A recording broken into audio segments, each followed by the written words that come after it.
In the deepest folds of the Appalachian Mountains, there are valleys and hollows that have names. Names whispered by the old folks. Names like Moan Hollow. They say it wasn't the wind that gave it that name. It was the sorrow that soaked into the ground, a sorrow that belonged to one family, the Howards. For generations, their story was told not in letters, but in bruises and broken bones. A rage passed from father to son, as sure as their blue eyes and stubborn chin. The legends say it was a curse, a witch's dying breath, or a deal made with the devil in a dark coal mine. But what if the truth is something colder, something more terrifying than any ghost story?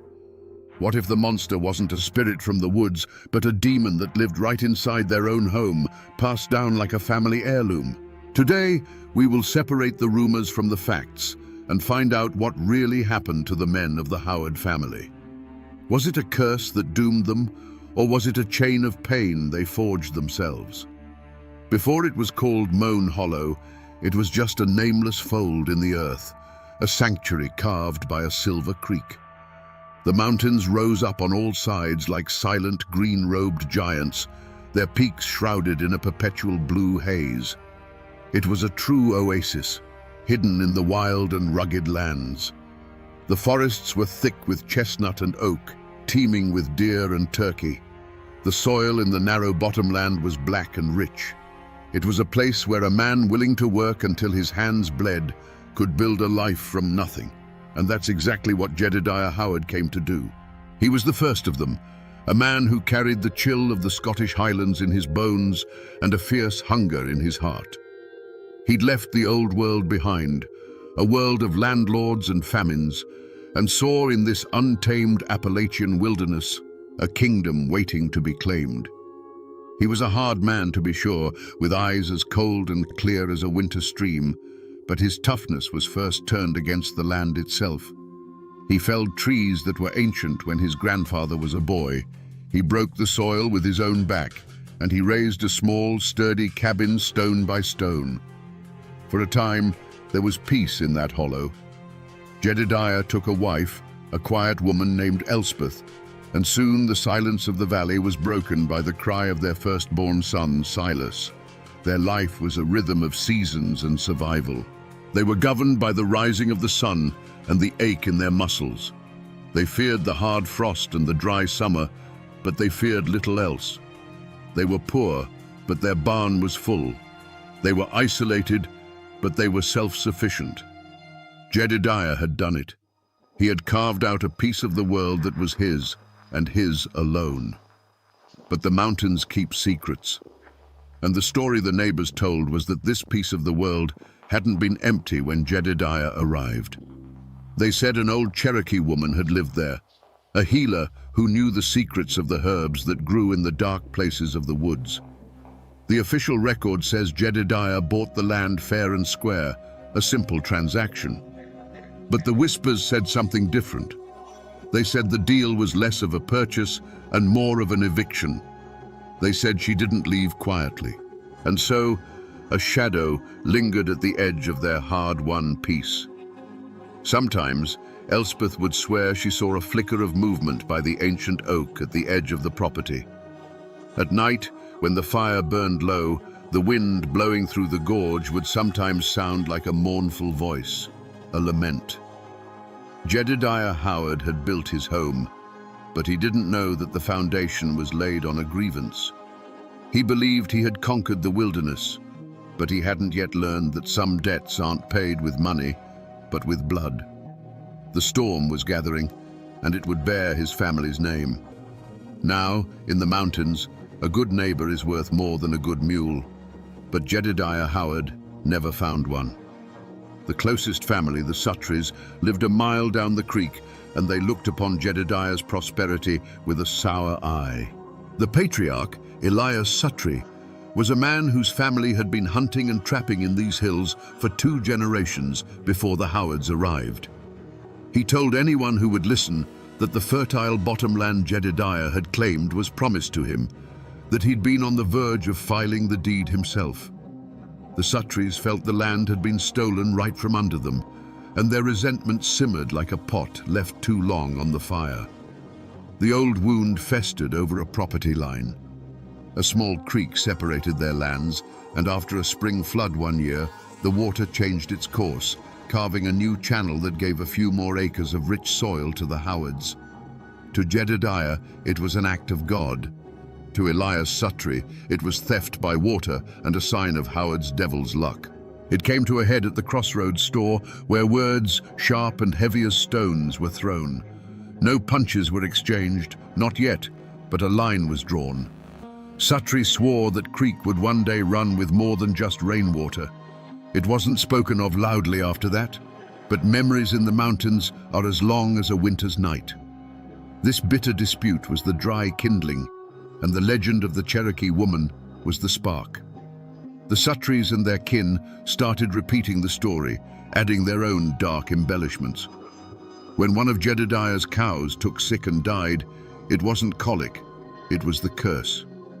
When a late frost killed the Howards' apple blossoms, it wasn't the weather, it was the witch's revenge.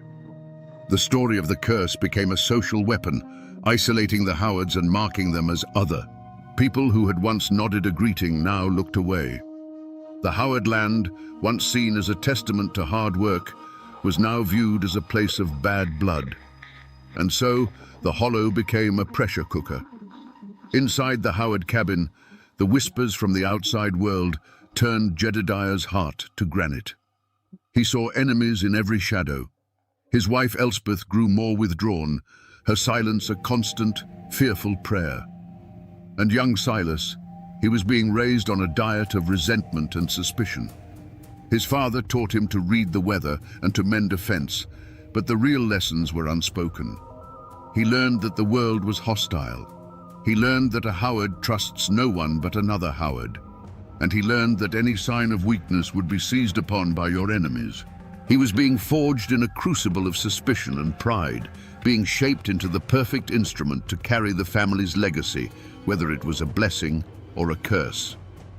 The harvest festival that year was supposed to be a time of truce. For one day, families set aside their grievances to celebrate the bounty of the land. There was music from a fiddle and banjo, the sweet smell of roasting meat, and the amber glow of moonshine being passed in a jar. And in that brief moment of peace, a dangerous seed took root. Silas Howard, now a young man with his father's solid build but his mother's quiet eyes, saw Sarah Suttree. She was Elias Suttree's youngest daughter, and a young man's heart doesn't care much for property lines or old grudges. They stole glances across the crowd, their secret a fragile spark in the midst of a simmering hate. That spark became a fire when the dancing started. Under the light of the harvest moon, Silas asked Sarah to dance. It was a reckless, defiant act. For the length of one song, they were just a boy and a girl, lost in the music, the world of their fathers fading away. But it was a world that wouldn't be ignored. Sarah's two older brothers, Caleb and Joshua, saw it all. They were their father's sons through and through, barrel-chested and quick to anger, and they saw a Howard's hands on their sister as the ultimate trespass. The music hadn't even finished before they pulled Sarah away and cornered Silas behind the barn. The first words weren't about the dance. They were about the land, the creek, the old rumors. They called him the son of a thief and a witch lover. They sneered that the curse was already showing in his eyes. Silas, raised on a strict diet of Howard pride, stood his ground. He didn't say a word, but his silence was louder than any shout. The taunts escalated, his family's name dragged through the mud with every curse. Then Joshua Suttree shoved him hard against the rough-hewn planks of the barn wall. Silas shoved back, and the festival was over. It was 2 against 1, a brutal, clumsy fight fueled by moonshine and generations of bad blood. Silas was strong, but they were stronger. They beat him to his knees, his face in the dirt. But as Caleb raised a heavy boot to stomp his hand, Silas's desperate eyes landed on a heavy wooden mallet left behind from setting up the tents. With a guttural roar, he lunged, swinging the mallet in a blind arc. There was a sickening crack of wood against bone. Caleb Suttree collapsed to the ground, his arm bent at an unnatural angle, a shard of white bone peeking through his skin. Blood, dark in the moonlight, soaked into the dry earth. The screams that followed silenced the fiddle for good. The community scattered, not wanting to be caught in the crossfire. Elias Suttree, his face a mask of pure fury, cradled his screaming son and pointed a trembling finger at Silas. "You'll pay for this, Howard," he choked out. "Your whole damned family will pay." Back in his own cabin that night, Jedediah didn't tend to his son's cuts and bruises. He looked at the blood on Silas's knuckles, at the fire in his eyes, and saw not a mistake, but a beginning. The whispers were over. The time for waiting was done. In both the Howard and Suttree homes that night, rifles were taken down from the wall and carefully, methodically cleaned. The first drops of blood had fallen, watering the seeds of a war that would consume them all. The revenge came not with a warning, but with the quiet mist of the following dawn. Jedediah Howard was at the woodpile, the rhythmic thud of his axe, a familiar heartbeat in the hollow. He was splitting kindling for the morning fire, a simple, honest chore. The air was still and damp, carrying the scent of wood smoke and wet earth. Then came a sound that didn't belong, a sharp crack that wasn't a breaking branch. The axe fell from Jedediah's hand, its blade burying itself in the dirt. He crumpled without a sound, a slow, heavy fall onto the very soil he had claimed as his own. From the cabin, Elspeth heard it, a mother's instinct, a wife's dread. She threw open the rough-hewn door, her question dying on her lips as she saw the dark shapes of Elias Suttree and his son Joshua emerging from the tree line, rifles in hand.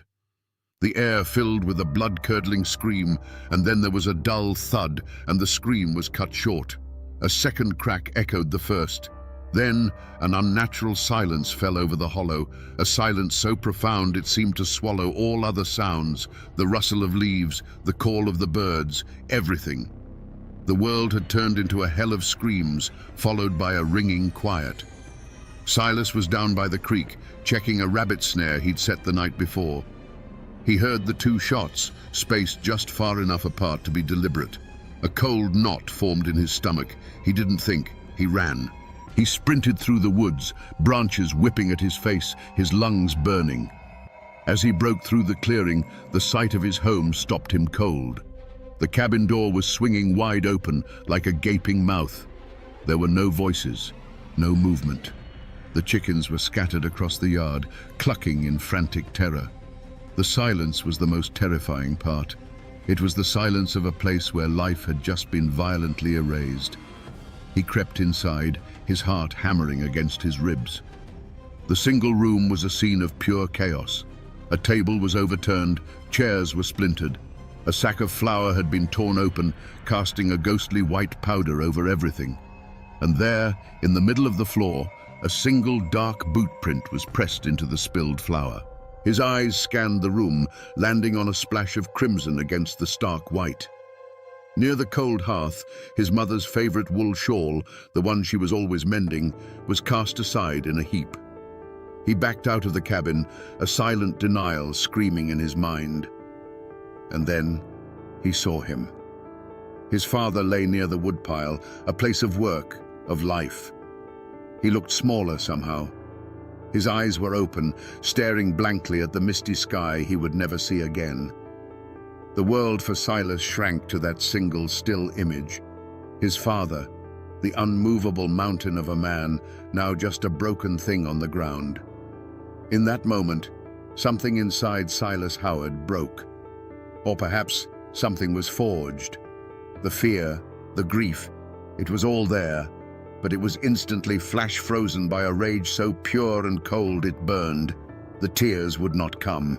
The boy who had danced with Sarah Suttree under the harvest moon was gone, buried in the ashes of his home. In his place stood the son of Jedediah Howard, a vessel for a generation of hate, now filled to the brim. He didn't run to his father. He didn't cry out his mother's name. He walked slowly and deliberately, to the woodpile. He looked down at his father's still face, the face that had taught him that the world was a hard and unforgiving place. Then he bent down. His hand closed around the smooth, worn handle of the fallen axe.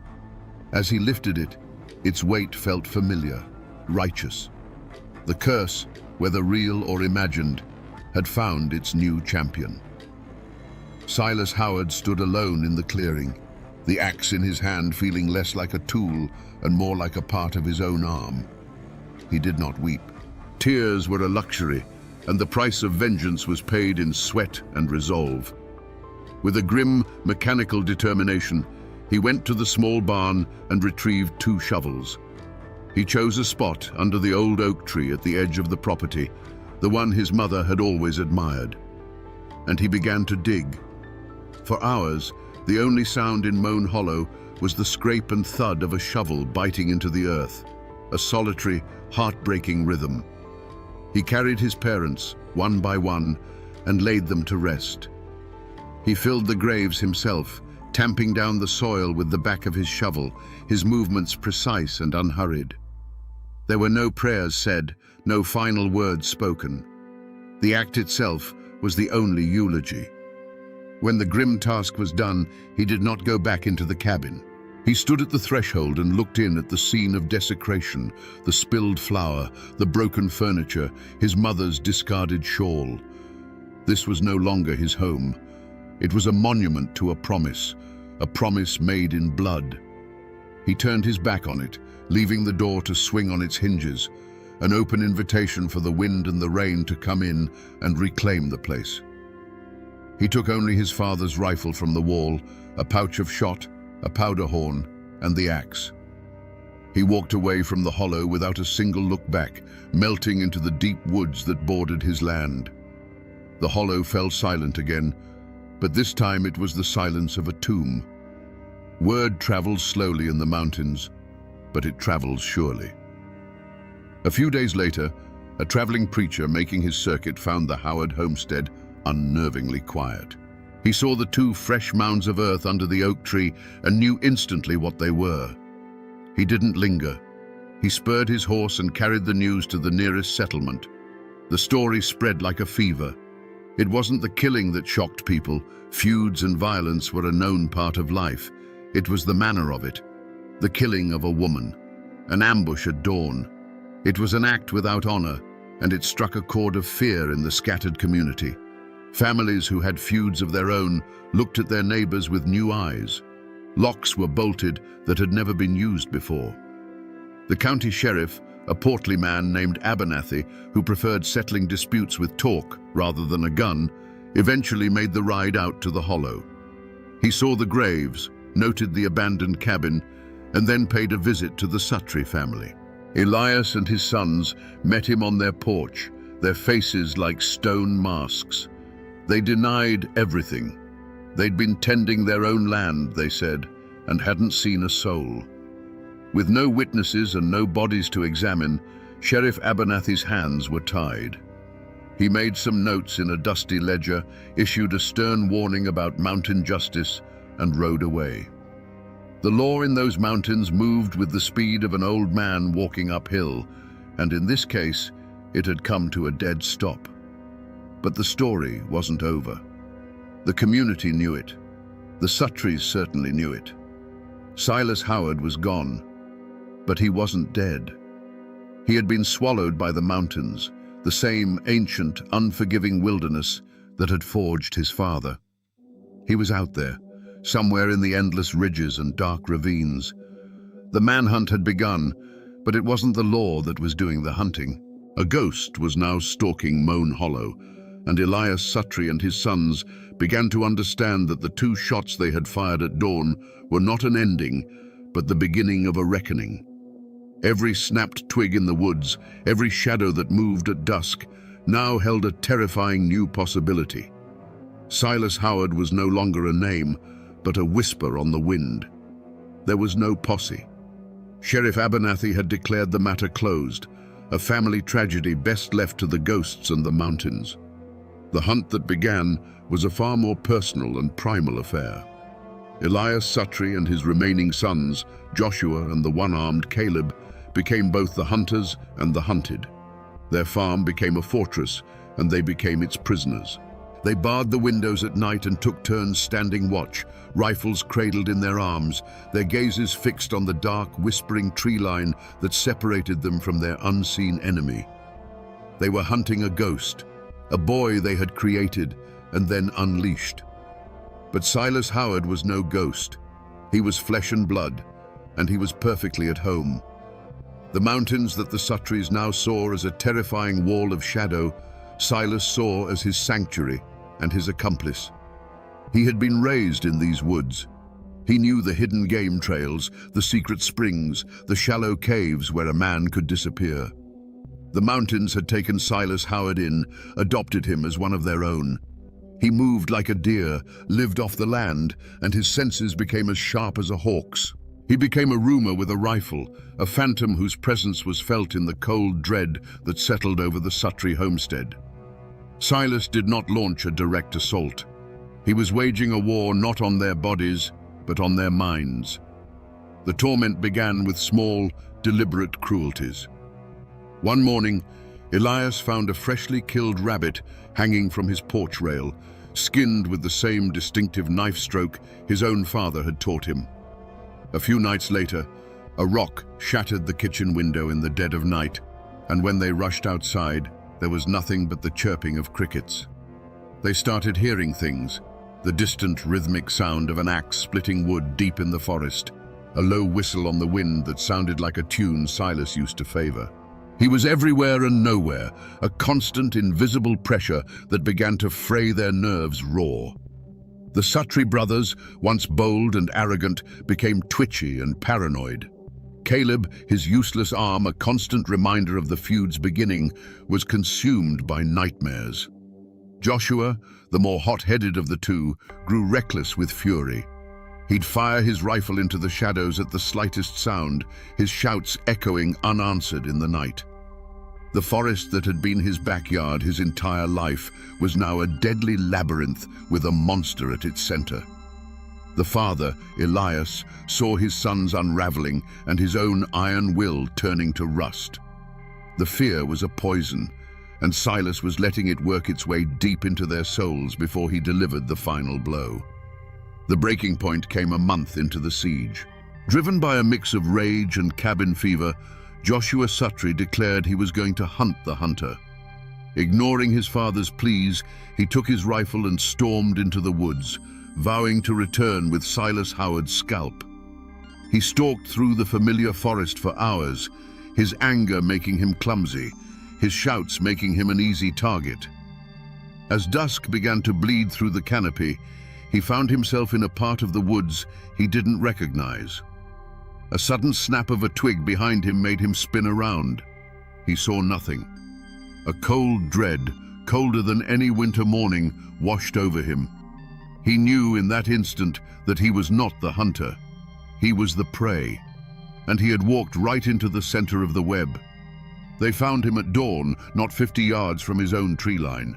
Elias Suttree, his face a pale, haggard mask, followed the trail of broken branches his son had left. He didn't find a man. He found what was left. Joshua was slumped against the base of a massive pine tree. There was no sign of a struggle, no gunshot wound. A single dark mark on his temple showed where the butt of a rifle had struck with brutal final force. But it was the other detail that made Elias's blood run cold. Lying neatly on Joshua's chest was the family axe, the one Silas had taken from his father's woodpile. Its blade was clean. It had not been used to kill, but to send a message. One Suttree was down. The ghost had a taste for blood, and his work was not yet finished. There was no trial held in the county courthouse for the death of Joshua Suttree. The only court in session was the court of public opinion, and the verdict was delivered in hushed tones and averted eyes. When Elias and Caleb carried the pine box to the small family plot on the hill behind their house, only a handful of distant cousins came to stand with them. The rest of the community stayed away, their absence a silent, damning judgment. They weren't mourning Joshua, they were watching the Sutri family be consumed by a fire of their own making. The law of men had failed, and now the older, harsher law of the mountains was handing down its sentence.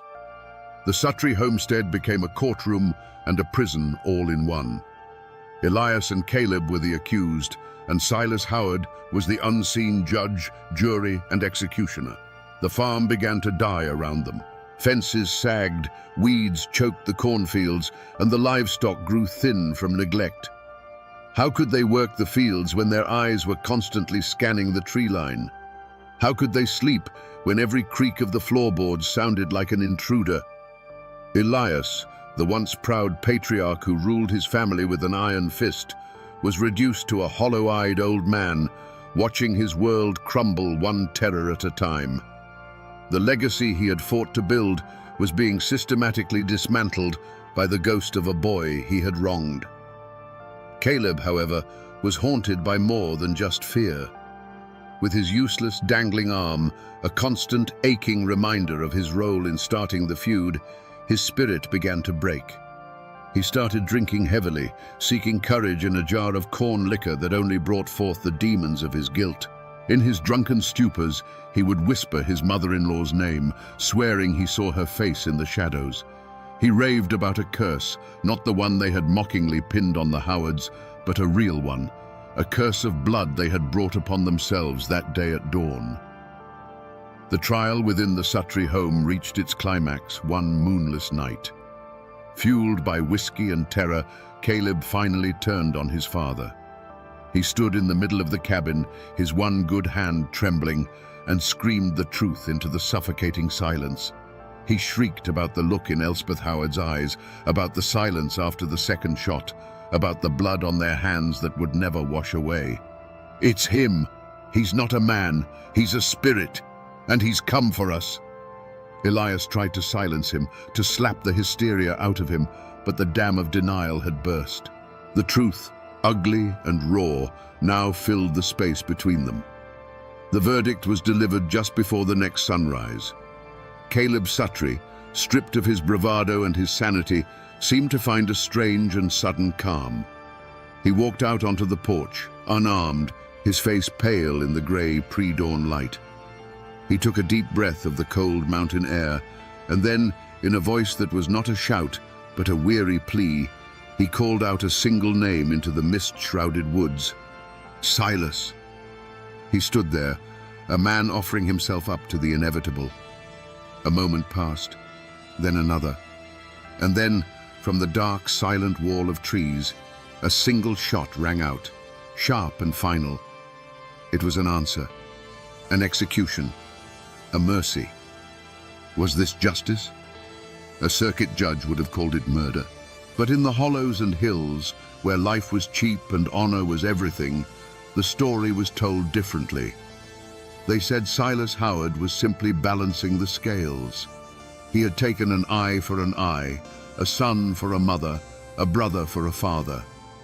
Elias Sutri was now utterly alone, a king of a dead and haunted kingdom, left to live with the ghosts he had created. The law of men had never laid a hand on him, but the justice of the mountains had delivered a sentence far worse than a hangman's noose. It had taken everything. Elias Sutri didn't die from a bullet. He died from silence. He lived out his remaining years in that hollow, a ghost in his own home, surrounded by the ghosts of his sons. His land went fallow, and his name withered on the vine. When he finally passed, no one was there to mark the occasion. The Sutri line, once a source of pride, ended in a weedy, forgotten grave on a lonely hillside. Their story became a cautionary tale about the price of hate. And Silas Howard, the avenging angel of the hollow, walked out of the mountains and into a bigger, bloodier war. When the nation split apart, he joined the Union Army, perhaps seeing in the chaos of the Civil War a place where a man with his particular skills could belong. He saw the horrors of Gettysburg, a slaughter that made his family feud look like a schoolyard scuffle. But the war didn't wash away his sins. It just baptized him in a new kind of hell. He returned a broken man, quiet and cold, the fire of righteous vengeance replaced by the hollow emptiness of trauma. It was this Silas, the soldier with the haunted eyes, who would eventually take a wife and have a son of his own, passing down not a name, but a darkness. The curse had found its vessel for the next generation. If you were to go looking for Moan Hollow today, you wouldn't find it on any map. But the locals could point the way. The Suttree place is gone, reclaimed entirely by the forest, a place where people say the weeds grow a little too thick and the birds sing a little less sweetly. The Howard cabin was swallowed by the woods too. All that remains today is a pile of moss-covered foundation stones and a single stubborn chimney standing like a tombstone for a home. They call it the Howard Chimney now, a local landmark where teenagers dare each other to spend the night. And the 2 mounds of earth under the ancient oak tree? They are still there, sunken and subtle, almost invisible to the untrained eye. But they are there. The paper trail of this tragedy is thin, a few lines in a dusty county ledger about a land dispute. But the mountains have a longer memory. The story of the Howards and the Suttrees isn't written in ink. It's carved into the landscape itself, in the names people whisper, in the ruins they avoid after dark. Though most people have forgotten the details, the sorrow has soaked into the soil and the mountains remember everything. So we come back to the question that started it all, the question whispered around campfires in these mountains for over a century. Was the Howard family doomed by a supernatural curse? It's a powerful story, the idea of a witch's hex or a deal with the devil. It gives a name to an evil that feels too big and too relentless to be human. But the truth, as it often is simpler and somehow far more tragic. The real curse wasn't a whisper on the wind. The real curse was the silence between neighbors nursing old grudges, the silence of a man who can't speak his pain, and the ringing, final silence after a gunshot. This is a story not just of cruelty, but of the formidable, unyielding Appalachian spirit, a spirit forged in hardship and isolation. It's a story of the fierce pride that can build a life on a steep mountainside with nothing but bare hands, and the terrible pride that can tear that same life apart over a single insult. The Howards weren't monsters. They were men, trapped in a cage built by poverty, ignorance, and trauma. Each generation inherited the pain of the last, and the only tool they were ever given to deal with that pain was rage. Silas Howard didn't learn his violence from a demon in a mine. He learned it in the silence of a father who never showed him love, and in the screams of a mother he couldn't protect. The names on the headstones have faded, and the cabins have crumbled back into the earth. But the lesson of Moan Hollow remains, a quiet warning carried on the mountain breeze. It teaches us that the most terrible ghosts are the ones we create ourselves, the ones that live inside our own families. The story of the Howards is a bitter parable about how a man can escape a war, can escape a hollow, but can never truly escape the legacy of his father's hands. And now, my friends, you know the story of Moan Hollow. And you know why the old folks say, even on a still day, the wind in that valley still sounds a little like weeping. In the mountains of Harlan County, Kentucky, there came a time when the law was not your friend. It was a hired gun, a time when a union card was a death warrant, and children learned to sleep on the floor to dodge the bullets fired through their bedroom walls in the dead of night. The outside world called it a labor dispute, but for the people living it, it was a war. A war so brutal that its anthem was not just a song, but a desperate question. Which side are you on? Today, we descend into the darkness of bloody Harlan to tell the story of the decade-long battle that forced every man, woman, and child to choose. To understand the war, you first have to understand the world that was lost, and the men who were pushed until they had nothing left to lose. Before the bullets flew, there was the quiet desperation of the company town. Imagine a world sealed off by ancient mountains, a place where the coal company wasn't just your employer, it was your landlord, your grocer, your government, and your god. You lived in a company house, a flimsy shack perched on a hillside, often without running water, that could be taken from you at a moment's notice. Your children were born with company doctors, and you bought their food at the company store. But you didn't use real money. You used scrip, a private currency that was worthless anywhere else, and the prices were always inflated. This was a system designed for debt, a set of invisible chains that tethered you and your family to the mine. Every day you went deeper into the hole, both literally and financially. Your life, from cradle to grave, was mortgaged to King Coal, and the work itself was a daily descent into hell. Deep beneath the beautiful green hills, men crawled on their bellies in the dark, breathing in the fine black dust that would one day choke the life from their lungs. They gambled every shift against the black damp, a pocket of unbreathable gas that could suffocate you in an instant, or the ever-present threat of a roof collapse that could bury you alive. For clawing the wealth of the nation from the earth's guts, they were paid pennies. These weren't just workers. They were fathers, husbands, and sons. They were proud mountain folk whose families had lived on this land for generations. Their dreams were simple: a small plot of land to call their own, shoes for their children, and the dignity of a fair day's pay for a deadly day's work. They were men who understood hardship, who accepted the risks of the mine as a fact of life. They were patient, they were resilient, and they were quiet. But then the Great Depression hit, and the coal operators in Harlan, in a final act of desperation and greed, slashed the miners' wages to a level that was no longer survivable. It was the final turn of the screw on a people already pressed to their limits. This wasn't just an insult, it was a death sentence delivered by starvation. And in that moment, the quiet patience that had defined these men for generations began to curdle into a cold, hard rage. The mountains themselves seemed to hold their breath, waiting for the spark that would ignite the powder keg.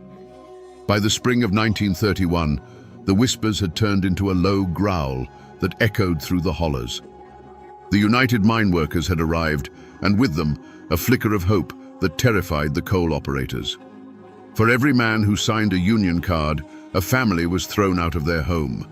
For every secret meeting, a union man was beaten on a dark road.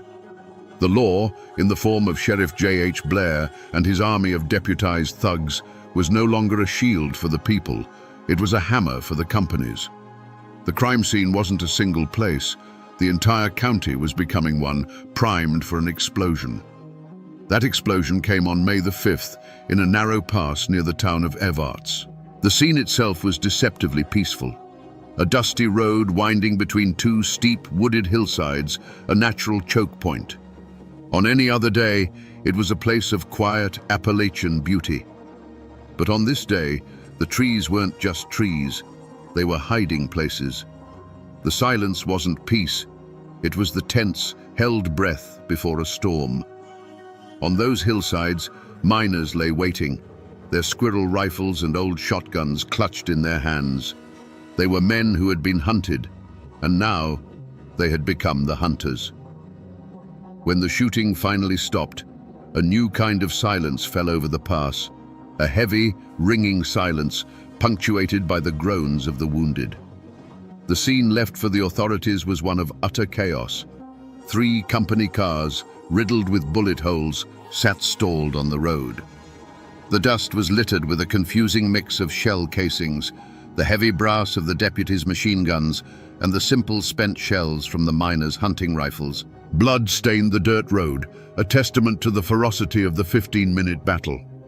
The immediate evidence told a terrifying story, but offered no easy answers. 3 deputies and 1 miner were dead. The official report would call it a cold-blooded ambush, an act of insurrection by lawless miners. But the miners would whisper a different tale, one of self-defense, of a motorcade of gun thugs on their way to shoot up another picket line, of a people who finally decided to shoot back.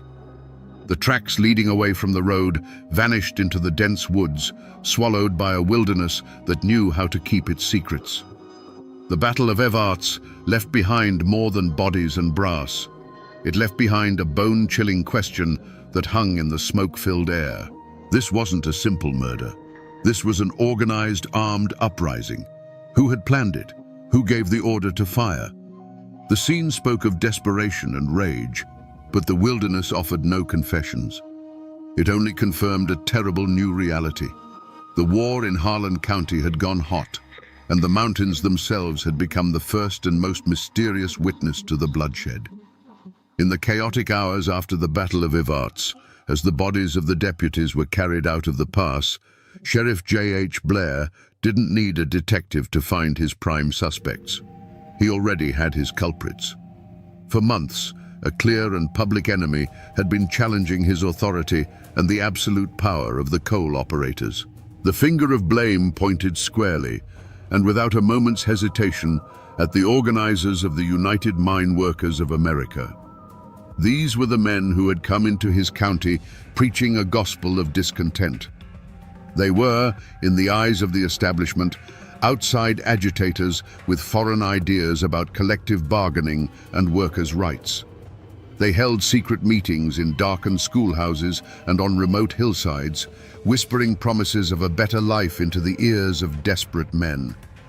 They were the ones who had lit the fuse of rebellion, and in the minds of the company men, the explosion at Evarts was the inevitable result. Their motive seemed undeniable. For weeks, Blair's deputies had been systematically breaking the strike, beating organizers and evicting families with brutal efficiency. The union was losing. The ambush at Evarts wasn't just a random act of violence, it was a calculated message, a bloody declaration that the UMWA would not be crushed without a fight. It was a violent attempt to seize control of the county and to terrorize the law-abiding citizens and workers who had refused to join their cause. This wasn't a mystery. It was an open war, and the Union had just fired its deadliest shot. The evidence, as far as the law in Harlan was concerned, was self-evident. Every man on that hillside was either a Union member or a sympathizer. The Union had been advocating for resistance, and now resistance had turned deadly. Whispers immediately became official reports. Names of known Union leaders and the most outspoken miners were put on arrest warrants. The narrative was simple and powerful. The Union came, and then there was violence. Therefore, the Union was to blame. For Sheriff Blair, the case was already open and shut, and the manhunt for the Union men began immediately. But while Sheriff Blair's fury was aimed squarely at the Union men on the hills, a colder, more complicated suspicion began to take root behind the closed doors of the Coal Operators Association. The ambush at Evarts had been too perfect, too precise. The miners were desperate, yes, but this level of coordination suggested something more than just spontaneous rage. It suggested information. It suggested a leak, and a leak could only come from the inside. Suspicion, like a mountain mist, began to curl around the figures who stood between the two warring camps, the mine foreman and the company guards who had been deputized by Blair. These were men who came from mining families themselves, who spoke the same language and understood the grievances of the men in the pits, yet they drew their paychecks directly from the operators. They were trusted by both sides, and therefore trusted by neither.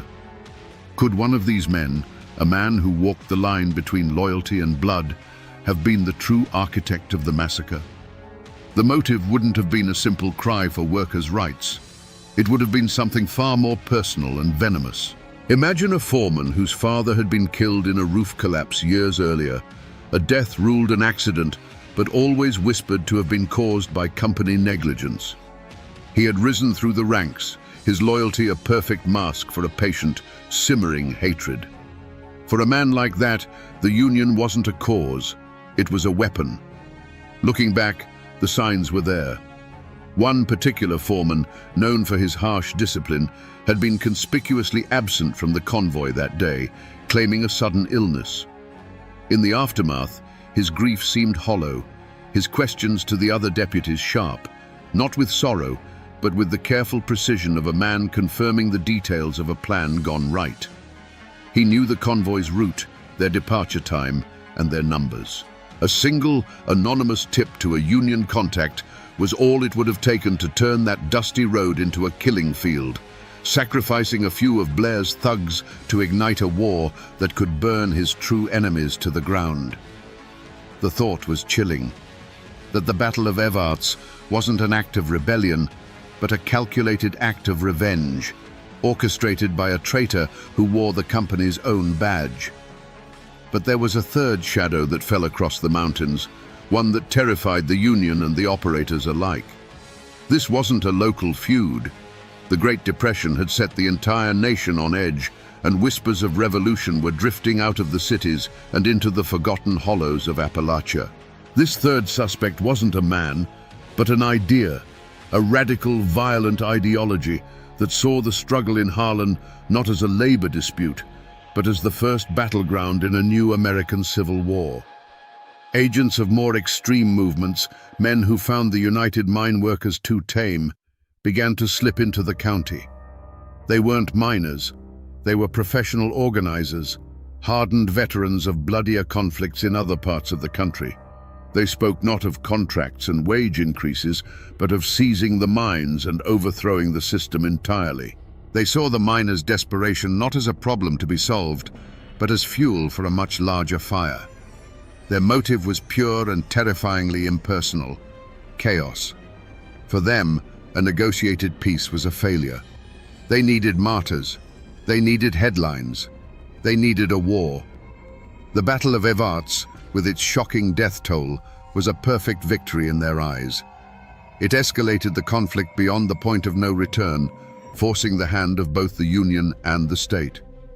It transformed a local strike into a national symbol of class warfare.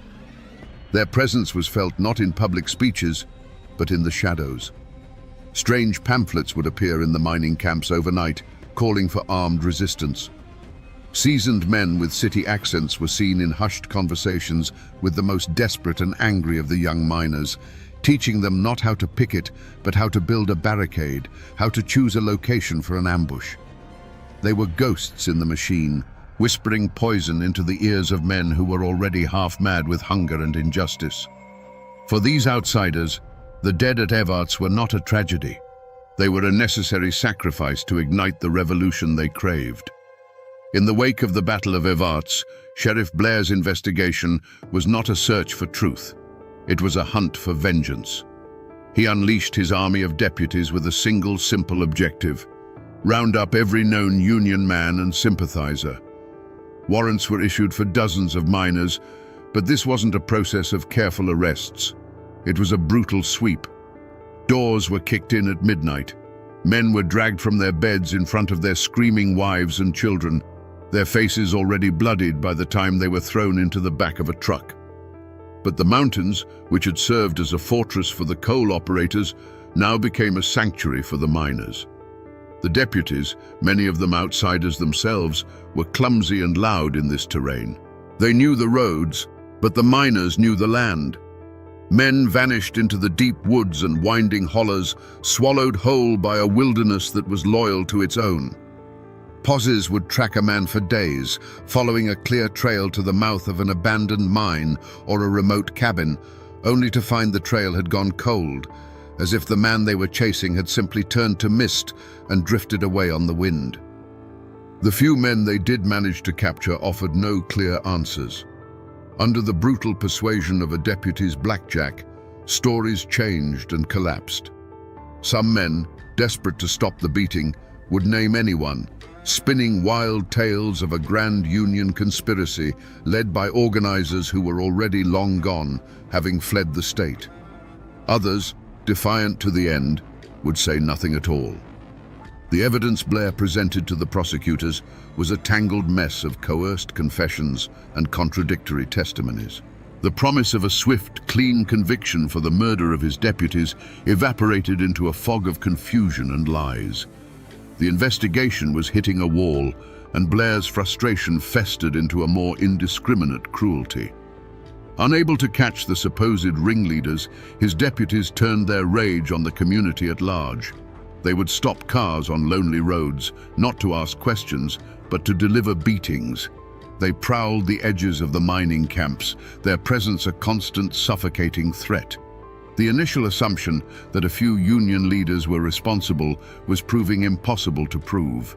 The hunt for a specific culprit devolved into a general war on the mining population, and with every failed raid and fruitless interrogation, the fear in Harlan County grew deeper, and the truth buried itself a little further in the dark, silent earth.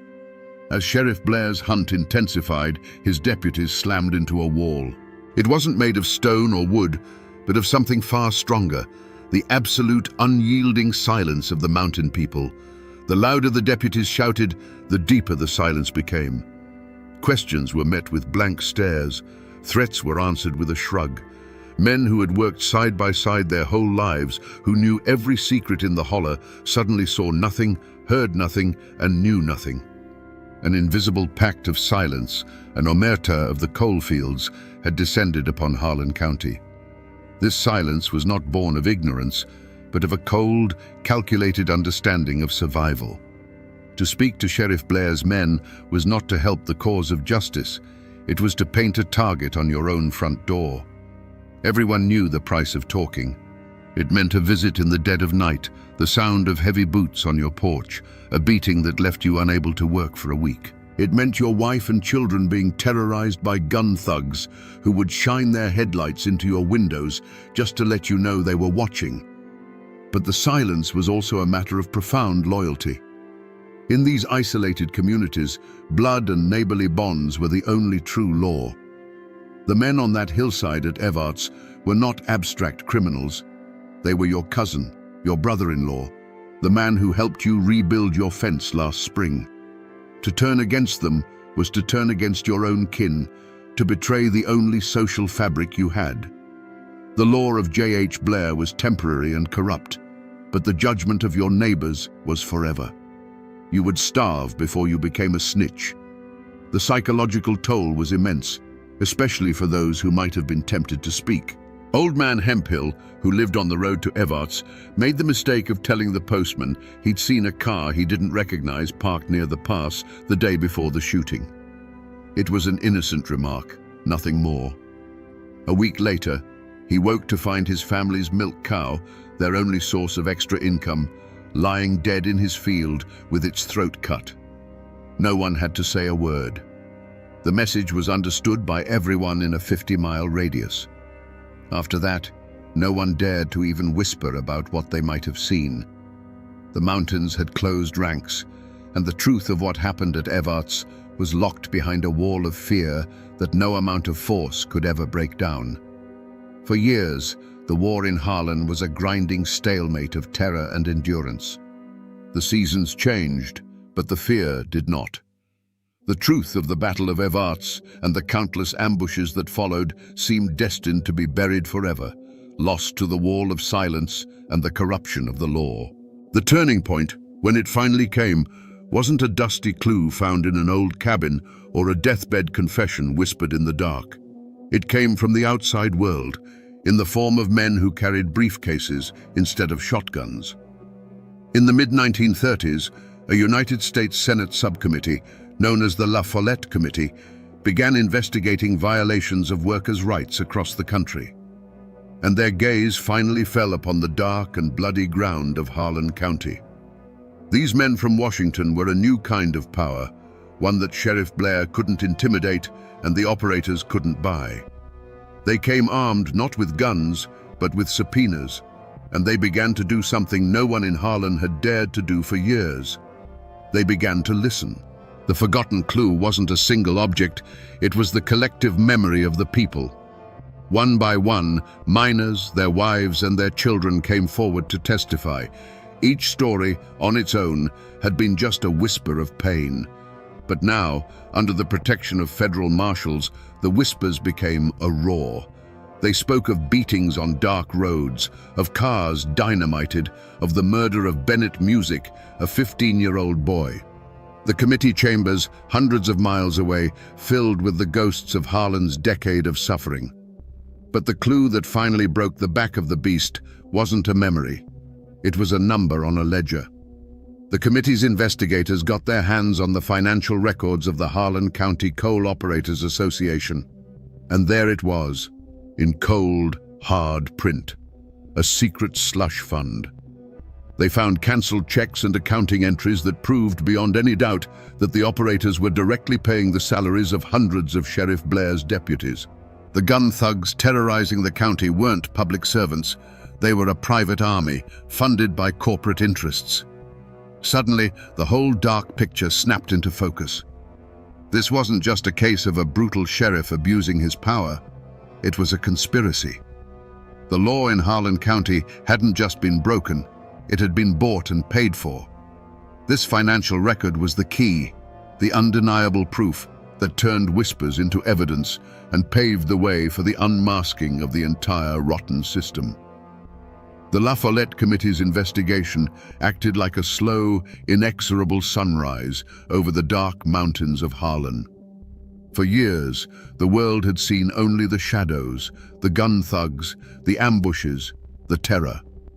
Now, as the light of federal scrutiny grew brighter, the long, distorted shadows were traced back to the men who cast them. The ledger, that simple book of numbers, was the key that unlocked the entire conspiracy. The moment of revelation was at hand, and it was more chilling than any single act of violence.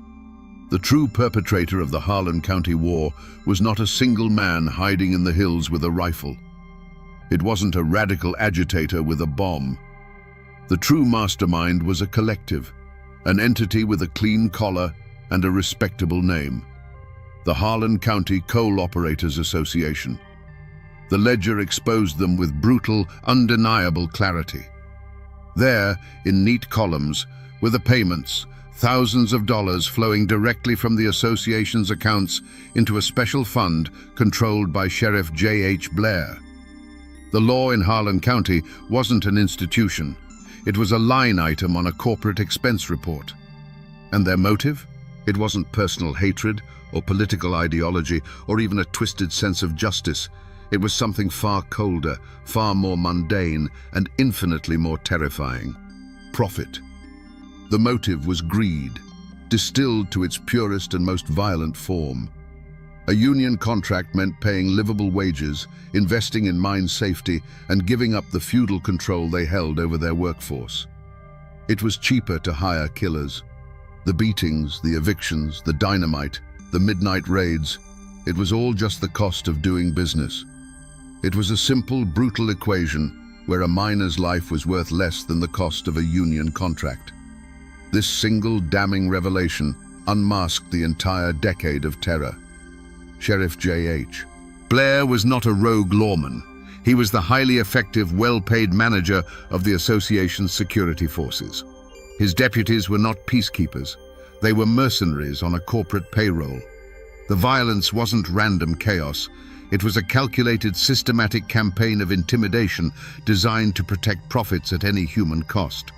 The web of terror that had seemed so tangled and confusing was, in fact, devastatingly simple. It was a privately funded war waged by the rich against the poor. The unmasking was complete. The smoke of the Battle of Evarts finally cleared to reveal the true enemy, and they weren't wearing a miner's dusty overalls or a deputy's badge. They were wearing business suits and sitting on the boards of coal companies. They had turned an entire county into their personal fiefdom and had purchased the law itself to serve as their private army. The gun wasn't in the hand of one man, but in the ink of the men who signed the checks. Now that we know the truth, let's go back. Let's stand in the shadows of those mountains and watch the tragedy unfold, not as a mystery, but as the execution of a plan. The terror in Harlan County began not with the roar of a gun, but with the quiet scratch of a pen on a checkbook in a smoke-filled office. It was decided, with the cold arithmetic of greed, that it was cheaper to pay for violence than to pay a living wage. A ledger became a rifle, and an accountant's entry became an ambush. Picture again that dusty road near Evarts. The convoy of company cars rolls into the narrow pass, full of men who believe the law is on their side because they carry the sheriff's badge. They don't know that their lives are just a down payment. Then, from the hillside, comes a single crack, sharp and clear, echoing off the rock faces. And in its echo, a hellstorm erupts. The air fills with the deep, stuttering bark of Thompson submachine guns and the sharp, scattered retort of hunting rifles. For 15 minutes, the pass is a vortex of smoke, splintered glass, and the deafening noise of a community tearing itself apart. Then, as suddenly as it began, there is silence. A silence made heavy by the sight of stalled cars, shattered windows, and still forms lying in the road. Imagine being a child in a company shack, trying to sleep. The only sound is the crickets and the wind in the pines. Then, another sound. The low rumble of a car coming slowly up the holler, a car that doesn't belong. Your mother's hand is suddenly on your shoulder, pulling you from the bed to the floorboards. You lie there, heart hammering against your ribs, smelling the damp earth beneath the house. A moment later, the night explodes. The window shatters inward, and the wall next to your bed splinters as a shotgun blast tears through the thin wood. The car speeds away, its taillights vanishing into the darkness, leaving behind the tinkle of falling glass, your mother's whispered prayers, and a fear that will never, ever leave you. The roads themselves became weapons. A union man driving home to his family would see a pair of headlights appear in his rearview mirror, growing closer, pinning him in their glare. He would grip the wheel, his knuckles white, his mind racing. Was it just a neighbor, or was it them? Every curve in the road was a potential trap.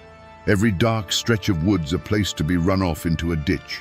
The county, once a home, had become a hunting ground, and the journey from the mine to your front porch was the most dangerous part of the day. And then there was the ultimate act of this calculated terror.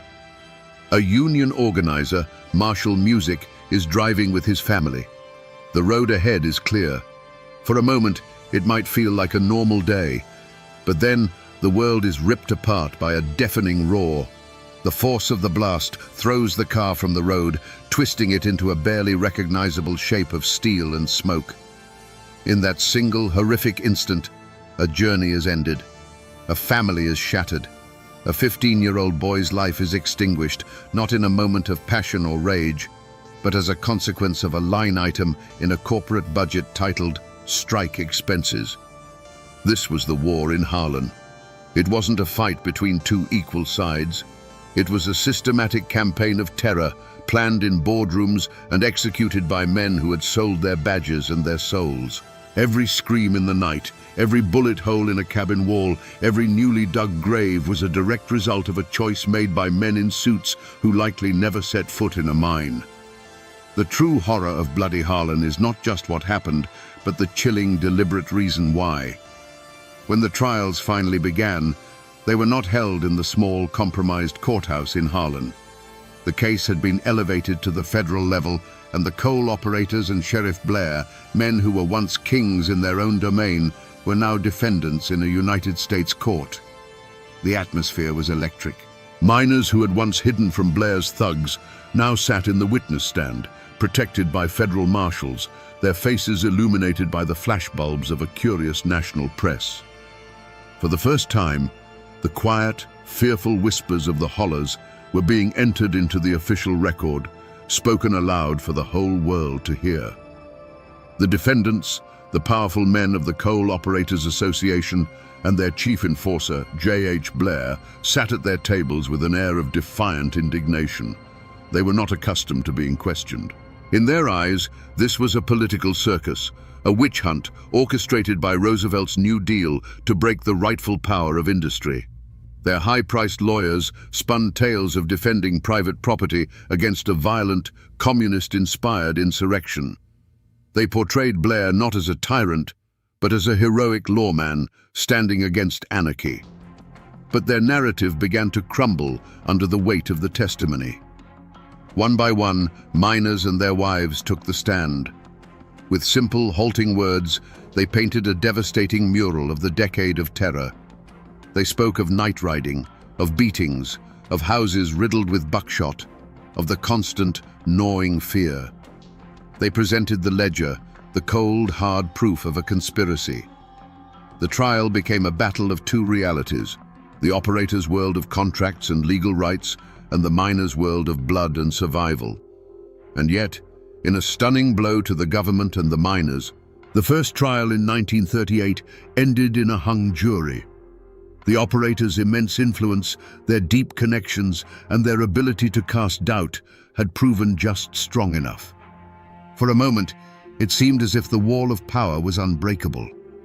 The operators walked out of the courtroom, not convicted, their smirks a final insult to the men and women who had dared to speak against them.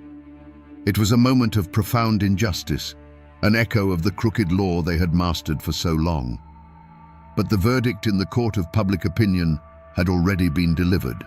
The La Follette Committee's investigation and the national press coverage had exposed the rot in Harlan County to the entire nation. The operators had escaped a conviction, but they had not escaped the shame.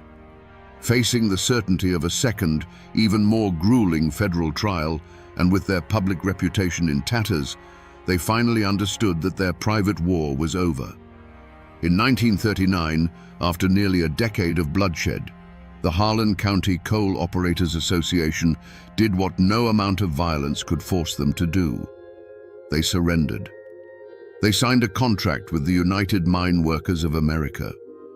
There were no jail sentences for the masterminds, no hangman's noose for the architects of the terror. The justice served wasn't the clean, righteous verdict the miners had hoped for, but it was a victory nonetheless, won not by a gavel, but by sheer, bloody-minded endurance.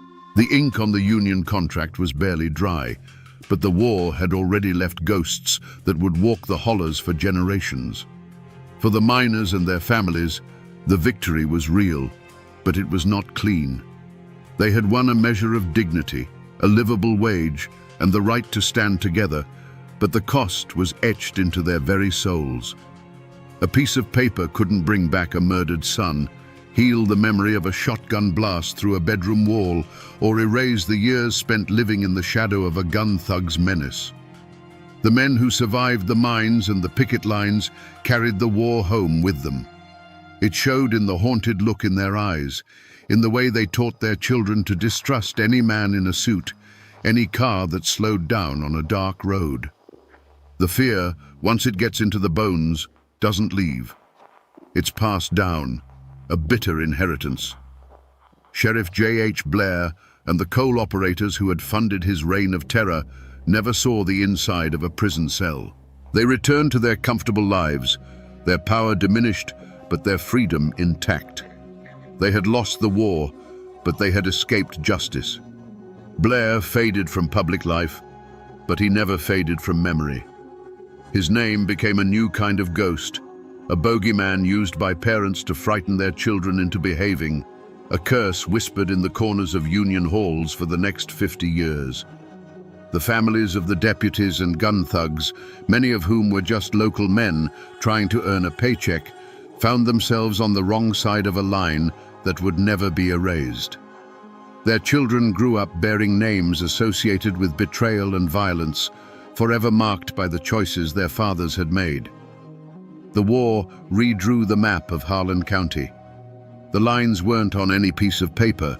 They were lines of loyalty and betrayal that ran straight through families, churches, and neighborhoods.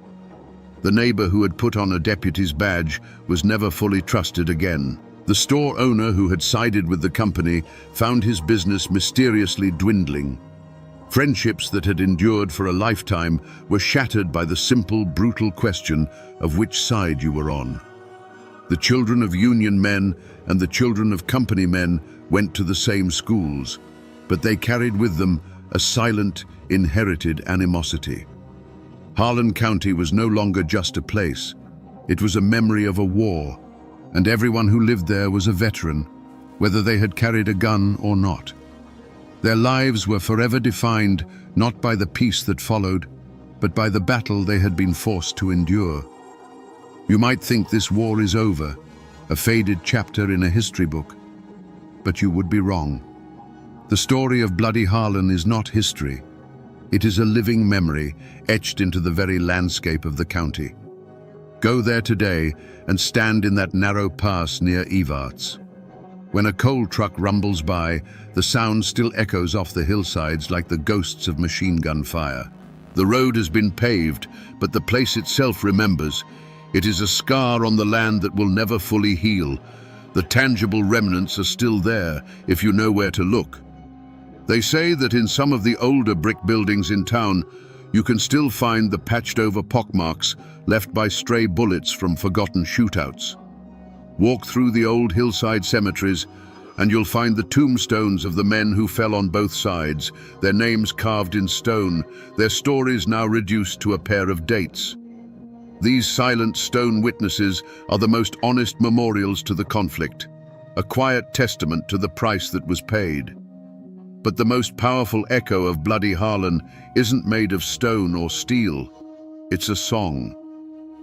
That night, when Florence Reese, a hungry and terrified Union man's wife, tore a page from a calendar and scribbled down the words to "Which side are you on?" she created something more powerful than dynamite. That song escaped the mountains. It became the anthem for the oppressed everywhere, sung on picket lines from Detroit to London, chanted in the streets during the civil rights movement, and translated into dozens of languages. A simple question, born of desperation in a Kentucky shack, became a global call to arms for justice. And the stories themselves are a living remnant. Sit on a porch with the old-timers, the grandsons and granddaughters of the men who fought, and they will tell you. They will tell you about the night the gun thugs came, stories passed down like family heirlooms. They'll tell you that the deep-seated distrust of outsiders and authority isn't paranoia. It's a lesson learned in blood. The world moves on, calendars change, but in Harlan County, the past is never truly past. It breathes in the mountain air, a constant whispering reminder that you must always be ready to answer that one simple question. And so we return to where we began, to that simple, haunting question, born of terror and hunger. Which side are you on? For a decade, the war in Harlan County was the answer. It wasn't a dispute over wages. It was a bloody 10-year war fought to decide if a man's life was worth more than a ton of coal.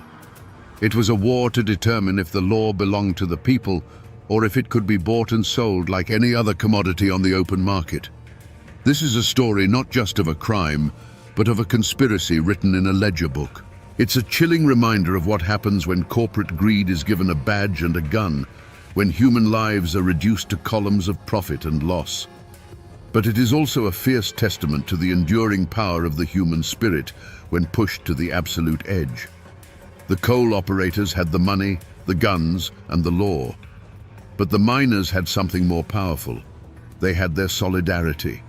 And they had a song that turned their suffering into a shield, and their defiance into an anthem that would outlive all the men who tried to silence them.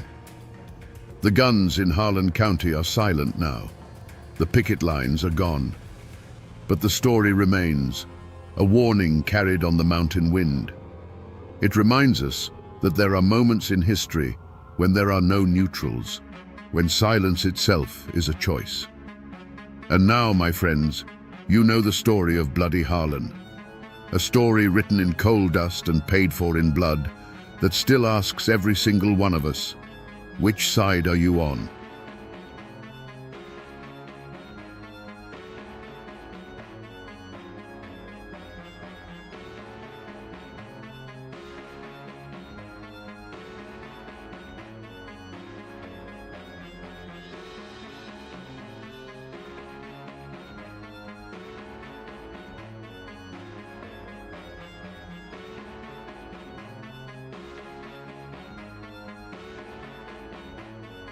When I say the name Fred Rogers, a specific image floods your mind. You see a red cardigan being zipped up. You see sneakers being tied. You see a gentle smile, and you hear a soft piano melody that makes you feel safe. For 50 years, that name has been synonymous with kindness. It represents a man who taught generations of American children that they were special and that they were loved. It is perhaps the most trusted name in the history of television. But in 1957, in the deep, mist-covered hollows of West Virginia, that name did not mean safety. It did not mean comfort. And it certainly didn't mean it was a beautiful day in the neighborhood. In Fayette County, when people whispered the name Fred Rogers, they didn't smile. They locked their doors. They checked the shotgun behind the frame. Because the Fred Rogers of this story wasn't interested in being your neighbor. He was interested in hunting you. This is not the story of a children's show host. This is the story of a man who walked the same earth at the same time, carrying the same name, but living in a completely different moral universe. While one Fred Rogers was building a land of make-believe, the other was building a very real house of horrors. A place so disturbing that the locals, tough, hardened coal miners and mountain men who had seen everything, couldn't bring themselves to call him a man at all. They called him the Beast Man. To understand how this happened, we have to strip away our modern comforts. We have to go back to a time before smartphones, before DNA profiling, and before the term serial killer even existed. We are going to 1950s Appalachia. Picture a world of steep green mountains that act like walls, cutting you off from the rest of civilization. It is a place of breathtaking beauty, but also of profound isolation. In the 50s, the interstate highway system hadn't yet sliced through these hills. Roads were dirt and gravel. Houses were miles apart, hidden behind thick curtains of oak and pine. If you screamed in a city, someone might hear you. If you screamed here, the sound would just travel up the valley and dissolve into the fog. In this world, survival depended on trust. You had to trust your neighbor because he was the only one who could pull your truck out of the mud or help you fix your barn roof. Strangers were viewed with suspicion, but a neighbor was sacred. And that is exactly what Fred Rogers counted on. He wasn't a drifter. He wasn't a shadow in the alley. He was a member of the community. He was the polite man who waved at you from his porch. He was the man who might offer an elderly woman a ride to the grocery store or help a widow with her taxes. He understood the social fabric of the American South perfectly. He knew that if you wore a suit, spoke softly, and smiled at the right time, you became invisible. We often think of monsters as chaotic, messy creatures. We imagine them lurking in the dark, frantic and wild. But the most dangerous predators in history are the ones who have learned to mimic human behavior. They are the chameleons. They stand in line with us at the bank. They sit in the pew behind us at church. They look like us. Fred Rogers was the ultimate chameleon. He crafted a persona of a successful, charming businessman. He projected an image of stability that attracted exactly the kind of people he was looking for. The lonely, the vulnerable, the people who were just looking for a connection in a world that felt like it was moving too fast. But beneath that carefully ironed suit was a mind that didn't process human emotion like yours or mine. Where you see a person, he saw an object. Where you feel empathy, he felt opportunity. And where you see a home, he saw a hunting ground. To truly grasp the scale of what happened, you need to understand the stage upon which this tragedy played out. West Virginia is often called the Mountain State, but that name doesn't quite do it justice. These aren't just mountains. They are ancient, eroded walls that create a labyrinth of valleys, ridges, and hollows, or as the locals say, hollers. In the 1950s, a holler was more than just a geographical feature. It was a world unto itself. You could live your entire life in one valley and barely know the people 3 ridges over. The communities here were tight-knit, bound by blood and the coal dust that covered everything. But they were also intensely private. The unwritten rule of the mountains was simple. You mind your business, and I'll mind mine. Imagine driving down a road that isn't on any map. The canopy of trees overhead is so thick, it blocks out the midday sun. The air is heavy with the scent of damp earth and decaying leaves. There are no streetlights, no cell towers, no surveillance cameras, just miles and miles of winding gravel tracks that often dead-end at a solitary house.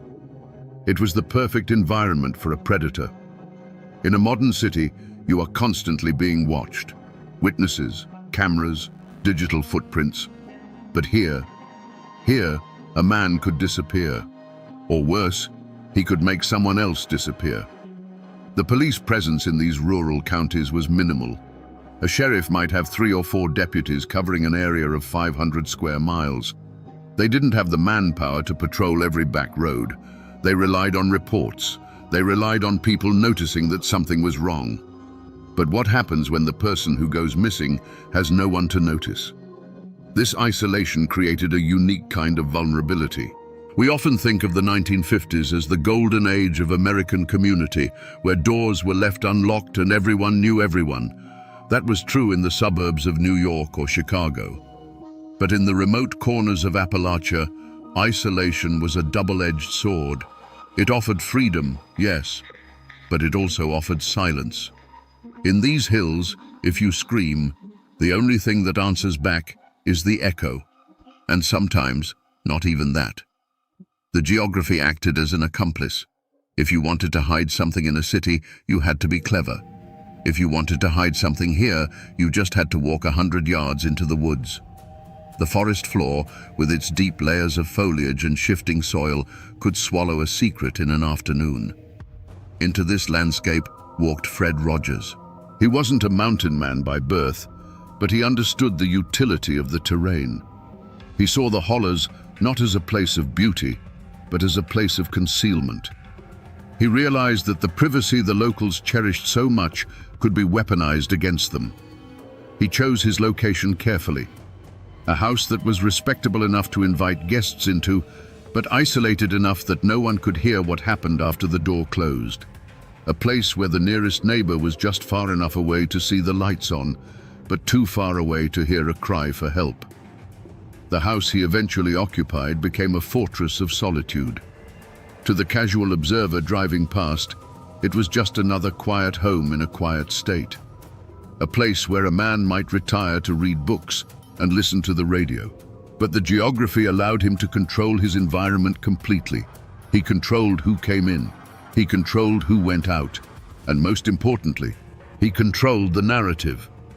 If you were casting a movie about a serial killer in the 1950s, you would probably look for someone with a sharp, sinister face, someone with cold eyes and a nervous twitch. You would want the audience to know, the moment he stepped on screen, that this was the bad guy. Fred Rogers would never have been cast in that role. In person, Rogers was disarmingly ordinary. He was a heavy-set man, soft around the middle, with a face that seemed permanently etched with a grandfatherly concern. He wore thick-rimmed glasses that gave him an air of intelligence and harmlessness. He didn't look like a predator. He looked like the guy who taught Sunday school or the accountant who handled the church finances. He dressed the part too. In a region where denim overalls and coal-stained work boots were the uniform of the day, Rogers was always impeccable. He wore suits. He wore ties. His shirts were starched. He smelled of cheap but pleasant cologne and tobacco. To the people of West Virginia, this attire signaled one thing: respectability. He presented himself as a man of means, a retired civil engineer, or perhaps a businessman looking for a quiet place to settle down after a life of hard work. He spoke with a confidence that suggested he knew things others didn't. When he walked into the local general store, the conversation didn't stop in fear. It stopped in deference. But this persona was a complete fabrication. It was a costume. The real Fred Rogers was a career criminal, but not a violent one, at least, not initially. He was a grifter, a con artist. He had spent years drifting through the cracks of American society, learning the art of the lie. He knew that people see what they want to see. If you act like you belong, people assume you do. If you act like you have money, people assume you are rich. He had learned a crucial lesson early in his life of crime. Violence attracts attention, but persuasion is invisible. If you rob a bank, the police come looking. But if you talk someone into giving you their life savings, they might be too embarrassed to ever report it. Rogers was a master of reading human needs. He could look at a person and see exactly what was missing from their life. For the men in the community, he offered camaraderie and stories of the outside world. For the women, he offered something far more dangerous: hope. He wasn't a young man. By the time he arrived in West Virginia, he was in his late 50s. This age was his greatest camouflage. We are conditioned to view the elderly as harmless. We hold doors open for them. We trust them with our children. We assume that the fire of aggression burns out with age. Rogers used this bias like a skeleton key. Who would suspect the chubby, bespectacled old man of doing anything worse than cheating at cards? And he realized that in the vast, lonely expanse of America, he didn't need to hunt with a gun. He found a weapon that was far more effective, silent, and reached much further than any bullet. He picked up a pen. In the era before dating apps and instant messaging, the search for love was a slow, deliberate process. For millions of Americans in the 1950s, especially those who were widowed, divorced, or simply left behind by the post-war baby boom, loneliness was a quiet epidemic. To cure this, many turned to Lonely Hearts Clubs. These were magazines and newspapers dedicated to connecting singles across the country. You would send in a photo and a short biography, pay a small fee, and your profile would be printed alongside hundreds of others. It was the Tinder of the atomic age, but infinitely slower, and as it turned out, infinitely more dangerous. For Fred Rogers, these magazines were not a path to romance. They were a catalogue. He didn't just browse them, he studied them. He looked for specific keywords: widow, savings, homeowner, no children. He was filtering for vulnerability. He was looking for women who had assets but no protectors, women who were desperate enough to travel to a stranger and isolated enough that no one would immediately come looking for them. Once he identified a target, the seduction began. But it didn't happen in person. It happened on paper. Rogers was a prolific writer. His letters were masterpieces of manipulation. He didn't come on too strong. He didn't sound desperate. He sounded like a kindred spirit. He would write about his own loneliness, a lie, his comfortable retirement, a lie, and his desire for a companion to share his golden years, the biggest lie of all. He spun a fantasy that was irresistible to a woman sitting alone in a small apartment in Ohio or Pennsylvania. He described the beautiful West Virginia hills. He described his large, empty house that just needed a woman's touch to make it a home. He painted a picture of a peaceful, secure future. For a woman struggling with financial insecurity or the fear of dying alone, these letters were a lifeline. Rogers was offering them an escape hatch. But behind the poetic language was a cold, mathematical calculation. Rogers was essentially running a business. The commodity was human life, and the profit margin was whatever was in their bank account. The trap snapped shut when he popped the question. Not necessarily marriage right away, but a visit. "Come see the house," he would write. "Bring your things. If you like it, we can build a life together." He often advised them to sell their property before coming. "Why keep that old house?" he would suggest gently. "Bring the cash. We can put it into a joint account. We'll start fresh. It sounds obvious to us now. The red flags are blinding. But you have to put yourself in their shoes." These were women who had been invisible for years. Suddenly, a charming, successful man is paying them attention. He wants them. He is offering them a fairy tale ending. The desire to believe is a powerful drug. And so, they came. They packed their suitcases. They withdrew their life savings. They boarded trains and buses. They thought they were traveling toward a new beginning. In reality, they were delivering themselves and their money directly to the butcher's door. Let's follow one of these stories to see how the trap actually worked. Imagine a woman named Celia. She's in her late 50s. She's a widow. Her children have grown up and moved away. Her house feels too big, too quiet. The silence in the evening is deafening. Then she meets Fred Rogers on paper. For 3 months they exchange letters. His handwriting is neat, his tone respectful. By the 4th month, Celia is in love. not necessarily with the man, but with the idea of him, with the idea of being needed again. He suggests she come for a visit, just to see, he says. No pressure. But he adds a practical note. If you do decide to stay, it would be a shame to have to go all the way back to sell your things. Why not liquidate now? Bring the cash.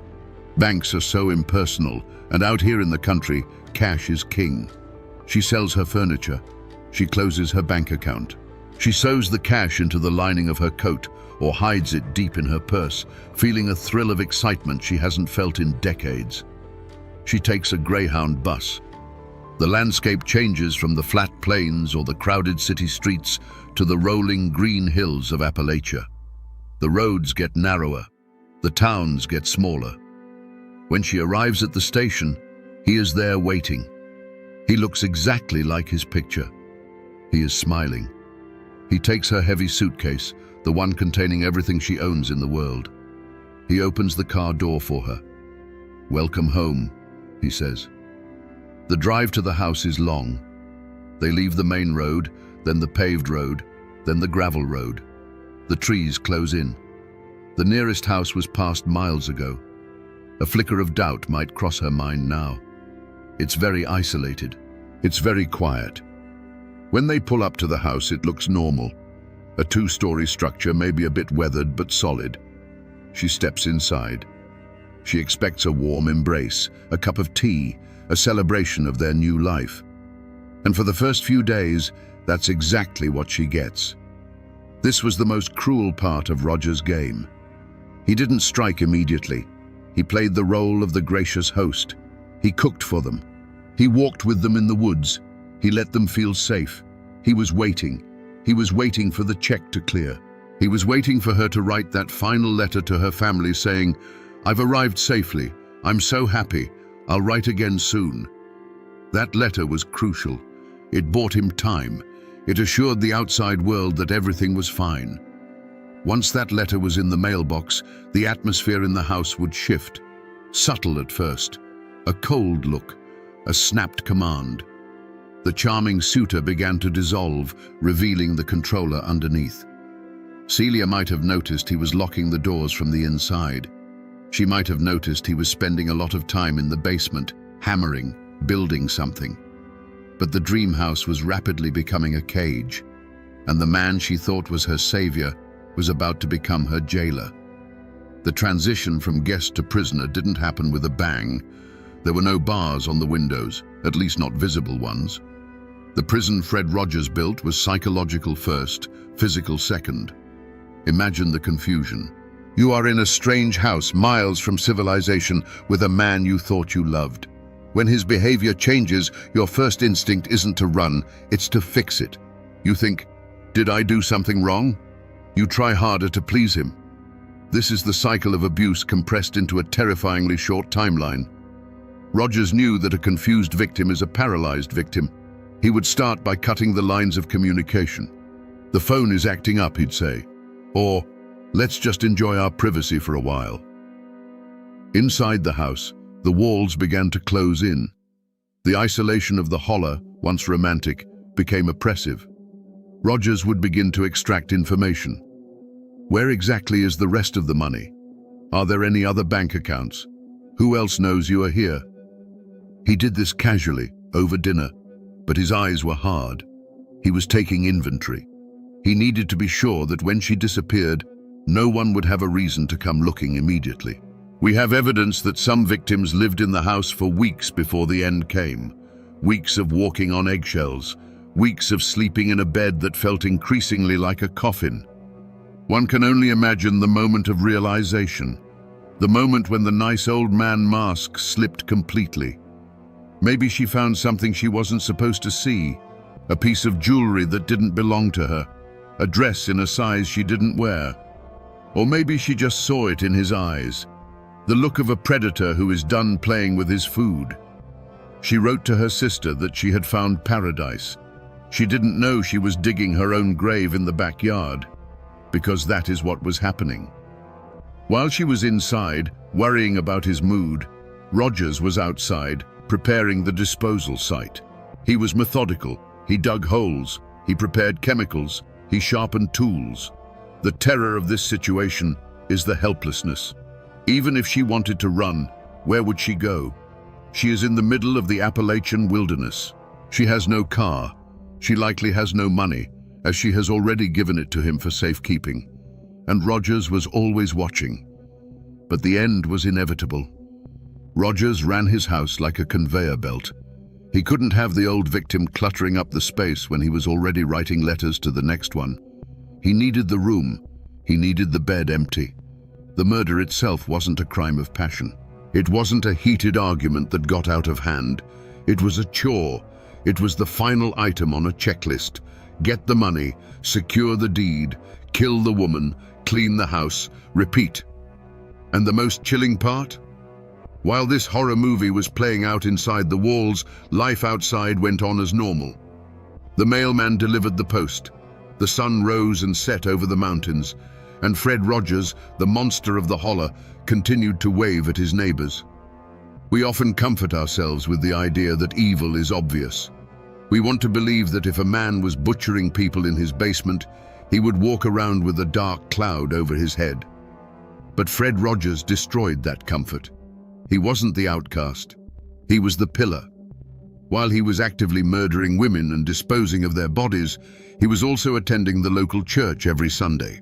He sang the hymns. He put money in the collection plate, money that, in all likelihood, he had just peeled from the cold fingers of a dead woman. He was a member of the community in good standing. Neighbors described him as soft-spoken and gentle. One neighbor recounted how Rogers would stop by to discuss gardening tips. Another remembered him bringing over a pie. Imagine that, eating a slice of pie baked by hands that had just dismembered a human body. This is the uncanny valley of real life. It's the dissonance that makes your skin crawl. How can a man compartmentalize his mind so completely? How can he switch from beast to neighbor in the span of a door opening? He was particularly good with children. He would wave to them as they played. He gave them candy. To the kids in the holler, he was just Mr. Rogers up the hill. The parents trusted him. In a tight-knit community, that trust is currency. And Rogers was rich. He used this social camouflage to deflect suspicion. If someone saw smoke rising from his property at odd hours, they didn't think, he's burning evidence. They thought, Fred is clearing brush. If they saw him digging, they didn't think, he's digging a grave. They thought, Fred is putting in a new septic line. There is a story of a local man who actually helped Rogers move some heavy trunks. The man joked, "What do you have in here, Fred? Bodies?" Rogers just laughed, a warm, throaty chuckle. "Just old books and papers," he said. "Heavy memories." The neighbor laughed too. They shared a moment of connection over the heavy trunk. A trunk that, we now know, likely contained the dismembered remains of a Lonely Hearts victim. That neighbor lived with that memory for the rest of his life. The realization that he had literally helped the monster hide his crimes, that he had looked the devil in the eye and shared a joke with him. He was so confident in his mask that he became arrogant. He believed he was smarter than everyone in the holler. He believed that these simple mountain folk would never catch on to a sophisticated man like him. He thought he was invincible. He thought he could keep this conveyor belt of death running forever. But arrogance is a blinder. When you look down on people, you stop noticing that they are watching you. You stop being careful, and even the most meticulous spider eventually trips on his own web. The perfect crime is a myth. You can be careful, you can be smart, but you cannot control the universe. Chaos always introduces a variable you didn't account for. For Fred Rogers, the variable was greed. He was getting faster. The gaps between victims were shortening. He was becoming addicted not just to the money, but to the process. And when you speed up, you get sloppy. It wasn't a fingerprint that gave him away. It wasn't a witness who saw a murder. It was something much more mundane.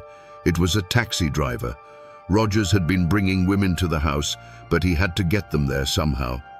Usually he picked them up. But as he got busier, or perhaps lazier, He started using local taxi services to transport victims from the train station to his isolated home. In a big city, a taxi driver sees 1,000 faces a day. They don't remember you. In rural West Virginia, a taxi driver remembers everyone, especially a stranger, especially a woman dressed in city clothes, carrying all her luggage, looking for the Rogers place. People started to talk.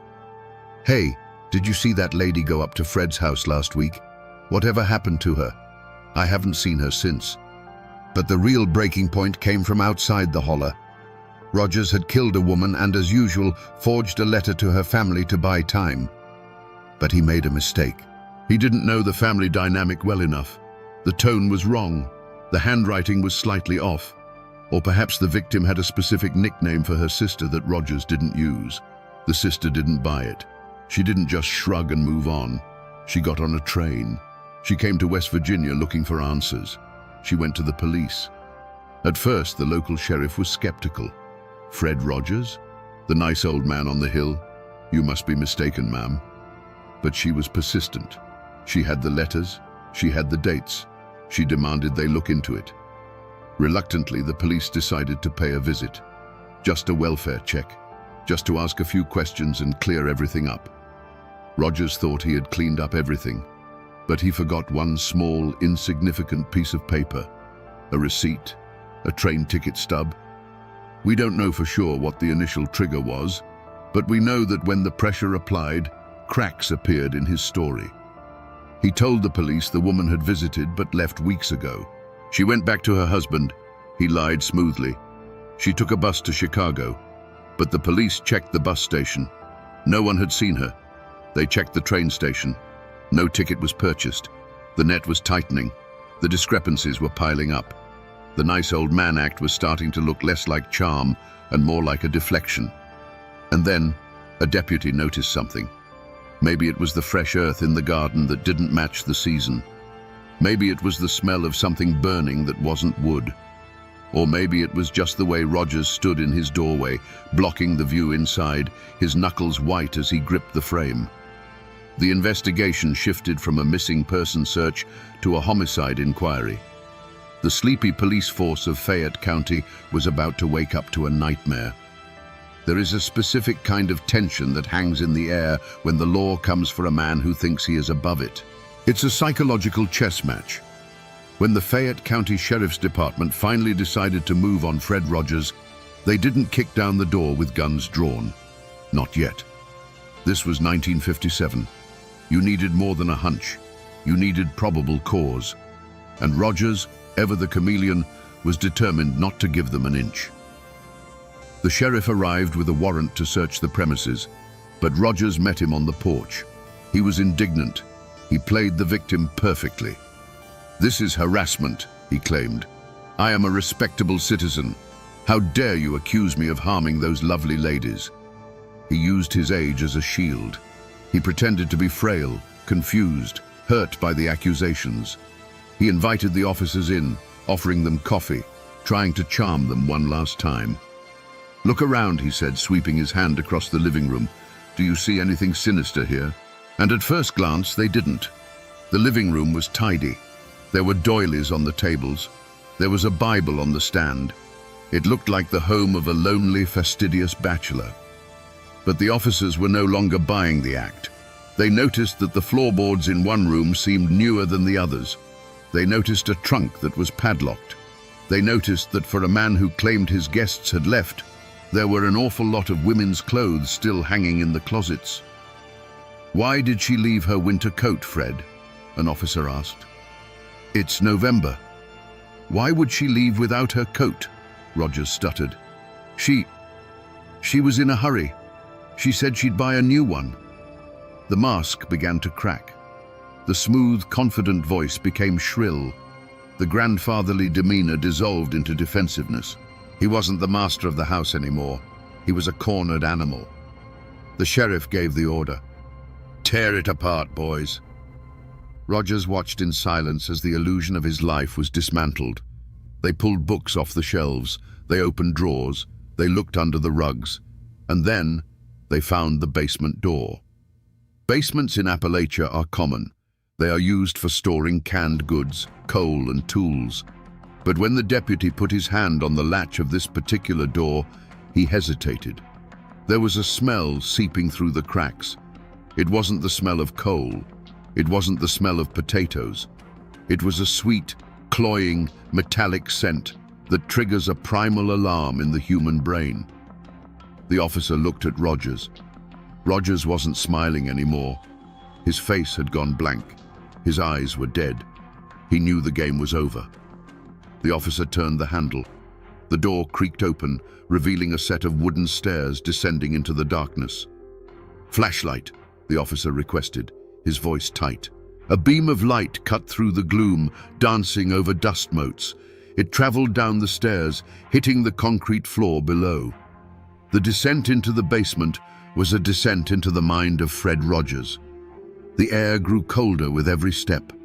The smell became overpowering, a mix of damp earth, chemical cleaners, and that undeniable scent of decay. The silence was absolute, save for the heavy breathing of the officers and the creak of the wooden stairs. When the flashlight beam finally swept the room, the first thing they noticed was the organization. This wasn't a chaotic dungeon. It was a workshop. Tools were hung neatly on pegboards. Hammers, saws, knives, all arranged by size.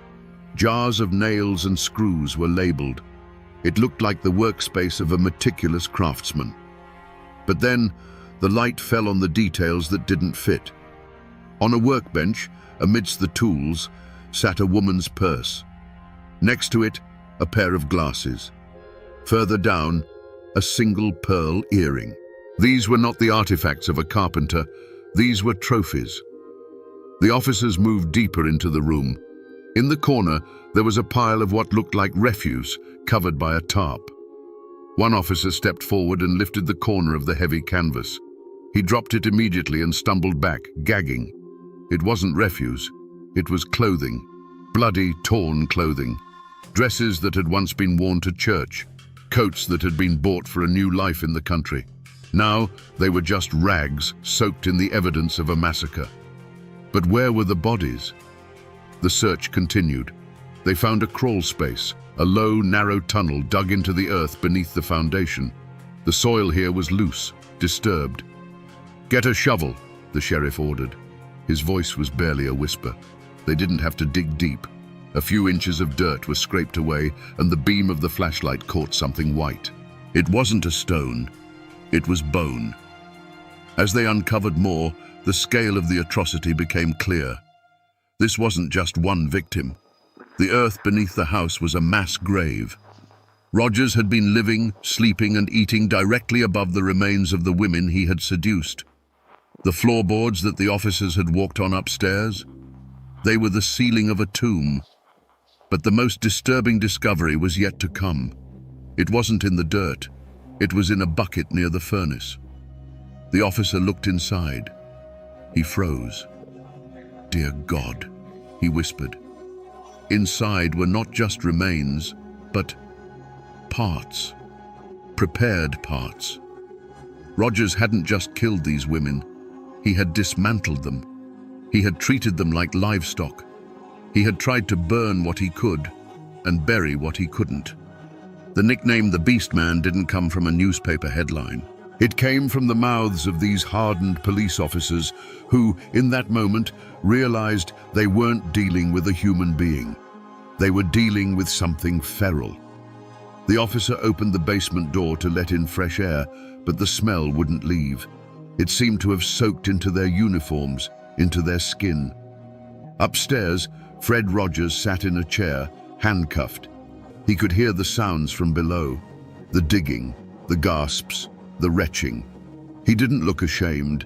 He didn't look terrified. He just looked annoyed, like a man whose project had been interrupted, like a man who was calculating how much this inconvenience was going to cost him. The moniker, the Beast Man, suggests something wild, something out of folklore like a werewolf or a yeti. But the reality was far worse because it was real. When the coroner arrived, the task before him was grim. The remains found in the crawl space and the buckets were not intact. They had been subjected to a level of violence that shocked even the medical professionals. Rogers hadn't just murdered these women, he had erased them. The investigation revealed that he used a sledgehammer, a simple, brutal tool found in almost every shed in America. In Rogers' hands, it was an instrument of annihilation. He used it to stun, to kill, and then to facilitate the disposal. The police found jars, not jars of preserves or moonshine, but jars containing souvenirs, trophies harvested from the bodies. It was this specific detail, the keeping of parts, that turned the stomach of the public. It suggested that Rogers didn't just kill for money. He killed because he enjoyed the ownership. He wanted to possess these women entirely, even after death. He had reduced human beings to puzzle pieces. The newspapers couldn't print the full details. It was too gruesome for the 1950s sensibilities.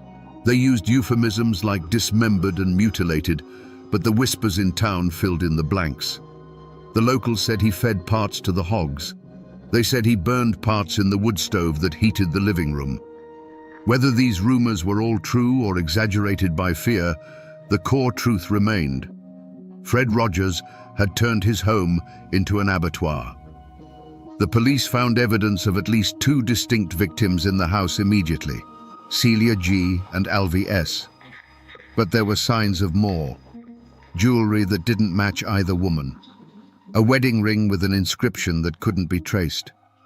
When the bodies were brought out, they were carried in bags, not stretchers. Bags. The sight of those small, heavy sacks being carried out of the nice old man's house broke something in the community's psyche. People who had shaken his hand felt dirty. People who had eaten at his table felt sick. The betrayal was absolute. The Beast Man wasn't a legend anymore. He was the man in the back of the squad car, watching the proceedings with cold, dead eyes. The interrogation of Fred Rogers was not a shouting match. There was no slamming of tables, no sweating under a bright light. It was a conversation, and that was the most terrifying part. Rogers sat in the chair, his hands folded in his lap. He looked like a disappointed schoolteacher. When the detectives laid out the evidence, the bodies, the hammer, the letters, he didn't break down. He didn't cry. He didn't beg for forgiveness. He just sighed. "Well," he said, as if discussing a minor accounting error, "it seems you've made quite a mess of my house." The detectives were stunned. They were showing him photos of the carnage he had created, and he was worried about his floorboards. "Did you kill them, Fred?" the sheriff asked. Rogers looked at him, his eyes devoid of any spark of humanity. "They were problems," he said. "I solved them." He described the murders the way you would describe changing a flat tire. Annoying, but necessary. He spoke of the women not as people, but as obstacles. "She got too clingy," he said of one. "She wouldn't stop talking about her money," he said of another. In his mind, he was the victim. He was the one who had been inconvenienced. These women had come into his life, disrupted his peace, and forced him to take drastic measures. He admitted to the killings with a chilling calmness. He explained how he hit them, how he cut them. He even critiqued his own technique, mentioning that the saw he used was dull and he should have sharpened it. The detectives listened in horror. They realized they weren't talking to a man who had snapped in a moment of passion. They were talking to a man who had no conscience. He was a sociopath in the purest definition of the word. He understood that what he did was illegal, but he didn't feel that it was wrong. "I gave them a nice few weeks," he justified. "They were happy, happier than they'd been in years. I did them a favor." This twisted logic is common among psychopaths. They rewrite reality to make themselves the hero, or at least the rational actor. Rogers genuinely believed that the few weeks of false romance he provided were fair payment for their lives and their fortunes. The transcript of that interrogation is a document of pure evil. It reveals a mind that is completely alien to us, a mind where empathy does not exist, where love is a tool, and where murder is just a transaction. As the detectives left the room, they felt drained. They had looked into the abyss, and the abyss had smiled back. In 1957, there was no 24-hour news cycle, no Twitter, no TikTok. But news of a crime this grotesque traveled faster than any fiber optic cable could carry it. It traveled by word of mouth, by telephone wire, and by the ink-stained pages of the morning paper. Fayette County, usually a quiet blip on the map, became the center of the universe. Reporters from New York, Chicago, and Richmond descended on the small town. They camped out on the courthouse lawn. They hounded the locals for quotes. They turned the tragedy into a spectacle. The headlines were sensational. Bluebeard of the Hills, the lovelorn killer, the beast man caught. Inside the courtroom, the atmosphere was electric. The gallery was packed. When Fred Rogers walked in, a hush fell over the room. He didn't look like a monster. He looked like Fred. He was wearing a suit. He was clean-shaven. He nodded politely to his lawyer. This visual disconnect was the hardest thing for the public to process. They wanted a villain with fangs. They got a grandfather. The trial was swift. The evidence was overwhelming. The prosecution laid out the timeline, the letters, the arrival of the victims, the withdrawals from the banks, the blood in the basement. They brought out the hammer. They brought out the saw. The jury, composed of local men, listened with stone faces. They knew this man. Some of them had probably bought him a coffee. The betrayal felt personal.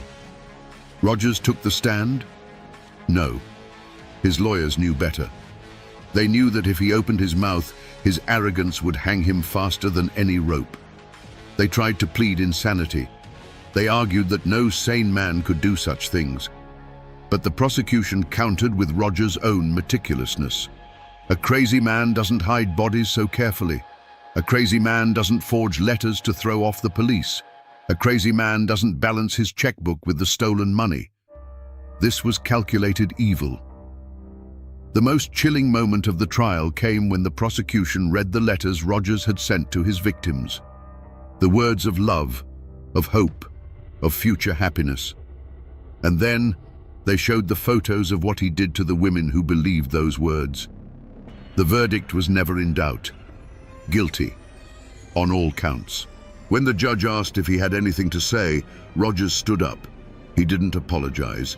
He didn't ask for mercy. He simply said, "I did what I had to do." He was sentenced to life in prison. In West Virginia at the time, there was no death penalty for his specific charges due to a legal technicality of the era, or perhaps the jury just wanted him to rot. He would die in a cage, just as he had made his victims die in his house. The gavel banged, the crowd erupted.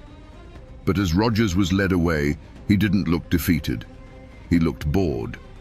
The circus was over, and he was ready to go back to his cell and read his books. But the question remained, what made him? Was he born a monster, or did the world make him one? After the gavel fell and the cameras left, the psychologists arrived.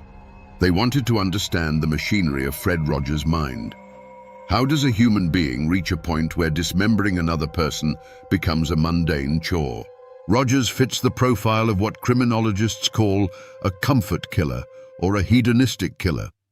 But unlike those who kill for sexual thrill, Rogers' primary motivation was profit, mixed with a pathological need for control. He viewed people as resources. In his worldview, a human being was no different than a coal seam or a timber forest. You extract the value and you discard the waste. The value in this case was their savings. The waste was their bodies. Experts looked for a reason: trauma, abuse, a childhood injury. They dug into his past. Rogers had a history of petty crime, of fraud, of deceit. He had always been a grifter. But grifting is a long way from butchery. What changed? Some theorized that age played a role. As he got older, he lost the patience for the long con. He didn't want to spend years swindling someone. He wanted the money now. Murder became a shortcut. It was the most efficient way to close the deal. Others point to the isolation of the Hollow. In the absence of societal observation, his darkest impulses were allowed to grow unchecked. Without neighbors to judge him, without the constant reinforcement of social norms, his morality eroded. He created his own kingdom where he was the king, the judge, and the executioner. But there is a more disturbing possibility. The possibility that there was no reason. We desperately want to find a cause for evil because it makes us feel safer. If we can say he was abused or he had a brain tumor, we can tell ourselves that we are different, that we are safe. But sometimes you look into the abyss and the abyss just shrugs. Rogers showed no signs of psychosis. He wasn't hearing voices. He wasn't hallucinating. He knew exactly what he was doing. He just didn't care. He lacked the fundamental hardware of empathy. To him, other people were just NPCs, non-player characters in a video game where he was the only real person. In prison, Rogers was a model inmate. He was polite. He followed the rules. He never caused trouble. This further proves that his violence was pragmatic, not impulsive. He was violent when it served his purpose. When violence no longer served him, he turned it off like a light switch. He died in prison a year later in 1958. His heart gave out. A mundane end for a monster. He took his secrets to the grave. We will never know exactly how many women answered his ads. We will never know how many lie in unmarked graves in the West Virginia hills, but he left behind a legacy, a scar on the landscape, and a warning that the most dangerous monsters aren't the ones hiding under the bed. They are the ones inviting you to sit on the porch. Today, if you drive through Fayette County, you might miss the location of the Rogers house entirely. The original structure is gone, reclaimed by the earth or demolished to wipe away the memory. The woods have grown back, covering the scars in the soil. The birds sing, and the wind rustles through the trees, just as it did in 1957. But the name remains. It is one of the strangest coincidences in American history. Two men, same name, roughly the same era. One became the symbol of ultimate goodness, a man who wore a cardigan and taught us that we are special. The other became the symbol of ultimate darkness, a man who wore a mask of sanity and taught us that we are vulnerable. Fred McFeely Rogers, the TV host, launched his show nationally in 1968. By then, the Fred Rogers of West Virginia was long dead. But for the people of Appalachia who lived through the terror, seeing that name on a television screen must have sent a shiver down their spines. It serves as a grim reminder of the duality of human nature. We are capable of profound kindness, of building neighborhoods where everyone is welcome.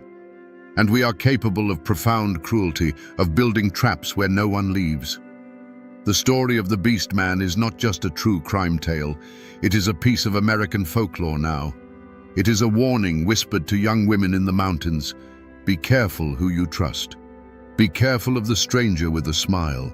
Be careful of the house that sits too far back from the road. We live in a world that is more connected than ever. We have safety apps, background checks, and digital footprints.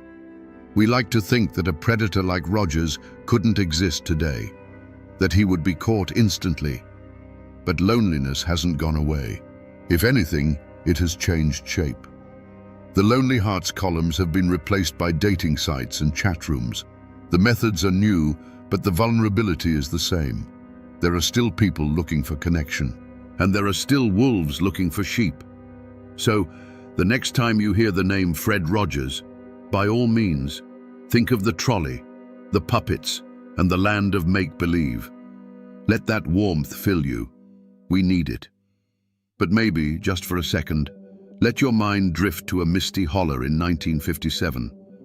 Remember the other Fred. Remember Celia. Remember Alvy. Remember the women who packed their bags for a new life and found only silence. There are two Fred Rogers in American history. One taught us how to love our neighbor. The other showed us why we should fear them. And in the end, the most important lesson might be to know the difference.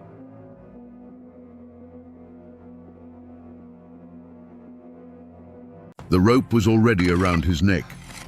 On May 1st, 1868, Tom Dooley looked out over the crowd and with his last breath spoke the words that would seal a woman's reputation in darkness for eternity.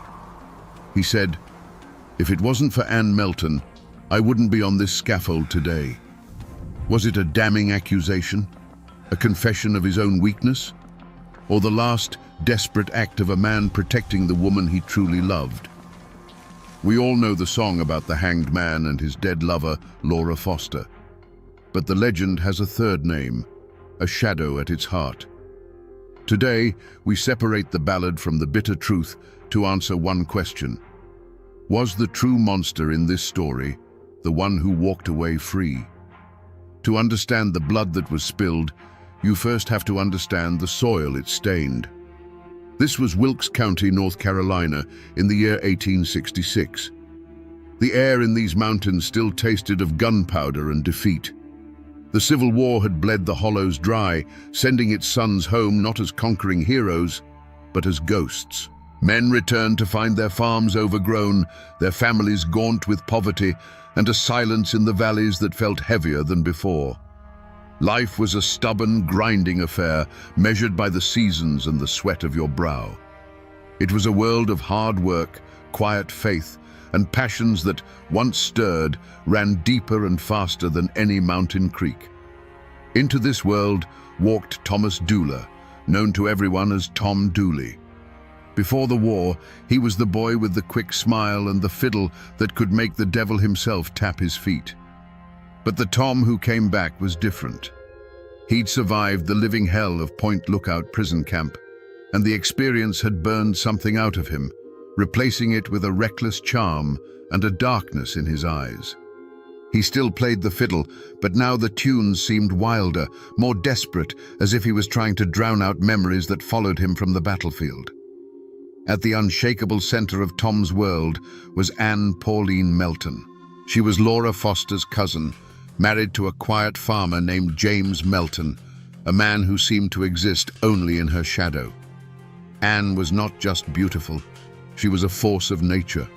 With dark, knowing eyes and a will as strong as iron, she was a woman who refused to be contained by the small, pious world she inhabited. Her affair with Tom Dooley was the worst-kept secret in Elkville, a blazing fire that everyone saw, but no one dared try to put out.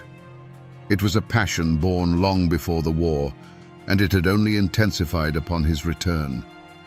And then there was Laura Foster, younger, fairer, and by all accounts of a gentler nature than her cousin Anne. She was a girl on the cusp of womanhood, with dreams that were likely as simple as they were sincere: to be courted, to be married, to build a life. She, too, fell under the spell of the handsome, haunted fiddle player. In her, Tom perhaps saw a chance at a different kind of life, a peace he could never find with the tempestuous Anne. For a time, this fragile, dangerous balance held. Life went on. James Melton ploughed his fields, pretending not to know. The community whispered behind their hands at church and at the general store. Anne held court, the queen of a tiny, isolated kingdom, with Tom as her devoted, reckless knight. And Laura Foster watched from the edges, her heart full of a hope that was about to turn deadly. They were all caught in a web of love, jealousy, and obligation, unaware that the world they knew was about to be burned to the ground. But the war had sent home more than just broken men. It sent home a sickness, a blood taint that traveled in silence.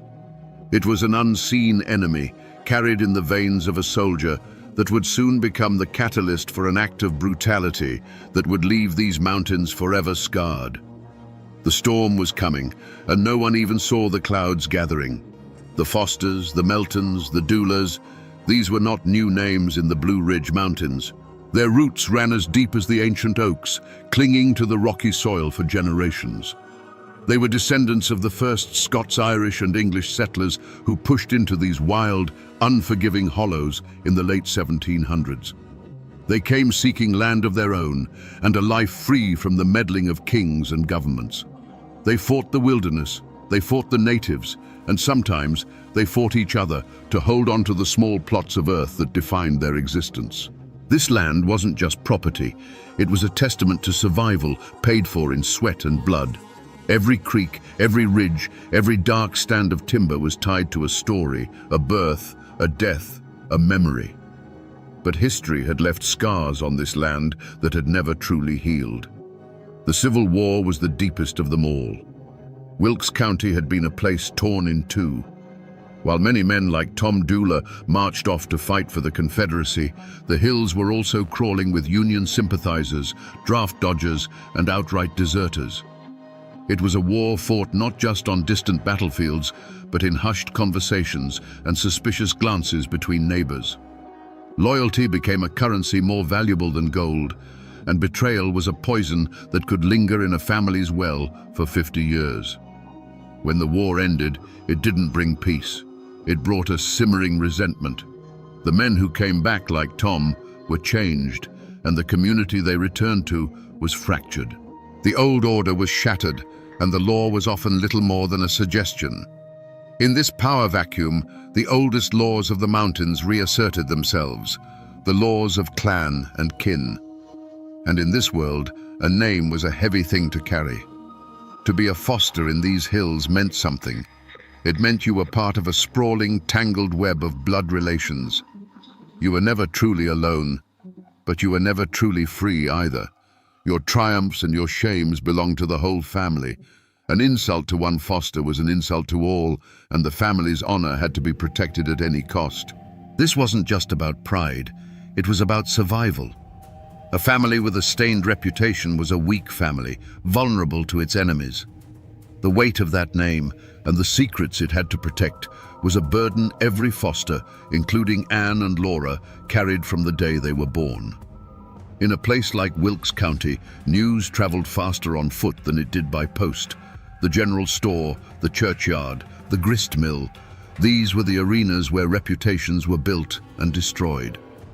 And at the center of this web of whispers was Anne Melton. Her affair with Tom Dooley wasn't just a private sin.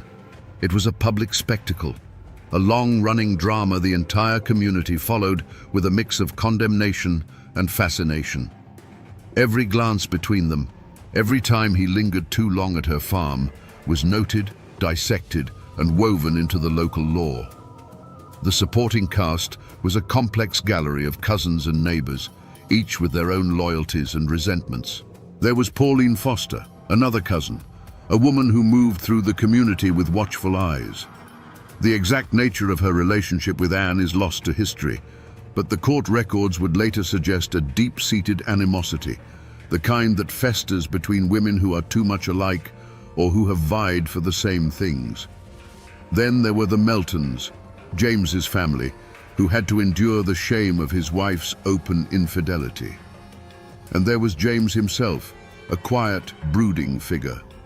The community saw him as a cuckold, a weak man who couldn't control his wife.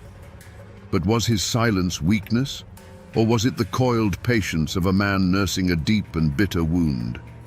The affair itself was the great, unhealed sore on the community's skin. It was an affront to the sacred institution of marriage and a constant source of tension. But there were other, smaller slights that kept the air poisoned.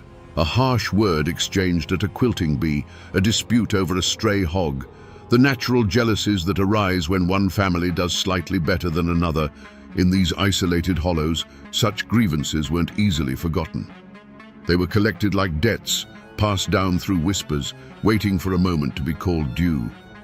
The Foster clan was so large and interwoven that it was a world unto itself, rife with its own internal rivalries and power struggles. It was this fertile ground of gossip and resentment that allowed the most dangerous rumor of all to take root. When whispers of the foul disease began to circulate, they fell on ready ears. Syphilis was more than an illness. It was a mark of moral decay, a physical manifestation of sin. The rumor transformed the affair from a simple matter of adultery into something dark and terrifying. It was a secret that, if exposed, would bring a level of shame and ruin that was absolute. It wouldn't just be whispers, it would be utter damnation. The air in Elkville grew thick and heavy, Anne, Tom, and Laura were no longer just three people caught in a tangle of passion. They were characters in a tragedy that everyone was watching unfold, a tragedy being written in real time by the relentless, unforgiving murmur of the community. The pressure was immense. Every smile felt like a mask, every conversation like an interrogation. The stage was set, and the ground was soaked with the fuel of old grudges, just waiting for a single spark to set the whole world ablaze. In the mountains, people have always paid attention to signs. They knew how to read the sky for a coming storm, and they knew how to read the woods for omens. And in the spring of 1866, the old folks would later claim the signs were all bad. They said the whippoorwills called too close to the houses, a sure sign of a soul about to depart. A strange, unnatural quiet seemed to settle in the hollows, a silence that felt sharp and heavy in the air, as if the mountains themselves were holding their breath, waiting for a coming violence. These were the whispers of the woods, the ancient language of dread that every mountain person understood in their bones. The true omen, however, was not a bird or a dream. It was a human one. It was the change that came over Laura Foster. The young, hopeful girl disappeared, replaced by a woman who had been handed a death sentence. When Laura learned she was sick and understood the shameful truth of how she'd gotten that way, the desperation must have been absolute. She was no longer just a spurned lover. She was a victim facing a slow, ugly decay. And she was not going to suffer that fate alone and in silence. Her threat to expose Tom, and by extension the married Anne Melton, was not the blackmail of a schemer. It was the last, defiant cry of a girl whose life had been ruined. That cry was a prophecy, and it spelled doom for Anne. Anne Melton would have felt it most of all. She was too sharp, too aware, not to see the abyss opening up before her. The whispers of the community were no longer just background noise. They were the sound of a trap being sprung. The easy power she held over men, the carefully constructed life she had built with her husband James, the fragile respectability she clung to, it was all about to be consumed by scandal and disease. She must have felt a cold knot of dread in her stomach that never went away, a premonition that the poison that had entered their lives had finally reached the heart. The walls of her world were groaning, and she knew that soon they would either come crashing down on top of her, or she would have to tear down someone else's first. The dam of whispers and threats was about to break. On a bright May morning, Laura Foster made her move. She walked out of her family's home, went to the barn, and saddled her father's mare. She told her family she was leaving to elope with Tom Dooley. This was it. This was the final desperate gamble of a girl who had nothing left to lose. It was not just a flight of romantic fancy, it was a public declaration, an act of defiance that would force every secret out into the sunlight. By riding away to meet Tom, she was setting the entire fragile world on fire.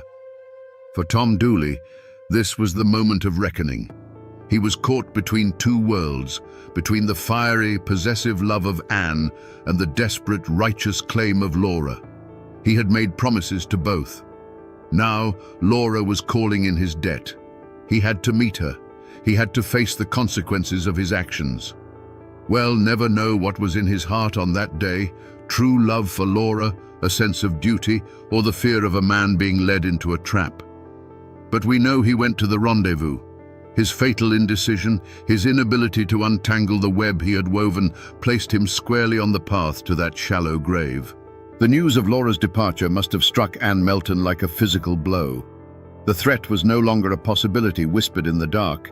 It was a girl on a horse, riding to destroy her. Laura's elopement with Tom would be the final, unforgivable humiliation.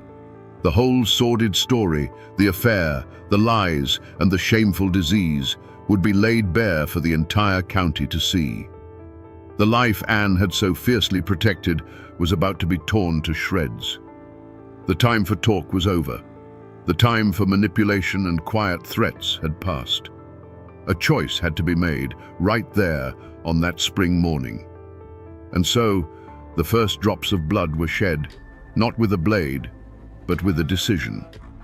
The plan, whether hatched in a moment of panicked rage or cold calculation, was set in motion. The rendezvous between Tom and Laura was no longer a meeting of lovers. It was an ambush. The conflict escalated from a bitter personal feud into a conspiracy to commit murder. Someone, Anne or Tom, under her influence, decided that the only way to silence Laura Foster forever was to put her in the ground. As Laura rode away, the sun warm on her back, she must have felt a mix of terror and hope. She was leaving everything she had ever known behind, riding toward an uncertain future with the man she loved. She didn't know that she was not riding toward a new life. She was riding into a silence that had been carefully prepared for her, a silence as deep and final as the Appalachian earth itself. The point of no return had been crossed. The spot where Laura Foster drew rein on her father's mare was quiet and secluded. Sunlight filtered through the new spring leaves, dappling the forest floor. This was the place where her future was supposed to begin. She looked for Tom, her heart a frantic mix of hope and fear. But the figure, or figures, that emerged from the shadows of the rhododendron thicket did not offer the embrace she was expecting. We will never know the exact words that were spoken in those final moments. Was it a plea, an accusation, a bitter, venomous argument? Whatever was said, the hope in Laura's eyes must have died in an instant, replaced by the cold, stark terror of betrayal. There was no long, drawn-out scream to echo through the hollow. The violence was too sudden, too brutally intimate for that. There was likely just a sharp, choked gasp, the sound of a frantic, brief struggle in the dry leaves on the forest floor, and then a heavy, sickening thud. A sound of such finality that it seemed to drain all the life from the air around it. The sound of a life being abruptly, horribly extinguished. The world did not stop. It simply went on without her in it. The mare, panicked by the scent of terror and the sudden chaos, reared back, its eyes wide with fright. It tore through the underbrush, reins flying, the empty saddle a stark and terrible testament to what had just occurred. The horse ran without stopping, a mindless flight back toward the familiar scent of home, leaving behind a scene of unnatural stillness. A small piece of a woman's life, a bonnet perhaps, or a ribbon, lay trampled in the dirt, the only splash of color in a world that had suddenly gone gray. Then, the grim work began. The silence was broken not by cries or laments, but by the rhythmic, labored sound of digging. It was the scrape and clank of a tool, a shovel or a mattock, striking the hard, unforgiving Appalachian earth. It was a desperate, sweating labor, a race against the setting sun and the possibility of a chance wanderer. Each shovelful of dirt was not just soil being moved, it was an act of concealment, an attempt to erase a person, to bury a terrible secret so deep that it might never be found. The grave was shallow, dug with the frantic haste of those who wanted to be gone from that cursed place. There was no reverence, no ceremony. The burden of Laura's body, now just a thing to be hidden, was placed into the shallow trench. The sounds were muted and awful. The rustle of her homespun dress against the dirt, the dull weight of her form settling into the earth. It was a final, profound act of desecration. Then came the final sounds, the soft, heavy thuds of dirt being shoveled back into the hole, covering the last evidence of the crime. The person, or people, who stood there in the fading light, their clothes stained with soil and their lungs burning from the effort, were not just burying a body. They were burying a promise, a future, and a piece of their own souls. When they were finished, they tried to make it look as though nothing had happened. They scattered leaves over the freshly turned earth and arranged the branches just so. But the ground was wounded. No human eyes had witnessed the act, but the ancient trees stood as silent sentinels. The mountains had seen it all, and in the Blue Ridge, the mountains never, ever forget. To understand what happened in that secluded glade, you have to try, for a moment, to look at the world through Anne Melton's eyes. In her mind, Laura Foster was no longer a person. She wasn't her cousin. She wasn't a romantic rival. She was a disease, a walking plague that threatened to consume everything Anne had built. The syphilis rumor was a death sentence, not just for the body, but for the soul. It meant being cast out, shunned, left to rot in shame while the community whispered about your sins. Laura's threat to expose it all wasn't just blackmail, it was a promise of total annihilation. From Anne's perspective, this was not a matter of jealousy over Tom Dooley. This was a matter of survival, as primal and as ruthless as a cornered animal protecting its den. The twisted logic was terrifyingly simple. You cut out the infection before it kills you. The switch flipped the moment word reached her that Laura was on that mare, riding to meet Tom. Before that, the threat was a possibility, a problem that could perhaps be managed with manipulation or intimidation. But Laura on that horse was a lit fuse burning down to the powder keg. It was an act of open war. In that instant, all other options vanished.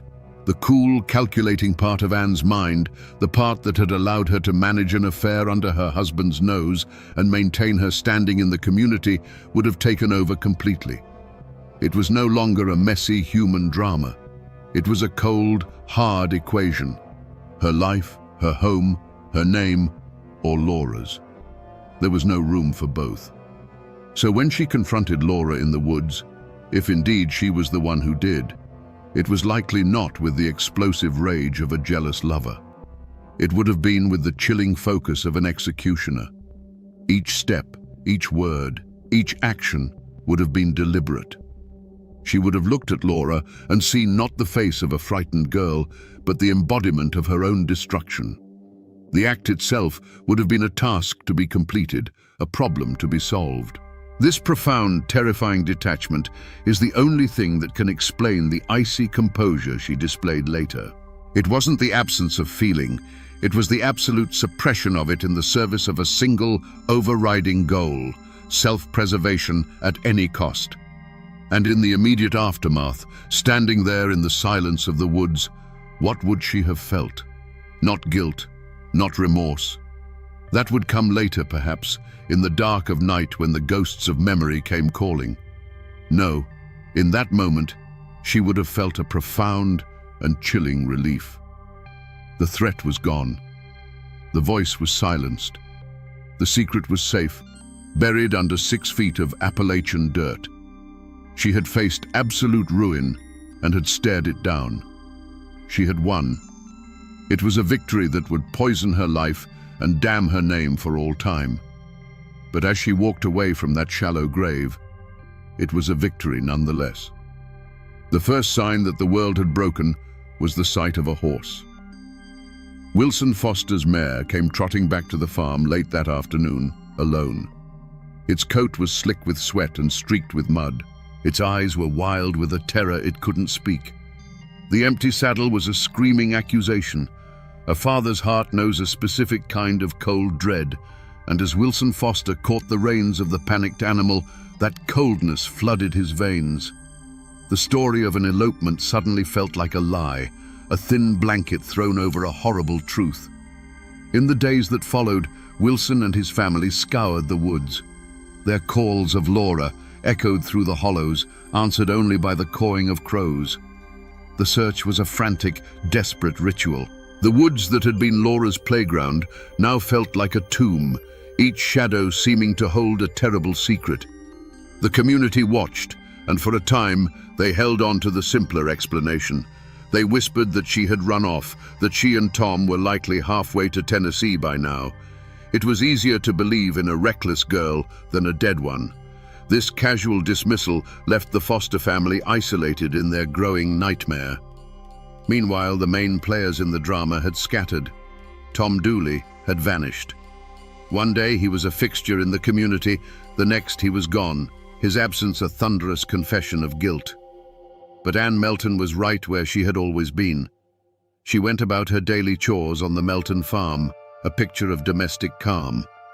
When questioned, her face was a mask of innocence and concern. She knew nothing. She had seen nothing. Her icy composure was a wall that no one could breach. and it was, in its own way, more terrifying than Tom's flight. Weeks turned into a long, agonizing summer. The search parties grew smaller as hope withered on the vine. Laura Foster was now officially a missing person, a ghost story whispered around the supper table. But her family, particularly her father, refused to let the silence win. They kept looking, kept asking questions, their grief hardening into a grim resolve to find the truth, no matter how ugly it might be. The whispers in the community began to change, the simple story of elopement giving way to darker suspicions of foul play. The discovery, when it finally came, was a grim and heartbreaking affair. A man named Colonel James Grayson, a local justice of the peace and a friend of the Fosters, was led to a spot deep in the woods. There, under a thin covering of leaves and branches, he saw what he had been dreading for months, a patch of earth that was too soft, too new. He began to dig. It didn't take long to uncover the horror. The search was over. Laura Foster had been found. The news ripped through Wilkes County like a flash flood. The whispers became a roar of outrage. With the discovery of the body, a missing persons case became a murder investigation. The law, which had been passive for months, was now spurred into action. The full weight of suspicion fell squarely on the man who had run. A warrant was issued for the arrest of Thomas C. Dooley. A reward was posted for his capture. Tom Dooley was no longer just a reckless local boy. He was a wanted murderer, and the hunt was on. The discovery of Laura's body was like a rock thrown into a still pond, and the ripples of suspicion and fear spread to every last cabin in the county.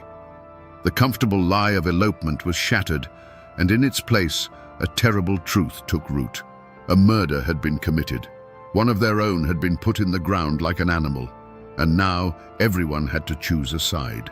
The general store was no longer a place for idle gossip. It was a courtroom where theories were argued in hushed, angry tones. At church, families who had worshipped together for generations now sat on opposite sides of the aisle, their prayers heavy with judgment for their neighbors. A thick, suffocating fear settled over the community. This wasn't a crime committed by some nameless drifter. The killer, everyone knew, was still among them. Many people must have known pieces of the truth. They'd seen Tom and Ann arguing. They'd heard the rumors about the disease. Perhaps someone had even seen Ann returning home that fateful night, her dress soiled with mud and secrets. But the Foster clan was a sprawling, powerful entity, and Ann Melton, with her iron will and piercing gaze, was a terrifying woman to cross. To speak against her was to risk more than just a cold shoulder. It was to invite a feud, to put your own family and livelihood in jeopardy. And so, a conspiracy of silence was born, not of loyalty to a killer, but out of raw, primal fear. Still, the community was not a monolith. While many pointed the finger at the fugitive Tom Dooley, others whispered that he was just a fool, a pawn in a game played by a much more cunning mind. They looked at Ann Melton, saw her cold defiance, and came to their own conclusions. They saw a woman capable of anything, a woman who had bewitched both her husband and her lover, a woman who would stop at nothing to protect her name. Tom, they argued, might have helped dig the grave, but it was Ann's venom that had struck the fatal blow. In this poisoned atmosphere, small acts of courage and cowardice became monumental. There was the quiet neighbor who, risking the wrath of the Meltons, brought a basket of food to Laura's grieving family, a silent gesture of solidarity. There was the witness, Pauline Foster, who, whether out of a sense of justice or personal spite, decided to break the silence and tell the authorities what she claimed Ann had confessed. And on the other side, there were those who provided false alibis, who swore they'd seen Tom miles away when the murder occurred, weaving a web of lies to protect a friend or simply to avoid getting involved. The murder of Laura Foster had done more than kill a young woman. It had ripped the soul out of the community. Neighbor now looked at neighbor with suspicion. Old friendships curdled into resentment. The valley was no longer a place of shared hardship and trust. It was a fractured landscape of fear, secrets, and unspoken accusations. The lines had been drawn in the dirt, and the blood that had been spilled would stain them forever. The manhunt for Tom Dooley was not just a matter of law, it was a matter of pride. Sheriff William Dooler, a relative of Tom's, was tasked with bringing him in, a duty that must have weighed on him like a shroud. But the official posse was swelled by harder men from the Foster clan whose faces were grim masks of determination. They weren't interested in a trial, they were interested in mountain justice, a swift and final accounting for the blood of their kin. They knew Tom, they knew his habits, and they knew the woods as well as he did. They weren't just chasing a killer, they were hunting a ghost who knew every shadow in their own backyard. For weeks, Tom was a phantom. He was a creature of these mountains, born and raised in their embrace, and now he used them as his shield. He moved by night, sleeping in caves and abandoned cabins, living off whatever he could forage or steal. The posse would find his tracks by a creek bed, only to have them vanish on the hard rock upstream. They'd get a tip that he was hiding in a certain hollow, and by the time they'd surrounded it, he was already miles away, watching their lanterns flicker from a distant ridge. The rhododendron thickets, so dense they were called laurel hells, were his fortress. He was making fools of them, and with every passing day, the legend of his cunning grew, while the frustration of the hunters curdled into a cold, patient rage. But Tom knew Wilkes County was a cage, and the walls were closing in. He couldn't run forever in a place where every face knew his name. His only hope was to disappear completely, to cross the Blue Ridge into Tennessee and start a new life under a new name. And so began the second, more desperate phase of the chase. He pushed westward into the wild heart of the mountains that separated the two states. This was a brutal, unforgiving wilderness, a vertical world of razorback ridges and sunless valleys. The hunt became an ordeal of endurance, a battle against not just a man, but against the mountains themselves. The posse, relentless and driven, stayed on his trail. They followed broken twigs, faint footprints in the mud, and the whispers of isolated mountain folk who had seen a haunted-looking stranger passing through. The chase stretched on, a slow, grueling pursuit through some of the most difficult terrain in the eastern United States. Tom was starving, exhausted, and the ever-present fear of the men behind him was a constant, gnawing companion. The freedom he had run for now felt like a different kind of prison, a cold and lonely one. He finally made it to Trade, Tennessee, a small settlement just across the state line. He was no longer Tom Dooley, the fiddle-playing charmer. He was just another ragged farmhand, calling himself Tom Hall, looking for work to fill his empty belly. He found it on the farm of a man named Colonel James C. Grayson. For a brief moment, he might have thought he had made it.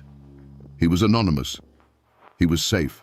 But the posse had its own network, and word of a suspicious newcomer who fit Tom's description had trickled back across the mountains. The moment of capture was not a blaze of gunfire on a rocky cliffside. It was quiet, pathetic, and inevitable. The posse found him helping with the chores, his shoulders slumped with weariness. He looked up and saw the familiar hard faces from home, and in that instant, he knew the running was done. The fight had gone out of him. There was no struggle, no last defiant stand. There was only the quiet resignation of a man who had been hunted to the point of collapse. He surrendered without a word, exhausted and cornered, the great chase ending not with a bang, but with the click of iron shackles. The journey back to Wilkes County was a somber procession, the hunters bringing their quarry home to face the justice of men. The trial of Tom Dooley was the greatest spectacle Wilkes County had ever seen. The small town of Statesville, where the trial was moved to avoid the inflamed passions of the locals, swelled with spectators. Farmers in dusty overalls stood shoulder to shoulder with men in fine suits, all of them craning their necks for a glimpse of the infamous killer and the woman at the center of the storm. The courtroom was a tinderbox. Armed deputies stood guard at the doors, their eyes scanning the crowd, wary of the foster kin who were there to see justice done one way or another. Tom Dooley, gaunt and broken from his time on the run, looked like a condemned man from the moment he walked in. His defense was led by Zebulon Vance, a former governor of North Carolina and one of the most brilliant lawyers in the state. Vance argued passionately that the evidence against his client was purely circumstantial, a flimsy case built on rumor and the hysteria of a community desperate for a scapegoat. But the star witness, the one everyone had come to see, was Ann Melton. When she took the stand, a hush fell over the courtroom. She was a vision of composure, her dark eyes sweeping over the crowd without a flicker of fear. She answered the prosecutor's questions with a cool, unshakable calm, denying everything. Her voice never wavered. She painted herself as a victim of malicious gossip, a respectable married woman whose name had been unfairly dragged through the mud. It was a masterful performance. To her supporters, she was a woman of incredible strength, unjustly accused. To her detractors, her icy demeanor was the ultimate proof of a sociopathic heart, a woman capable of orchestrating a murder and then lying about it without blinking. The trial was a parade of neighbors and cousins, their testimonies a tangled mess of personal grudges and second-hand stories. Pauline Foster delivered her damning testimony, claiming Anne had confessed the murder to her. But under the sharp cross-examination of Governor Vance, her credibility crumbled. She was portrayed as a spiteful woman, driven by jealousy and a personal vendetta against Anne. The case against Anne was built on a foundation of sand, one person's word against another's, with no hard evidence to tie her to the crime. In the end, the law of men, with its strict rules of evidence, could not convict her. The jury, faced with a mountain of innuendo but not a single piece of concrete proof, acquitted Ann Melton. A gasp went through the courtroom. She had walked into the heart of the fire and emerged without so much as the smell of smoke on her. She stood, smoothed her dress, and walked out of the courtroom a free woman, past the stunned and hateful glares of the Foster family. For Tom Dooley, there was no such escape. The evidence of his flight, his affair with Laura, and his presence near the scene was enough. He was found guilty and sentenced to hang. Justice had been delivered, but to many in that courtroom and in the hollows back home, it felt like a grotesque mockery. They had hanged the fool, but the mastermind, the true author of the crime, had just walked out the front door, free to return to her life as if nothing had ever happened. Was this the law of men? Or was it proof that some people were so cunning they could outwit justice itself? The thud of the trapdoor beneath Tom Dooley's feet was the final brutal punctuation mark on his life. With his death, the law was satisfied. But his last words from the gallows did not fade into the air. They hung over the hollows, a permanent stain on Ann Melton's name, a curse delivered with a dying man's breath. The trial was over, but the verdict of the mountains had just begun. For the Foster family, life became a long, quiet exercise in grief. They had a grave to tend now, a permanent scar on their land and on their hearts. But there was no closure. Every trip to the general store, every Sunday at church, held the possibility of seeing her, Ann Melton, the woman they believed had orchestrated their daughter's murder, living freely, her life continuing while Laura's had been cut short. They became the silent keepers of Laura's memory, their sorrow a cold, hard stone in the belly of the community, a constant, unspoken rebuke to the verdict of the court. And what of Anne? She had won her freedom, but she had lost everything else. The acquittal was not a pardon. It was a life sentence of a different kind. She returned to her farm with James Melton, but she was now a pariah, a ghost in her own life. Old friends would avert their eyes when she passed. Children would fall silent and hide behind their mother's skirts. She was utterly isolated, trapped in a prison of whispers and sideways glances. The community that had once been her stage was now her jury, and its judgment was a slow, daily poison. She was the woman who had gotten away with it, and for that, she would never be forgiven. History simply records that Anne Melton died a few years after the trial, likely from a fever or some other common malady of the time. But the legend, my friends, tells a different story. The legend is where the mountains delivered the justice the court could not. They say that Anne was consumed by the very disease that had started it all.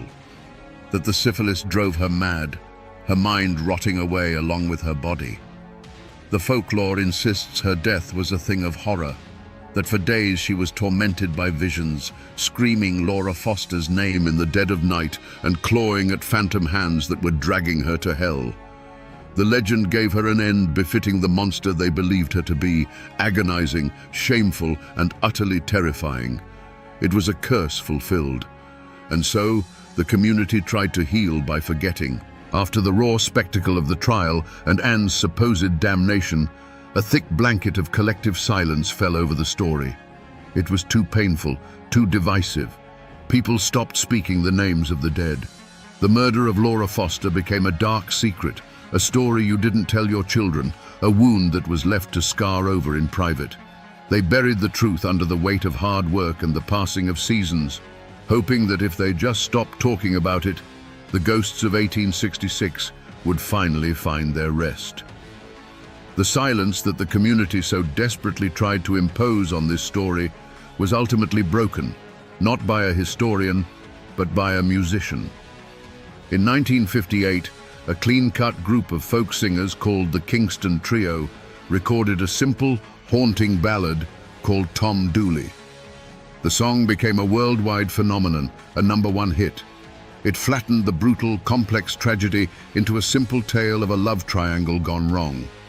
The song became a ghost, its mournful tune drifting out of jukeboxes and radios across the country, ensuring that the names Tom Dooley and Laura Foster would never truly be forgotten. It was this song that pulled the story from the dusty archives and gave it a strange new life in the modern world. And the physical traces, my friends, they are still there. You can travel to Wilkes County today and find them. There's a small, fenced-in plot where a gravestone marks the final resting place of Tom Dooley. It's a newer stone, placed there long after the original was chipped away by souvenir hunters. You can also find the quiet, lonely grave of Laura Foster, tucked away in a family cemetery. But the grave of Anne Melton is harder to find. Some say she was buried next to her husband in the Melton family plot, while others whisper that she was laid to rest in an unmarked grave, shunned by a family that could no longer bear the weight of her name. Even in death, she remains a figure of mystery and shadow. The land itself holds the memory. The old hanging tree in Statesville is long gone, but locals can still point to the spot where the gallows stood. And if you know who to ask, they can take you deep into the woods to a quiet, unremarkable patch of ground. There are no markers, no signs. But as you stand there, in the silence of the forest, you can't help but feel a chill. This is the place. This is the earth that held Laura Foster's body for a long, hot summer. It is a wound in the landscape that has never fully healed. The descendants of the Fosters, the Meltons, and the Doulas still live in those hills. For generations, the story was a source of deep shame, a dark chapter that was never spoken of aloud. But the fame of the song changed that. It forced the story out into the light, transforming it from a private family tragedy into a piece of public American folklore. Today, the names no longer carry the same immediate sting, but they do carry an echo of a passion that burned too brightly, of a secret that was worth killing for, and of a tragedy that proves that while people may try to forget, the mountains remember everything. So we come back to the question we asked at the very beginning, a question that has echoed through these mountains for over 150 years. Was Anne Melton the true monster in this story? The law gave us its answer. It said no. But the legend, The folklore and the dying words of the man she loved screamed a different answer from the gallows. The truth, I believe, is buried somewhere in the murky soil between the two. The historical record is silent, but human nature is not. Anne Melton was a fiercely intelligent, passionate woman, trapped in a world that gave her very little power. When faced with total ruin, did she turn to an act of ultimate brutality to save herself? I cannot tell you with certainty that she held the blade. But I believe her will, her fear, and her desperation were the forces that drove the tragedy to its bloody conclusion. This is not just a simple story of a love triangle, the way the song tells it. This is a story about the awesome and terrifying power of secrets. It's a testament to how, in the isolated, close-knit world of the mountains, things like honor, shame, and reputation are not abstract ideas. They are matters of life and death. It's a brutal lesson in how love can curdle into obsession, and how obsession, when cornered, can become homicidal.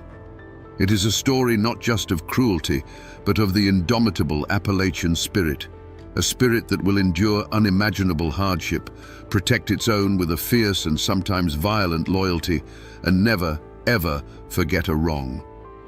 The Kingston Trio made Tom Dooley famous, but they only told you a piece of the tale. They never told you about the disease, the web of family secrets, or the cold, defiant woman who walked free, only to be imprisoned forever by her own legend. The ghosts of that tragedy still wander the hollows of Wilkes County, a timeless reminder of a passion that burned a hole in the fabric of the mountains.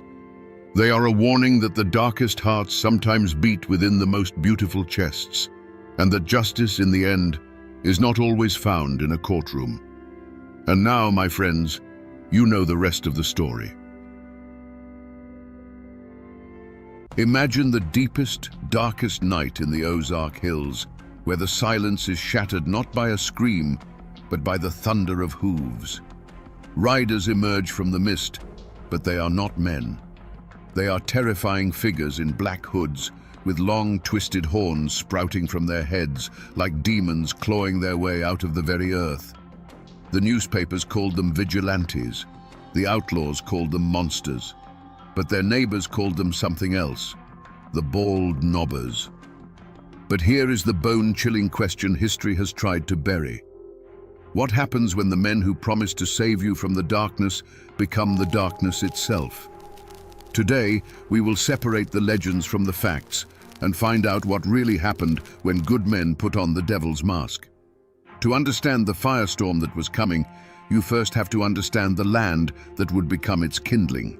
The Ozark Mountains of southern Missouri in the 1880s were a world unto themselves. This wasn't the manicured countryside of the East. This was a rugged, isolated land of deep hollows, limestone bluffs, and spring-fed creeks that ran clear as glass. It was a beautiful but unforgiving place, settled by fiercely independent Scots-Irish families who asked for little more than to be left alone to work their small farms and raise their children. Life here was governed by the seasons, not the clock. Men like Nat Kinney were pillars of this community. A giant of a man, a Union Army veteran with a booming voice, he was seen as a leader long before he ever took the title. You could find him at his general store, a place that smelled of coffee, leather, and kerosene, where he'd extend credit to a family down on their luck. You had decent, church-going folk, families who believed in hard work and the word of God, whose greatest dream was simply a good harvest and a peaceful night's sleep. But peace was a forgotten luxury. The Civil War had not been a distant conflict here. It was a brutal, intimate butchery that pitted neighbor against neighbor. The official surrender in 1865 meant nothing to the hills. The old hatreds didn't die. They just festered, waiting for a new excuse to bleed. The law was a ghost, a corrupt sheriff a full day's ride away who couldn't or wouldn't do a thing to help. In this vacuum, a new power had risen. A loose confederation of outlaws, horse thieves, and murderers, led by the notorious Taylor and Matthews clans, ran Taney County as their personal kingdom. They mockingly called themselves the Anti-Law and Order League. For the ordinary farmer, life became a waking nightmare. Livestock vanished in the night, stores were robbed in broad daylight, and families were terrorized into silence. Every sunset brought a fresh wave of fear. Every knock on the door could be a gang of thugs demanding food or whiskey. The people were pushed to the absolute edge, praying for a savior. But they were about to learn a hard lesson. In the Ozark Hills, when you pray for a savior, you have to be careful what kind of angel answers your call. The roots of this conflict ran deeper than any single crime. They were anchored in the very bedrock of the Ozarks. The families who settled these hills, the Scots-Irish, didn't come here seeking gold. They came seeking freedom from kings, landlords, and any government that tried to put a bridle on them. They carved their lives out of the wilderness with an axe and a rifle, and the land they claimed wasn't just property, it was a declaration of independence. This patch of earth, this creek bottom, this ridge, it was a legacy paid for in sweat, heartbreak, and blood. To threaten a man's land was to threaten his soul. But the most poisonous memory, the wound that never healed, was the Civil War. Here, it wasn't a war of uniforms and battlefields. It was a war of ambush and arson, fought between neighbors. Pro-Confederate bushwhackers and pro-Union jayhawkers turned the Ozarks into a slaughterhouse. A man might see the neighbor he'd helped raise a barn with the year before, riding toward his home with a torch in his hand. The official surrender at Appomattox was just a whisper from a world away. In these hills, the war never truly ended. It just went quiet. The hatreds were passed down from father to son like a family Bible. The Anti-Law and Order League wasn't born in a vacuum. It was the direct descendant of the bushwhacker gangs. Families like the Taylors and the Matthews had ridden for the Confederacy, and they saw the post-war government as a hostile, occupying force. For them, robbing and terrorizing their old Unionist neighbors wasn't just crime, it was a continuation of the war. They were settling old scores that the history books said were already settled. In this land, a family name was a heavy thing. It was your history, your allegiance, and your honor, all rolled into one. To be a Taylor or a Matthews meant you remembered the wrongs done to your kin during the war, and you never, ever let them go unavenged. To be a Kinney, a proud Union veteran, meant you believed in order, in the flag, and in the idea that the war was over and the law should be respected. The coming storm wasn't just about crime. It was the ghosts of the Civil War rising from their shallow graves, ready to fight one last time. The ground wasn't just fertile for a feud, it was salted with the blood of the last one. In a place as small and tight-knit as Taney County, there was no neutral ground. Friendships that had weathered droughts and hard winters now fractured under the weight of a single whispered question: are you for Kinney, or are you against him? The general store, the church, the blacksmith shop, these weren't just places of commerce or worship anymore. They were listening posts where every word was weighed and judged. Siding with the outlaws could get your barn burned by reformers. Siding with the reformers could get your throat cut by the outlaws. The simmering conflict gave old grudges a new, deadly purpose.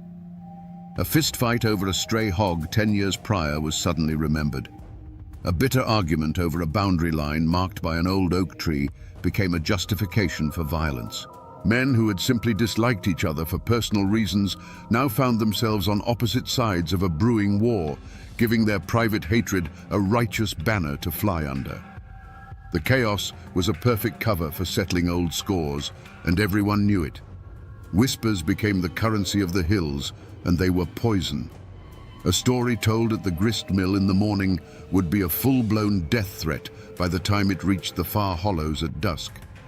Rumors traveled faster than a man on horseback, twisting and growing with every retelling. Did you hear that so-and-so was seen sharing a drink with one of the Taylor boys? Did you hear that man's wife say she thought Kinney was going too far? In this atmosphere, accusation was as good as a conviction, and suspicion was a death sentence waiting to be carried out. And then, there were men like William Edens. He wasn't an outlaw. He hated the thieves and killers as much as anyone. But he was a stubborn, honest man who believed that justice delivered from the shadows was just another kind of crime. He spoke out, not in saloons, but in public, arguing that a secret committee of men acting as judge, jury, and executioner was a cure far worse than the disease. To Nat Kinney's supporters, this wasn't principled opposition, it was treason. Edens was marking himself and his family as an obstacle. He was a voice of reason in a world that was rapidly going deaf with rage. The community was no longer a community. It was a tangled web of fear, loyalty, and festering resentments. Every man was sizing up his neighbor, wondering which side he'd be on when the shooting started. The air itself felt heavy, charged with unspoken threats. It was a place holding its breath, waiting for the first man to reach for his gun. In the hollows, where old beliefs clung like moss to the north side of an oak, people felt the change in the air. The old folks would tell you the land itself was sick. They said the panthers cried with a human voice at night, a sound that meant blood was about to be spilled. A strange, unseasonable fog would roll in before dusk and refuse to burn off by morning, shrouding the hills in a ghostly silence. Women spoke in hushed tones of unsettling dreams, dreams of faceless riders and burning homes, of a darkness that had a shape and a name they couldn't quite speak. These weren't just superstitions, they were the collective dread of a community beginning to fracture under an unbearable pressure. The true omen, however, wasn't in the sky or the woods. It was in the eyes of Nat Kinney. The man who once offered easy credit and a kind word was gone. In his place was a figure of pure, righteous fury. His voice, once used for friendly greetings, now boomed with the fire of an Old Testament prophet calling down damnation. He was the human catalyst, the gathering storm cloud. When he sent word, man by man, for a secret meeting at the schoolhouse on that treeless hill, that bald knob, it wasn't an invitation. It was a summons. It was the moment the vague, simmering anger of the people began to sharpen into a weapon. On that cold night in 1885, as a dozen men slipped away from their cabins, their wives felt a knot of dread tighten in their stomachs. They saw their husbands clean their rifles, not with the calm focus of a man going hunting, but with the grim determination of a man going to war. They didn't know the specifics of the meeting, but they understood its nature. This wasn't about building a new fence or organizing a church social. This was about blood. They were trying to cast out the devil, but they couldn't shake the terrible feeling that to do so, their husbands were about to invite a whole new kind of demon into their homes. The shadow of what was to come was already falling across their doorsteps. Inside that cold schoolhouse, by the flickering light of a single lantern, Nat Kinney's voice was a clap of thunder. He laid out the nightmare they were all living, the stolen livestock, the terrorized families, the mockery of the law. He told them that if the government had forsaken them, then they would have to become their own government. If the law wouldn't protect them, they would become the law. That night, they swore a blood oath of secrecy and allegiance. They were no longer just a dozen angry farmers. They were an army. They were the bald knobbers. And an army needs an enemy to fight. They didn't start with the hardened outlaws. Their first target was chosen carefully, a notorious wife-beater, a man despised by the community but untouchable by the law. One moonless night, the silence of a lonely hollow was shattered by galloping hooves. The man was dragged from his bed, not by his neighbors, but by a circle of horned, silent demons. They tied him to a tree and whipped him raw with a hickory switch. They didn't speak a single word. When they were done, they melted back into the darkness, leaving him bleeding and terrified. It was a message, brutal and clear. There was a new power in the hills, a power that saw everything. The reaction was immediate. Decent folk, who had lived in fear for so long, breathed a collective sigh of relief. The whispers were no longer of fear, but of gratitude. Justice had been done. This success was like a drug to the bald nobbers. It emboldened them, swelling their ranks and hardening their resolve. They moved from punishing social outcasts to targeting the outlaws themselves. They burned down the corrupt saloons and gambling dens that served as the gang's headquarters, a direct assault on their power. The true point of no return came a few weeks later. A crude notice was nailed to the door of a known horse thief's cabin. It didn't have a signature, only a crude drawing of a horned mask. It gave the man and his associates 24 hours to leave Taney County. There was no negotiation, no trial. It was an ultimatum: leave or be found hanging from an oak tree. This was no longer about punishing a single sin. This was a declaration of war. The bald nobbers had taken it upon themselves to cleanse the entire county by force. The first drops of blood, drawn by a hickory switch, had been a test. Now, having found their power, they were promising a flood. The outlaws, for the first time, were scared. And a scared man with a gun is the most dangerous thing in the Ozark Hills. The war had begun. Power born from rage is a fire that eventually consumes the hand that wields it. The bald nobbers, once hailed as saviors, had begun to believe their own legend. Their enemy was no longer just the outlaw, it was anyone who questioned their methods. William Edens, the outspoken farmer who dared to call their shadow justice a crime, became the focus of their festering anger. On a cold night in 1887, they decided his voice would be silenced forever. This time, there were no ghostly horns, no pretense of demonic judgment. A large group of men, their faces bare in the moonlight, surrounded the small, isolated cabin. The pretense was over. This wasn't a warning, it was an execution. Inside, the Edens family and their house guest, Charlie Green, were asleep, unaware that their world was about to end. The first sound was not a knock, but a chorus of angry shouts from all sides, a predator's cry that left no room for escape. Then, the night exploded. It wasn't a single shot, but a deafening, continuous roar as dozens of rifles opened fire at once. The thin wooden walls of the cabin offered no protection. They might as well have been made of paper. The air filled with the shriek of splintering wood and the high-pitched shattering of the window panes. Inside, it was a hurricane of lead and splinters. The lantern on the table danced crazily from the impacts before its glass chimney burst, plunging the room into a terrifying darkness pierced only by the muzzle flashes from the tree line. Through the eyes of Edens' wife, it was a nightmare of incomprehensible chaos. She felt a searing pain in her own body as she fell. She heard a sharp final gasp from her husband, followed by the heavy, dull thud of his body collapsing onto the floorboards he had laid with his own hands. From the corner where their guest, Charlie Green, had been sleeping, there was a second thud, and then a profound silence. The attackers kept firing long after any movement inside had ceased, their fury needing to exhaust itself into the unresisting wood. And then, just as suddenly as it began, the shooting stopped. The silence that rushed back in was heavier, more terrifying than the noise. The only sound was the wind whistling through the new, ragged holes in the walls. The sharp, acrid smell of gunpowder hung in the air, thick enough to taste. It was the smell of murder. When the first rays of dawn finally crept into the shattered cabin, they illuminated a scene of utter devastation.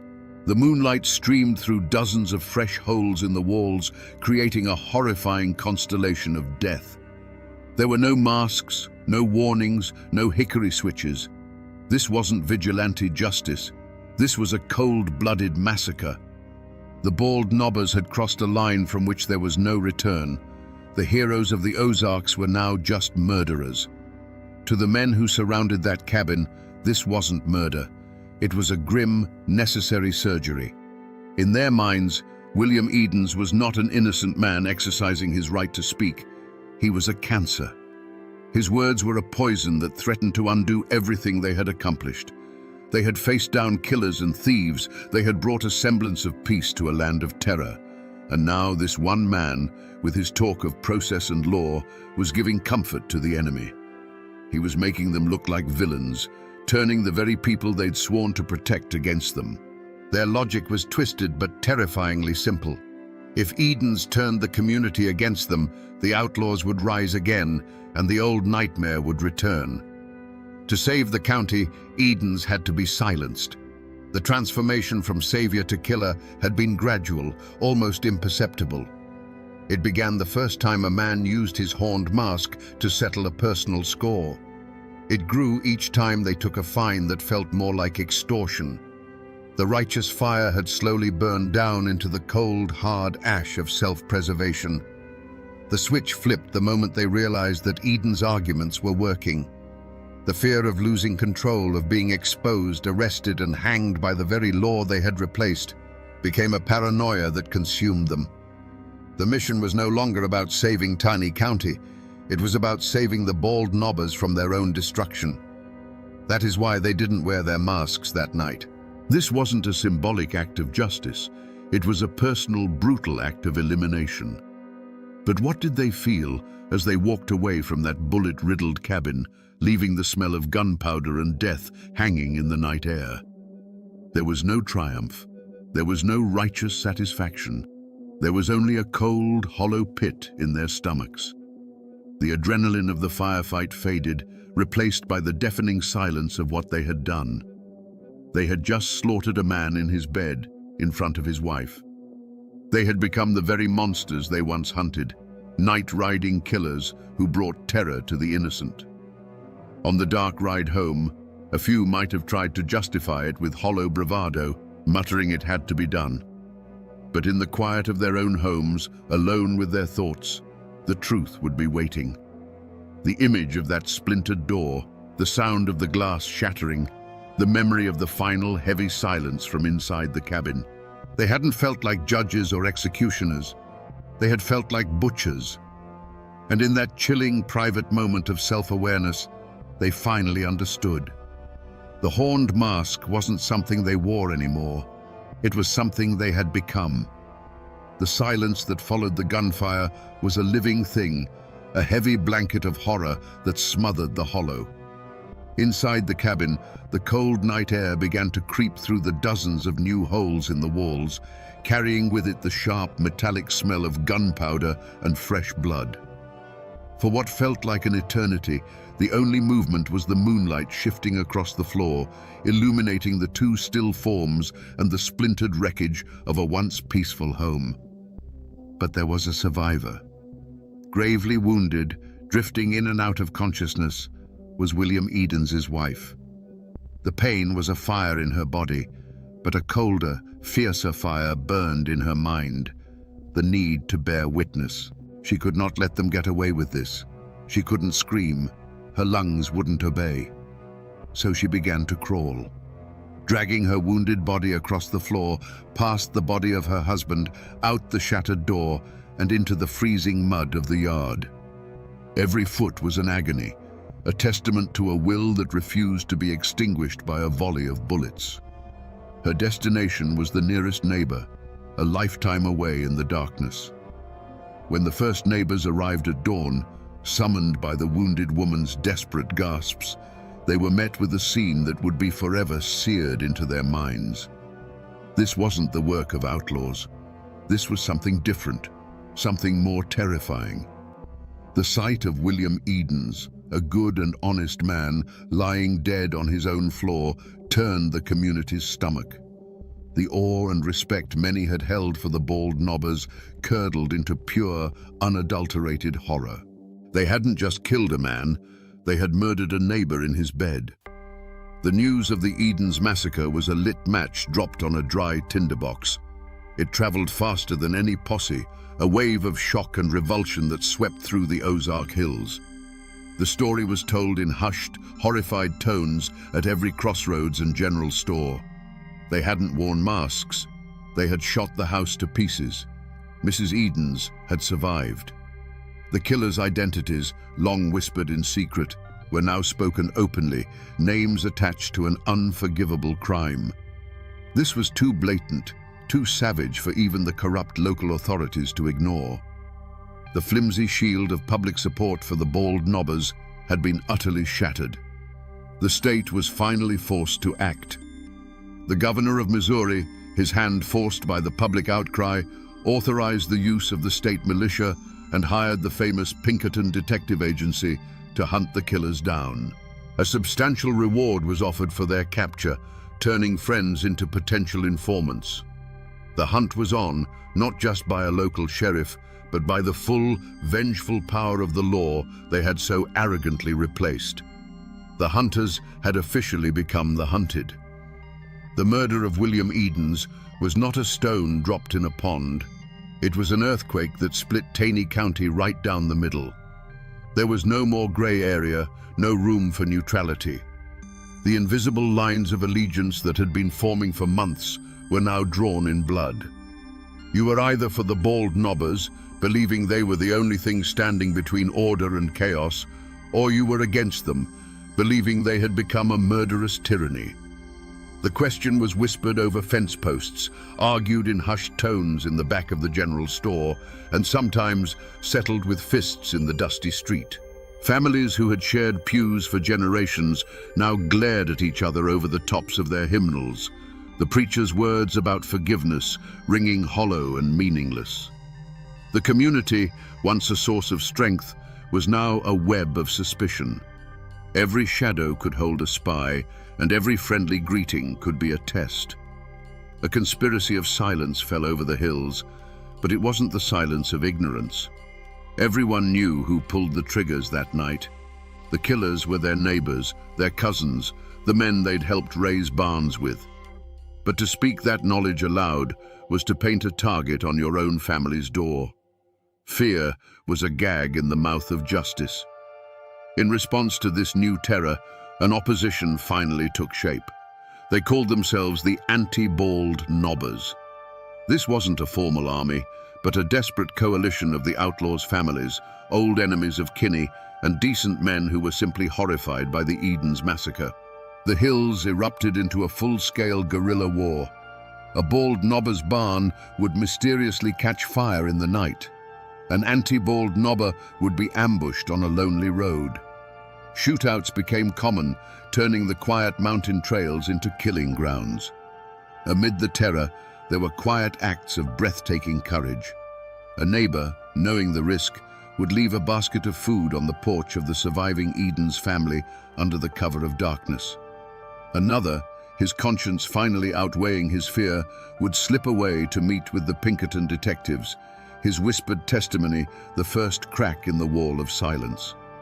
But for every act of courage, there was an act of cowardice. Men who knew the truth would provide false alibis for the killers, choosing the bonds of kinship or the safety of their own skin over the rule of law. The community was eating itself alive, and the war for the soul of the Ozarks had begun in earnest. The law that had been a ghost in Taney County for a generation finally arrived, and it arrived as an army. The state militia, disciplined and impersonal, marched into the hills, their blue uniforms a stark contrast to the greens and browns of the Ozarks. Alongside them came the Pinkerton detectives, quiet, observant men in city clothes who missed nothing. They weren't swayed by old loyalties, and they weren't intimidated by local reputations. They brought with them the cold, methodical logic of the ledger book and the arrest warrant. An unlikely and dangerous posse was formed. It was a volatile mix of state troopers, professional detectives, and the raw, vengeful fury of the anti-bald nobbers. For the lawmen, these local guides were a necessary evil, men who knew the secret paths and hidden hollows. For the anti-bald nobbers, this was their chance for revenge, now sanctioned by the state. They hunted their own kin, leading the militia to the doorsteps of men they had known their entire lives. The chase that followed was a brutal ordeal against the land itself. The wanted men were not fools. They were sons of these mountains. They knew every cave, every rock outcropping, every spring that could hide a man. They could melt into the dense woods like smoke. For the pursuing militia, many of them flatlanders, the Ozarks became a green hell of steep ridges, sudden drop-offs, and thorny thickets that tore at their uniforms and their resolve. Days turned into weeks of grueling patrols, of false leads and near misses. The mountains, which had been the Bald Knobbers' fortress, were now their last, desperate sanctuary. But the real weapon that brought them down wasn't the rifle, it was the whisper. The governor's reward money was a powerful temptation, but it was the presence of the militia that truly broke the spell of fear. For the first time, people who knew the truth felt safe enough to speak it. A farmer, his conscience gnawing at him, would secretly meet a detective and trade a name for a promise of protection. A woman, tired of the bloodshed, would leave an anonymous note detailing a hiding spot. One by one, the cracks in the wall of silence began to spread.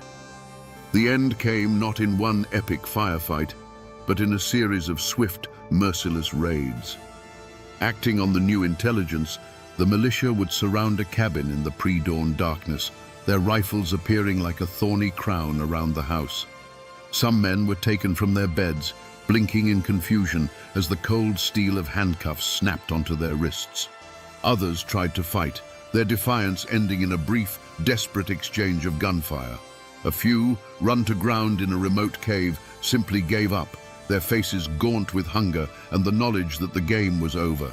The once feared night riders, the horned demons of the hills, were rounded up by the dozens, their reign of terror ending not with a thunderclap, but with the quiet, final click of a jail cell door. The trials of the Bald Knobbers were not a quiet legal proceeding. They were the final battle of the war, fought not with rifles, but with testimony and lies. The entire county descended on the small town of Ozark, Missouri, turning it into an armed camp. State militia with bayonets fixed stood guard on the courthouse steps and at the doors, their stoic presence a thin wall against the seething tension in the streets. Inside, the courtroom was packed to the rafters, a stifling, airless space filled with the families of the accused, the families of the victims, and curious onlookers, all watching each other with a mixture of hatred and fear. The air was thicker than summer molasses, heavy with the unspoken threat that the violence outside could erupt within these walls at any moment. This was a clash of two worlds. In the dock sat the accused, hardened hillmen, their weathered faces looking utterly out of place against the polished wood of the court. Facing them was the machinery of the state, slick, confident lawyers from the city whose legal arguments felt like a foreign language in a place where disputes were settled with a handshake or a shotgun.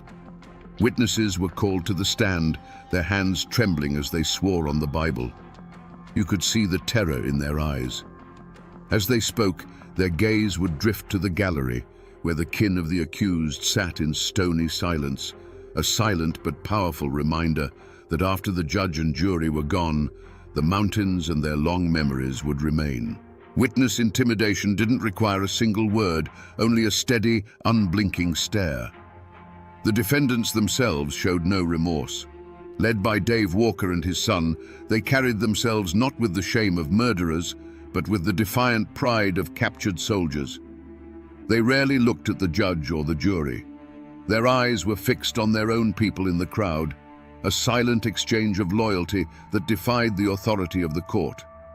In their minds, they were being tried by a foreign power for an act of war, for executing a traitor who threatened their cause.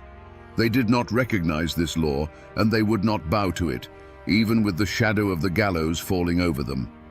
The great captain, Nat Kinney himself, was not among them in the dock for this final judgment. He had a solid alibi for the night of the Eden's murder and was acquitted in a separate trial, a legal technicality that felt like a dagger in the heart of true justice. The mastermind, the voice that had summoned the demons in the first place, would walk free. The state needed convictions, and it focused its full weight on the men whose triggers had been pulled that night. The jury, a group of terrified local men, deliberated under immense pressure, knowing their decision could make them heroes to one half of the county and targets to the other. Finally, They filed back in, their faces grim. The foreman stood, his voice shaking slightly as he read the verdict. Guilty.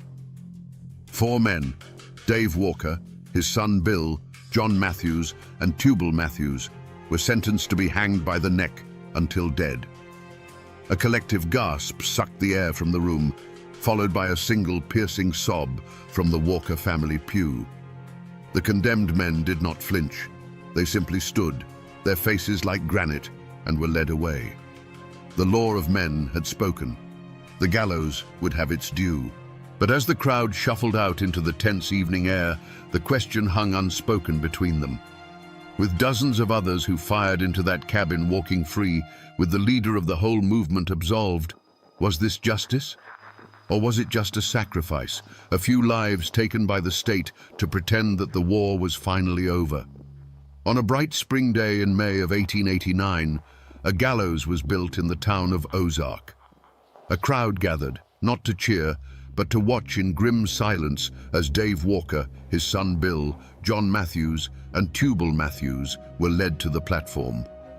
The trapdoors fell, the ropes snapped taut, and the law of men had its final, brutal word. But for the Ozark Hills, this was not an ending. It was simply the beginning of a long and bitter reckoning. The great captain, Nat Kinney, had walked out of the courtroom a free man, but the Ozark Code of Justice he had unleashed had a long memory. In August of 1888, months before the hangings, he was standing in his own general store. His sworn enemy, Billy Miles, walked in, raised a shotgun, and fired. There was no fiery speech, no final plea, just the deafening roar of a shotgun and the thud of the giant falling behind his own counter. The man who had sought to bring his own law to the mountains died by that same law. For the dozens of other bald knobbers who were acquitted or never charged, there was no gallows, but there was a different kind of sentence. They returned to their farms to find themselves living in a prison without walls.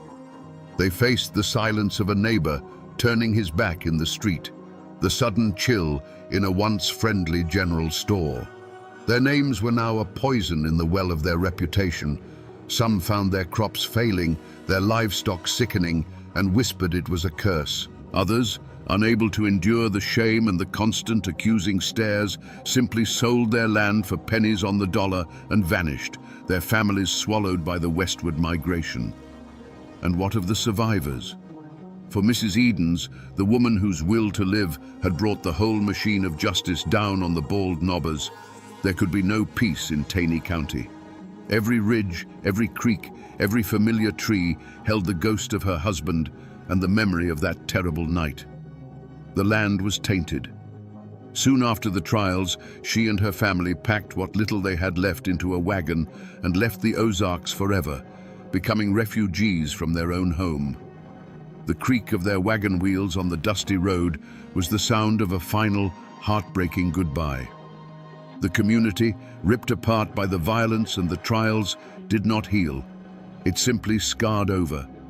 A thick, heavy blanket of silence was pulled over the whole affair. People stopped talking about it. The names Bald Knobber and Edens became words spoken only in hushed whispers. It was a shared, unspoken agreement to forget. The story was too ugly, the wounds too deep. They buried the history, hoping that if they piled enough dirt on it, the ghosts would eventually stay down. For generations, the official history of Taney County was a story with a missing chapter. But the past never truly dies. It just goes to ground. Today, the descendants of both the Bald Knobbers and the anti-Bald Knobbers still live in those hills. They are farmers, business owners, and teachers. But they carry a heavy inheritance. A name like Walker or Matthews still carries a faint echo of that old war, a history that is rarely, if ever, spoken of aloud. It's a private knowledge, a story kept behind closed doors, because in a place this small, the great-grandchildren of the hanged man might still live just down the road from the great-grandchildren of the men who hanged him. The physical traces are harder to find, but they are there for those who know where to look. The old schoolhouse on the Bald Knob is long gone, reclaimed by the woods. But the hill itself remains, a quiet, windswept place that feels different from the land around it. In the old cemeteries, you can still find the tombstones. There's the grave of Nat Kinney, the murdered captain, and not far away, the final resting places of the men who were hanged. The simple, weathered stones, with just a name and a date, give no hint of the firestorm that consumed their lives. The mountains have quietly swallowed the evidence, leaving only the ghosts. But the story refused to stay buried. In 1907, an author named Harold Bell Wright published a novel called The Shepherd of the Hills. The book was a sensation, one of the most widely read American novels of its time. In its pages, the raw, bloody truth of the Bald Knobbers was sanded down, romanticized, and transformed into a mythic tale of heroic mountain men fighting for justice. Wright turned the complex and brutal vigilantes into archetypes of the American frontier spirit. He gave the world a legend it could stomach, and in doing so, he cemented the name Bald Knobbers in the nation's memory forever. And then came the final, strangest chapter of their legacy. As tourism came to the Ozarks and the town of Branson began its transformation, the story was sanitized one last time. In the mid-20th century, a family of entertainers started a country music show. Looking for a memorable local name, they chose one that would echo through the hills, the Bald Knobbers Jamboree. Today, tourists clap along to fiddles and laugh at comedians, their family-friendly fun promoted by cartoon figures of men in horned masks. The terrifying night-riding demons of the 1880s have become a brand. The ghost was repackaged and sold, its bloody history washed clean for the sake of entertainment. But if you drive away from the bright lights of the Branson Strip, back into the deep, dark hollows on a moonless night, and turn off your engine, you can still feel it. A silence so deep it feels ancient. And in that silence, you can almost hear the whisper of the wind through the oak trees. People may have forgotten, the novel may have romanticized, and the show may have sanitized. But the mountains remember everything. So we return to the question we asked in the beginning, in the cold, misty dark of the Ozark Hollows. What happens when the men who promise to save you from the darkness become the darkness itself? The story of the Bald Knobbers gives us a chilling and timeless answer. It tells us that the line between a savior and a tyrant is terrifyingly thin, a line drawn not in the dirt, but inside the human heart. It shows us that justice, when stripped of process and mercy, is no longer justice. It is merely vengeance with a righteous name. This is more than just a forgotten tale from the Missouri hills. It is a profoundly American tragedy, a cautionary tale written in blood. It is a story about the indomitable frontier spirit, that fierce, independent streak that demands order in a chaotic world. But it is also a warning about the terrible danger of that same spirit when it becomes convinced of its own infallibility, when good men decide that their rage is the only law that matters. The law may be slow, it may be flawed, and it may sometimes fail us. But the Bald Knobbers stand as a grim, horned monument to the fact that the alternative is a far more terrifying monster. Their story is a lesson that was paid for with lives, with a community torn apart, and with ghosts that still linger in the deep woods. A lesson that the masks we wear to fight monsters have a way of sticking to our skin, and that the abyss, when stared into for too long, always stares back. And now, my friends, you know the rest of the story.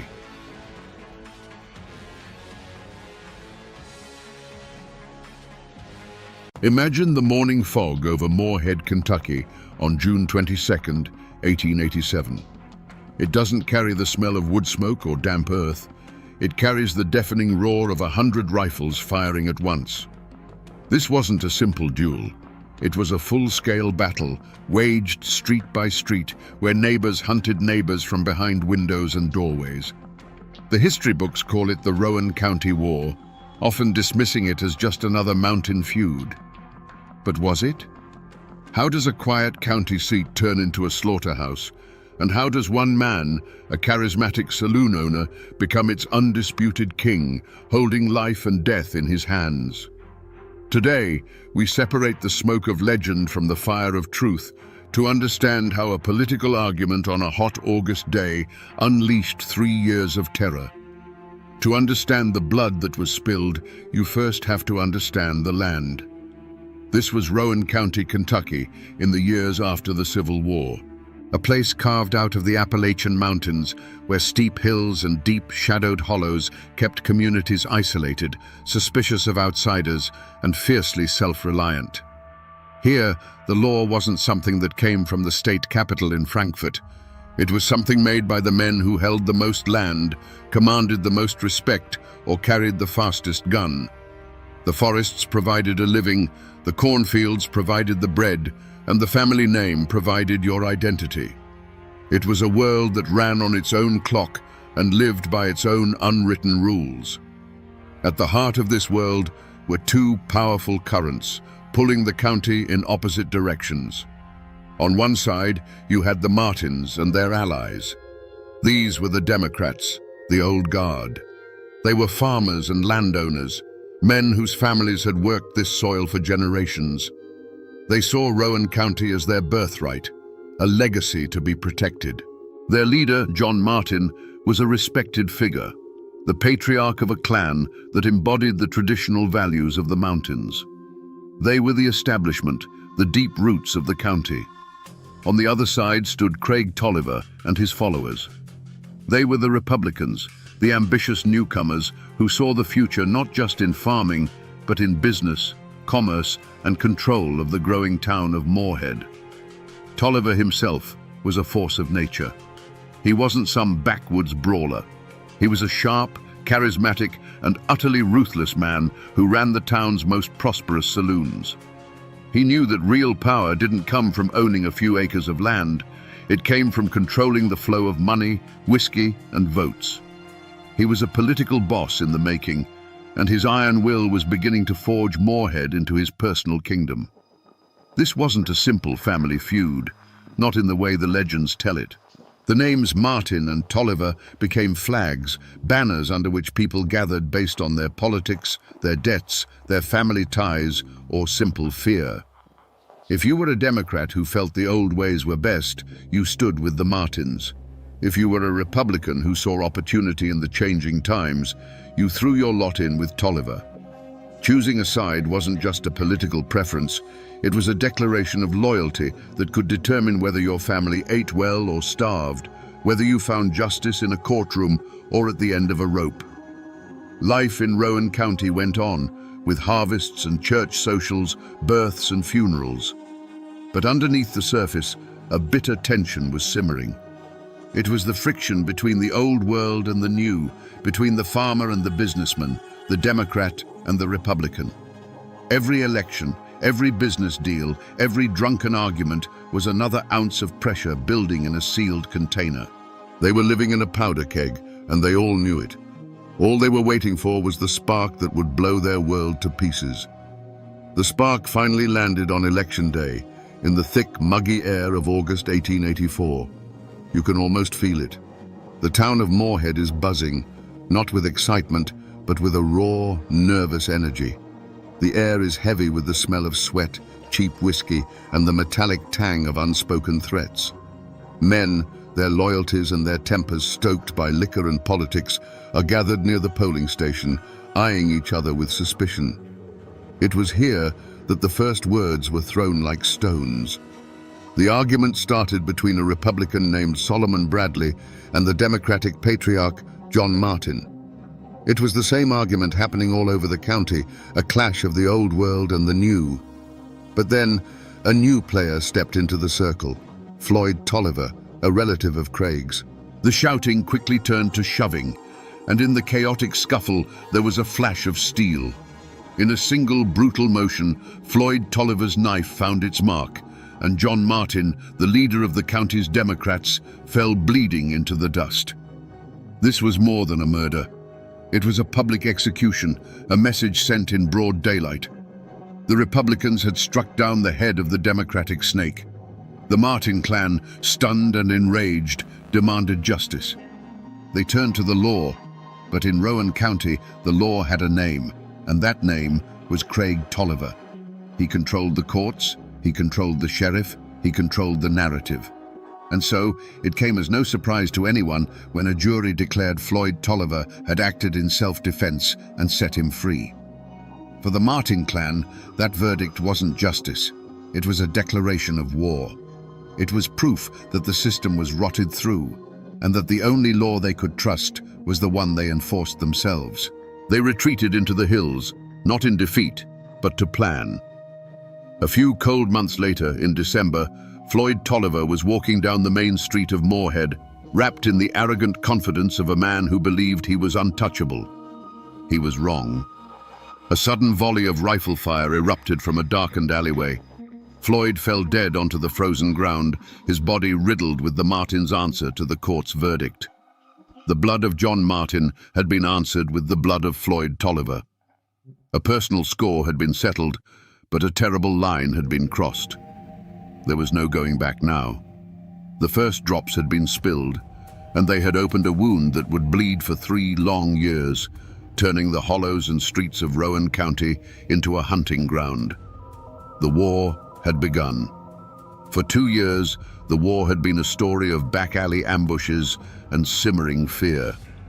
On June 22nd, 1887, it exploded into the open. Before the sun had fully risen, nearly 100 men from the Martin faction descended on Moorhead.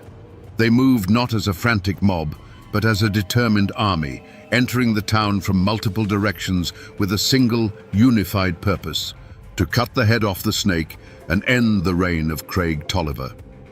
The first shot wasn't a single crack, but a deafening, rolling thunderclap as dozens of rifles opened fire at once. For the townspeople huddled in their homes and cellars, the world dissolved into a terrifying storm of noise. They could hear the high-pitched whistle of bullets passing overhead, the splintering crash of lead tearing through wooden walls, and the sharp ring of ricochets off anything solid.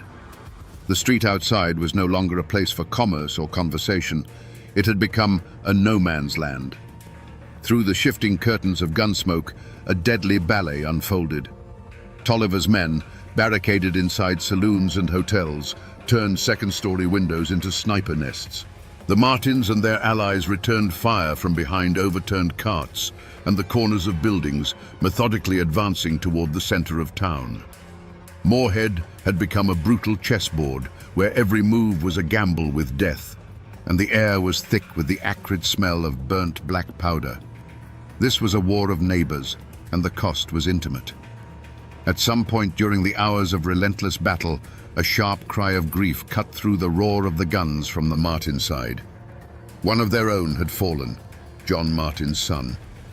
A leader in the fight had been forced to watch his own bloodline severed in the chaos, a father's worst nightmare realized in a hail of gunfire. The stakes, already impossibly high, had just become personal in the most painful way imaginable.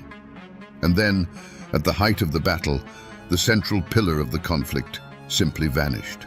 Craig Tolliver, the undisputed king of Moorhead, had been directing his defense from a fortified position, a commanding presence against the storm.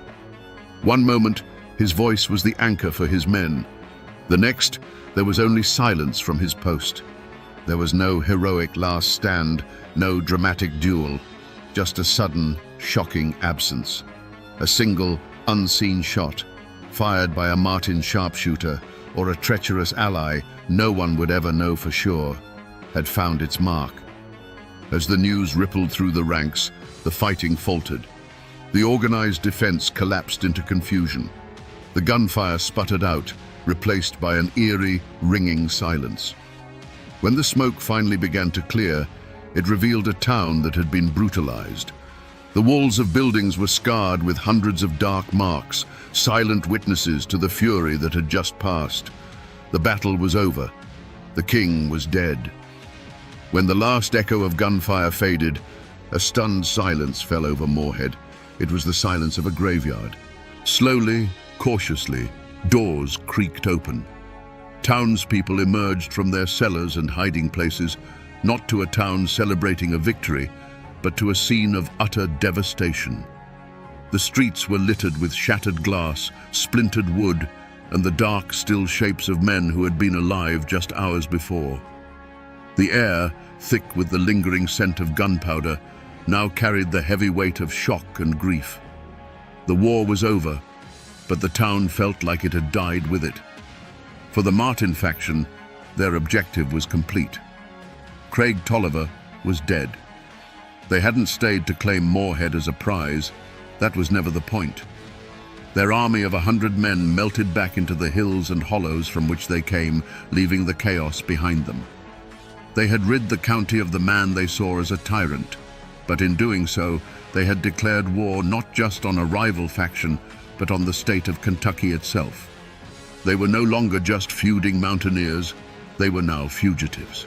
The Tolliver faction, once the iron fist that ruled the county, was shattered.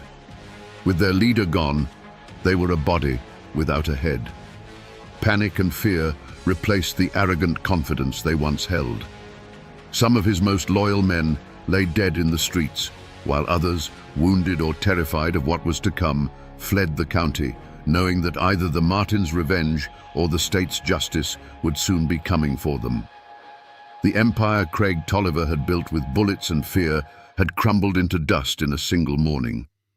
This time, the news of the slaughter didn't just prompt a temporary response from the governor, it demanded a permanent solution. The state of Kentucky had had enough. Soldiers of the state militia were dispatched to Rowan County, but they didn't come as peacekeepers to separate two bickering families.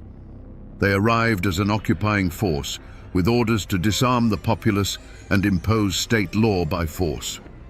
Martial law, ineffective not in name, descended on Moorhead. The era of clan rule was over, brought to an end by the cold steel of state-issued bayonets. With the militia securing the town, the gears of official justice began to grind. Warrants were issued for dozens of men from the Martin faction. Rewards were posted for their capture, turning neighbors against one another with the promise of gold. But the fear in Rowan County didn't disappear. It simply went quiet. People who had witnessed the battle locked their doors and their mouths, terrified of getting caught in the crossfire between the vengeful Martins and the newly empowered state authorities.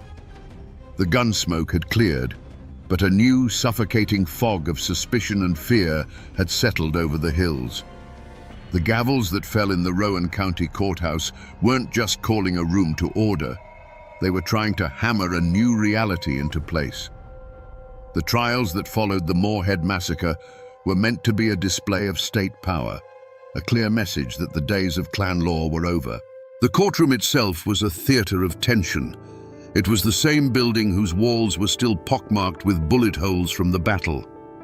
Armed militia guards stood at every entrance, their presence a constant reminder that this was not business as usual.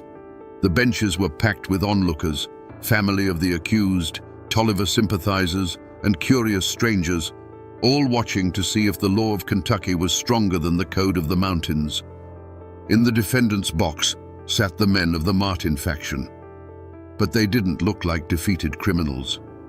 You have to understand, in their own eyes, and in the eyes of many in the county, they weren't murderers. They were liberators. They had faced a tyrant that the law itself had failed to control. So they sat there, not with remorse, but with a quiet, stubborn dignity. They had done what they felt they had to do, and they were prepared to face the consequences, convinced of the righteousness of their cause. Their defiance was a silent challenge to the entire proceeding. The legal battle was as fierce as the gunfight that preceded it. Cunning lawyers for the defense didn't just argue points of law, they put Craig Tolliver's entire reign of terror on trial. They painted a picture of a county held hostage, where the legal system was a corrupt tool in the hands of one man.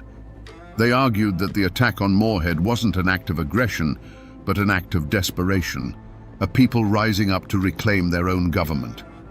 It was a powerful narrative that resonated deeply with the jury of their peers, men who had lived through those same dark years. And then, came the verdicts. One by one, the men who had marched on Moorhead and waged open war in its streets faced the judge. And one by one, the astonishing results came in. Some were convicted of lesser charges and given light sentences. Others were acquitted entirely. In the end, not a single man was executed for their role in the battle. The most prominent leaders of the Martin faction eventually received pardons from a sympathetic Democratic governor, effectively wiping their slates clean. The state had flexed its muscle, but the outcome felt less like a verdict and more like a negotiated truce. The old power structure was broken, and a new one, led by the Democrats, had taken its place. The men who had taken the law into their own hands had been vindicated, not by the mountains, but by the very system they had attacked. So, was this justice? The Tolliver faction was gone, their leader buried. The Martin faction, despite laying siege to a town, walked free. The law of men had been spoken in the courtroom, but the final judgment sounded an awful lot like the justice of the mountains. It left a profound and unsettling question hanging in the Appalachian air. Who really won the war? The war ended, but the peace was a fragile, bitter thing. The hatred stirred up by the feud didn't vanish with the last puff of gunsmoke. They seeped into the soil of Rowan County and poisoned the roots of the community for generations. For decades after the massacre, the names Martin and Tolliver were spoken with caution. They dictated who you did business with, whose children your children were allowed to marry, and which side of the aisle you stood on in local politics. The shooting had stopped, but the war lived on in quiet, resentful hearts. If you visit Moorhead today, you might think the past has been completely erased. It's a bustling university town now, full of students who know more about textbooks than blood feuds. But the ghosts are still there, if you know where to look for them. For many years, the old courthouse stood as the most stubborn witness. Visitors could run their hands over the dozens of pockmarks scarring its brick walls, each one a physical memory of that terrible morning in 1887. And up in the cemetery, you can still find the grave of Craig Tolliver, the fallen king, a simple stone marker for a man who once held the county in an iron fist. But the most powerful reminders aren't the ones you can touch. They're in the landscape itself. The main street of Moorhead is no longer a battlefield, but the ghosts of the men who fought and died there still linger in the local lore. The winding back roads and shadowed hollows leading out of town were once the sites of countless ambushes and secret meetings. They are quiet now, but it's a heavy kind of quiet, the kind that holds stories. Most people who walk those streets today have forgotten the names of Craig Tolliver and John Martin. The story of the Rowan County War has faded from living memory into the dry pages of history books. But the story hasn't truly vanished. It has simply become part of the place itself. It's a lesson embedded in the land, a reminder of how quickly order can break down and how thin the line is between neighbor and enemy. The people may forget the details, but the mountains always remember everything. So we return to the question that hung in the gunsmoke at the start of our story. How does a quiet county turn into a battlefield? The answer, buried for a century under the myth of a simple family squabble, is now clear. The Rowan County War was never just a feud. It was a political war, fought for the soul of a community. The names Martin and Tolliver were the banners, but the real conflict was over power, control, and whose vision of the future would prevail. Craig Tolliver became a king because he understood that in a place where the law was weak, the strongest will becomes the law. And the Martins went to war because they believed the only way to fight a broken system was to burn it to the ground. This story is more than a dark chapter in Kentucky's history. It is a brutal lesson in what happens when people lose faith in their institutions, when they believe the ballot box is broken and the judge's gavel is for sale. It shows that when official justice becomes a mockery, men will seek out their own, older and bloodier form of justice in the streets.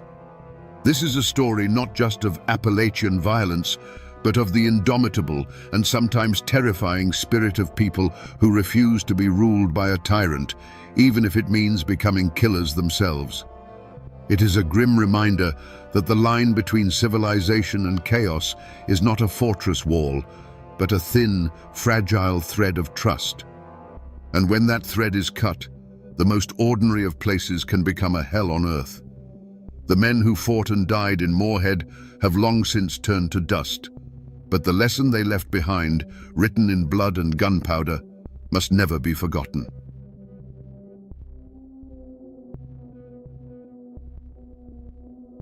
Out here, deep in a West Virginia hollow, where the road turns to gravel and the fog clings to the hillsides, the modern world gets quiet. You can find places like this all over the mountains. A forgotten family cemetery, nearly swallowed by ivy and time. These aren't grand monuments. They're simple weathered stones, leaning like old men tired of telling the same story. But it's the names and the dates etched upon them that pull you in. Earl Gibson died 1921. Silas Blackwood died 1923. These men didn't die in the mines. They didn't fall to the fever that swept through these camps so often. They shared one thing, and one thing only. A wife. A woman named Zoe Wilkins. To the law that condemned her, she was a monster. To her few defenders, she was just the unluckiest woman in the state. But to everyone else, she had a different name, the Black Widow of Appalachia. Today, we stand among these silent stones to listen to their whispers and piece together a story this land has tried its best to forget. Let's wind the clock back 100 years. The air here wasn't clean and silent then. It was thick with the grit of coal dust, a fine black powder that settled on windowsills, in your lungs, and in the lines of every face. This hollow was alive with the rumble of coal cars on the tracks and the distant rhythmic clang of pickaxes against the mountain's bones. Life was dictated by the shriek of the company whistle, a sound that sent men like Earl Gibson into the dark belly of the earth before sunrise, and a sound that wives like Zoe prayed to hear again at the end of the day. Earl was a young man, strong and full of the quiet hope that marks so many who work a dangerous trade. He believed his back was broad enough to carve out a decent life for him and his new wife. He'd come home each evening, his face caked in black, and wash up in a basin on the porch of their small two-room cabin. It wasn't much, but it was theirs, a tiny speck of warmth against the vast, indifferent mountains. Zoe was different from the other miners' wives.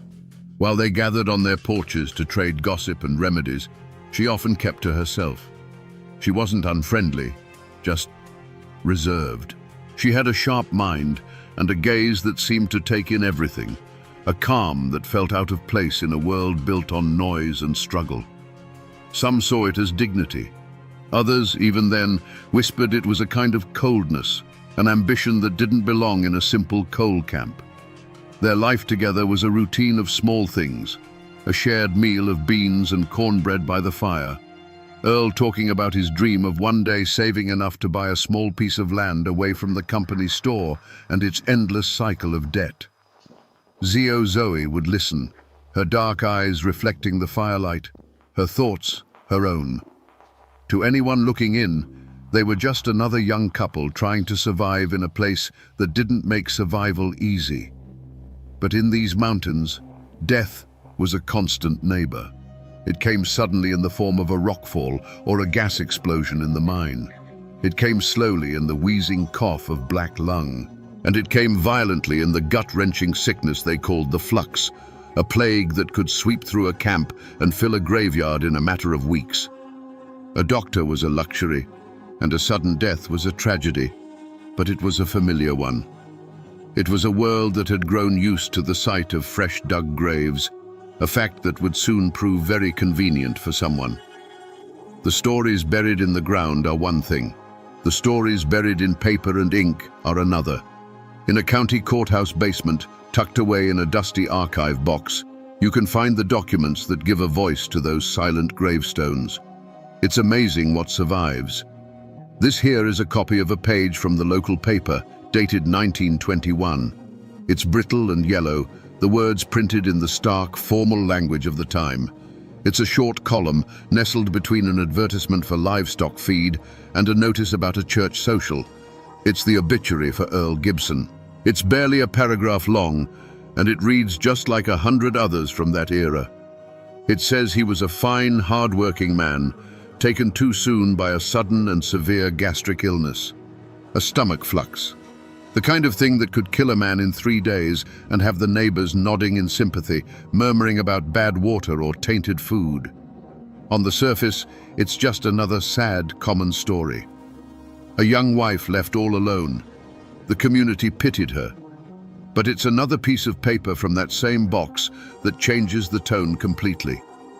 This one is a life insurance claim, filed by Zoe Gibson, just days after her husband was in the ground. It wasn't a huge amount of money, not by today's standards.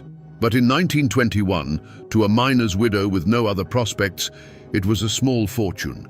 It was enough to buy a little plot of land, enough to be free from the company store, enough to breathe for the first time in her life without the weight of debt and dependency. This document right here, this isn't just an insurance policy, it's the first clue. It raises the question that no one dared to ask out loud back then.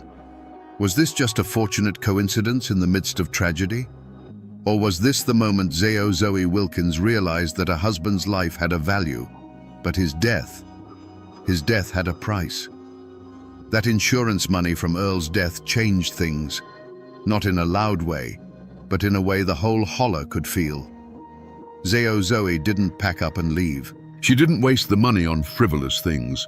She bought a small plot of land, a little house just outside the direct control of the mining company. For the first time, she was a woman who owned something, a woman who answered to no one. And you have to understand, in a place where the company owned the houses, the store, and a man's very soul until his debt was paid, that kind of independence was as strange and unsettling as a summer snow. At first, the whispers were sympathetic. Good for her, some would say, making the best of a bad situation. But pity in a small town has a short shelf life, especially when the object of that pity seems to be doing just fine. Zoe's grief didn't look like the grief they were used to. It wasn't loud and public. It was a quiet, private thing. She held her head high. She managed her own affairs. And soon, the whispers began to change their tune. She didn't grieve long. They'd murmur over a fence post. Seems that money dried her tears right up. It was then that Silas Blackwood entered the picture. Silas was a mine foreman, older than Zoe, a man with a bit of authority, and more importantly, a healthy savings account. He was a widower himself, known to enjoy his drink, a man whose loneliness was as plain to see as the coal dust on his boots. He saw in Zoe a beautiful, quiet woman, a fine wife to run his home and ease his later years. He was flattered by her attention. And Zoe, well, she saw something in him too. She saw security. She saw a bigger house, more money, another step up and away from the life she was born into. That first insurance policy had been a revelation. It had shown her a way out of the grime and the poverty, a path paved not with a lifetime of back-breaking labor, but with a simple signature on a piece of paper and a well-timed tragedy. Her courtship with Silas Blackwood wasn't a romance. It was a business transaction, and the whole community was watching. They saw the older man, charmed and foolish. They saw the young widow, her eyes not on the man, but on what the man had.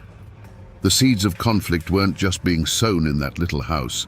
They were being planted in the minds of every neighbor who watched her, every gossip at the company store. They were just waiting for a reason for their suspicions to take root, and Zoe was about to give them one. History isn't just found in archives. Sometimes it's sitting on a front porch in a rocking chair, waiting for someone to ask the right questions. Down a winding road, I found Elmore Vance. He's an old man now, with hands as gnarled as oak roots and eyes that have seen nearly a century of these mountains. He is the great-nephew of Silas Blackwood, and his grandfather was the man who first tried to sound the alarm. For his family, The story of Zio Zoe Wilkins isn't a folk tale. It's a wound that has never fully healed. He doesn't call her the Black Widow. In the Vance family, she has always been that Wilkins woman.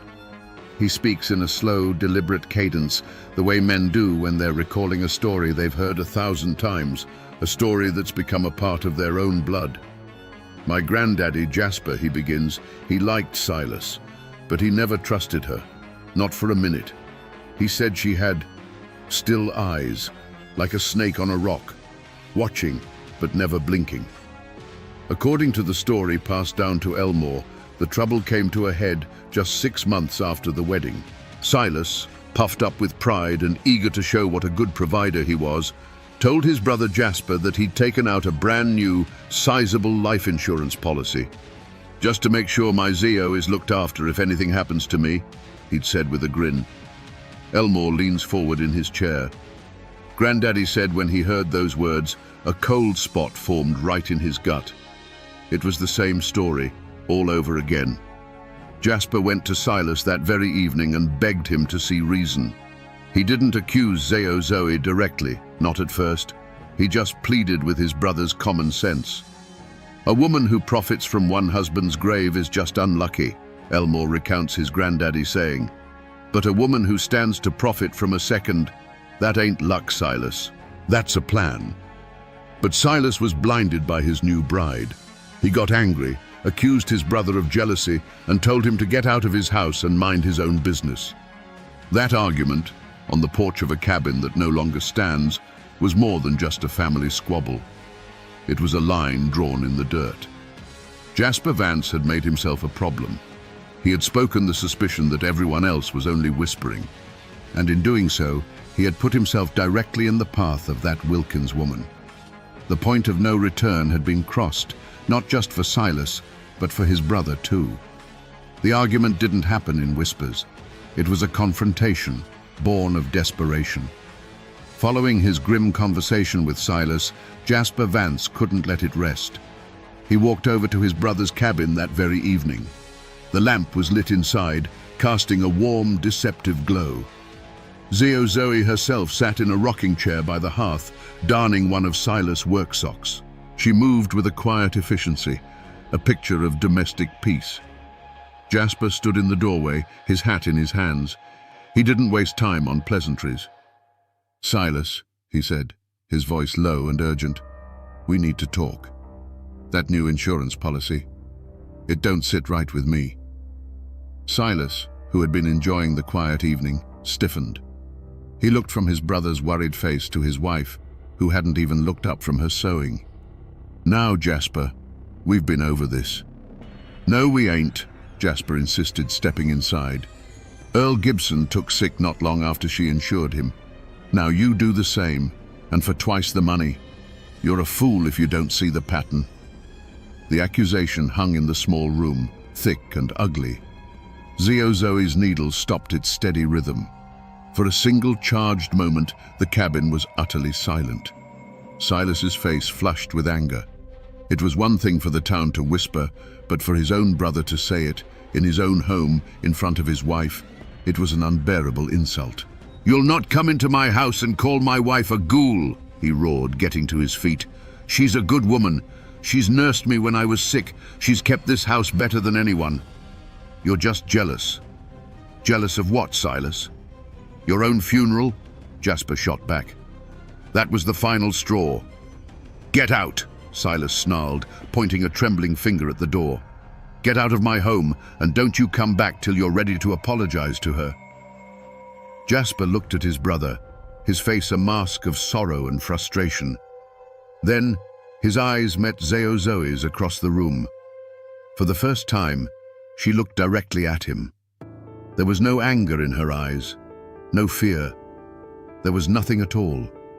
It was a calm, calculating stillness, the look of a woman who had just identified a problem and was already working on the solution. As Jasper backed out into the cold night air, he knew he hadn't just lost a brother. He had made a mortal enemy. The cabin door closed, shutting out not just a brother, but Silas Blackwood's last chance at salvation.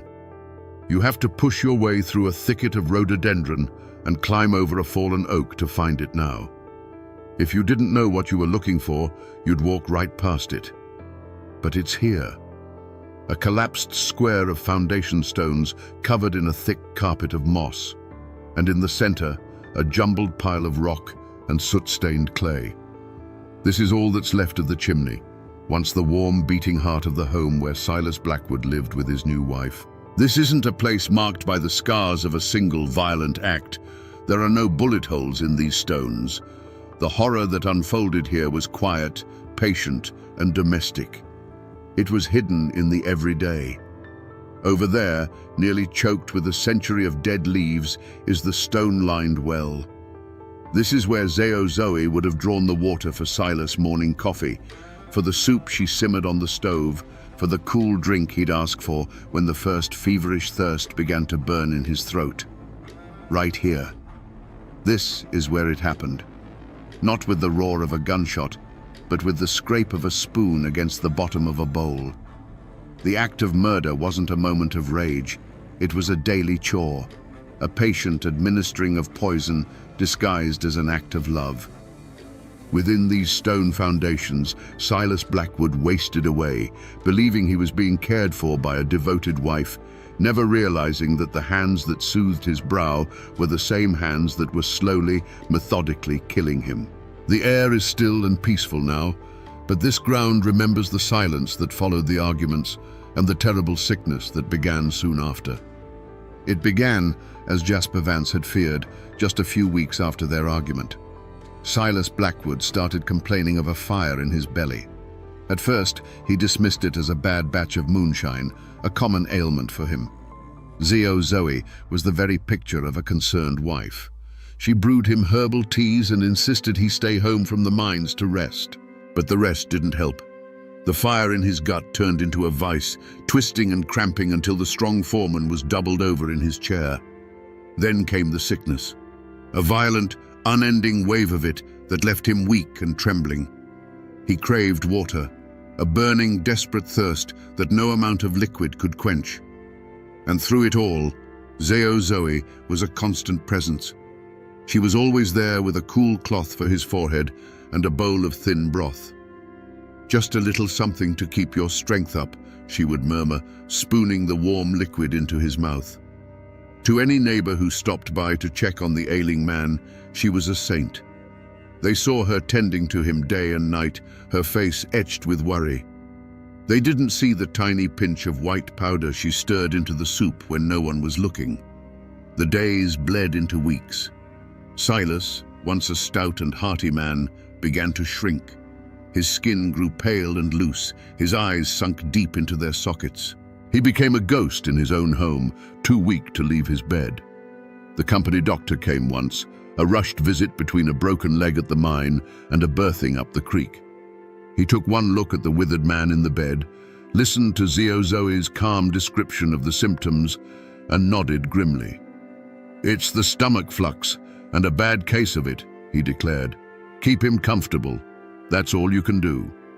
One evening, after Silas had been bedridden for nearly a month, his brother Jasper came to the house again, swallowing his pride.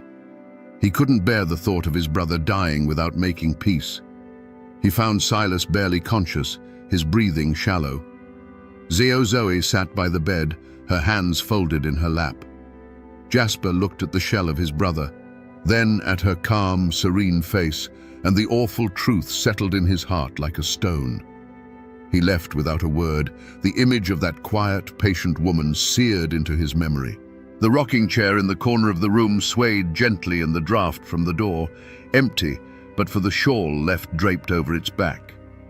Silas Blackwood's struggle ended 2 nights later, in the dark, silent heart of the Appalachian night. After a man dies, his story is told in whispers. But the version that lasts, the one that gets filed away, is told in ink. This is the death certificate for Silas Blackwood, filed in the county clerk's office. It's a simple bureaucratic ledger: name, date of birth, date of death. And under the heading cause of death, the doctor wrote 2 words: acute gastritis. It's so clean, so medical. A neat and tidy explanation that fits perfectly in a little box on a form. But acute gastritis doesn't capture the truth of it.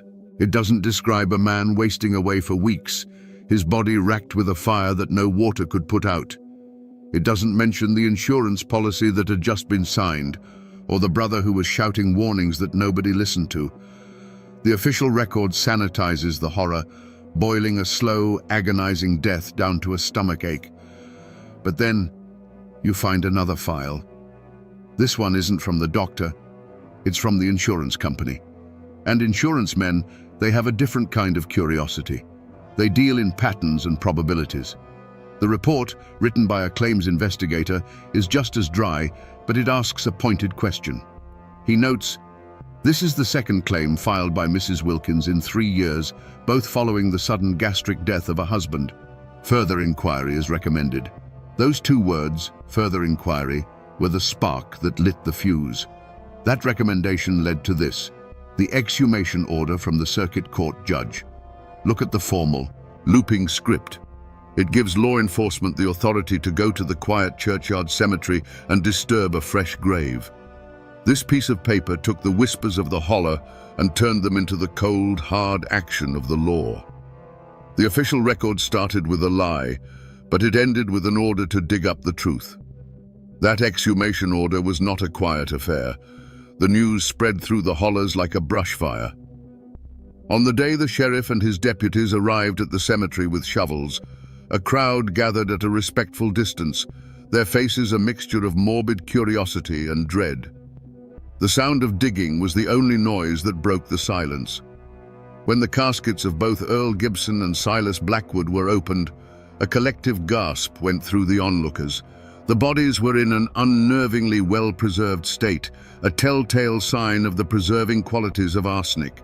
The whispers now had physical proof. The truth wasn't just buried 6 feet deep, it was pickled in poison. The day the law came for Zoe Wilkins, there was no dramatic chase through the mountains. Sheriff Miller and a deputy simply rode their horses up to her little house. She was on the porch, rocking in her chair, as if she were expecting them. They say she didn't flinch when the sheriff showed her the warrant for her arrest. She didn't cry or protest her innocence. She simply stood up, smoothed the front of her black dress, went inside to fetch her bonnet, and walked with them as calmly as if she were heading to the Sunday service. Her silence was more damning than any confession. The trial was a mountain spectacle. The courthouse was packed to the rafters every single day, the air thick with the smell of sweat, dust, and cheap tobacco. Miners took days off from the coalface. Farmers left their fields, all to cram into the sweltering room and get a look at the woman they were now calling the Mountain Borgia. It wasn't just a trial, it was a reckoning. This was the community's chance to finally pass judgment on the woman who had unsettled them for so long. The prosecutor, a fire and brimstone preacher in a lawyer's suit, built his case brick by damning brick. He laid out the pattern of death and the pattern of profit, showing the jury how each untimely death had made Zoe a richer woman.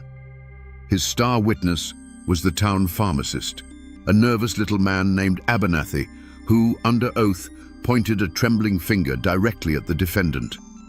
"That's her," he squeaked. "She's the one who kept buying rough-on-rats poison, said she had a terrible infestation, bought enough to kill every rat in the county." Her defense lawyer fought back, painting a picture of a poor, misunderstood widow being persecuted by superstitious neighbors.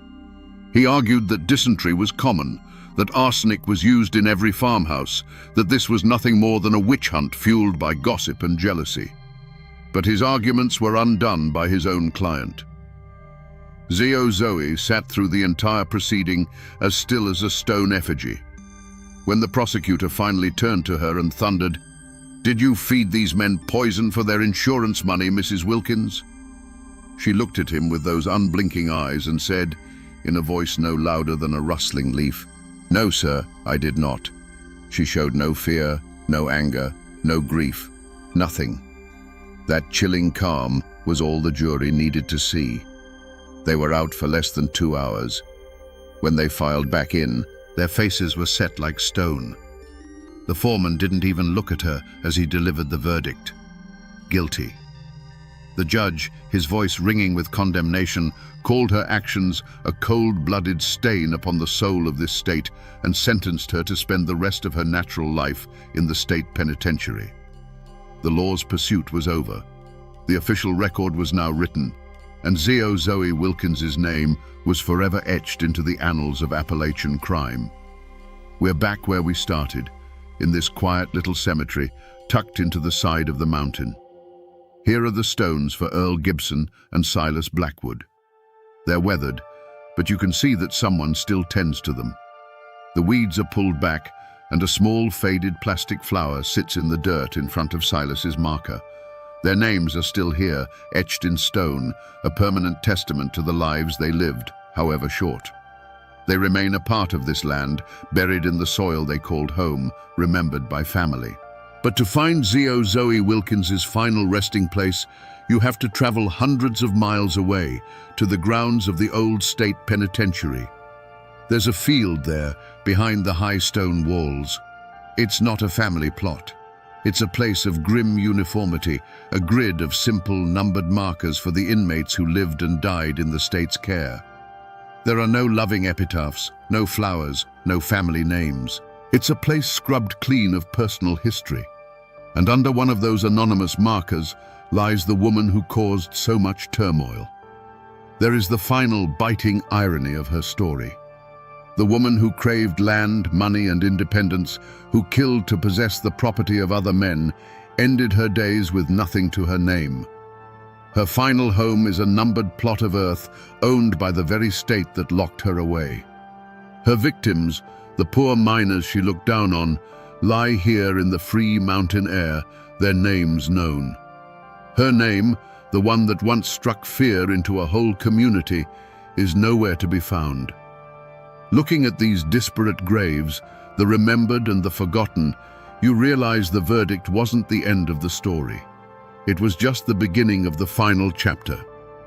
For the families left behind, and for Zio Zoe herself, the sentence was the start of a long, slow aftermath, a shadow that would stretch on for decades.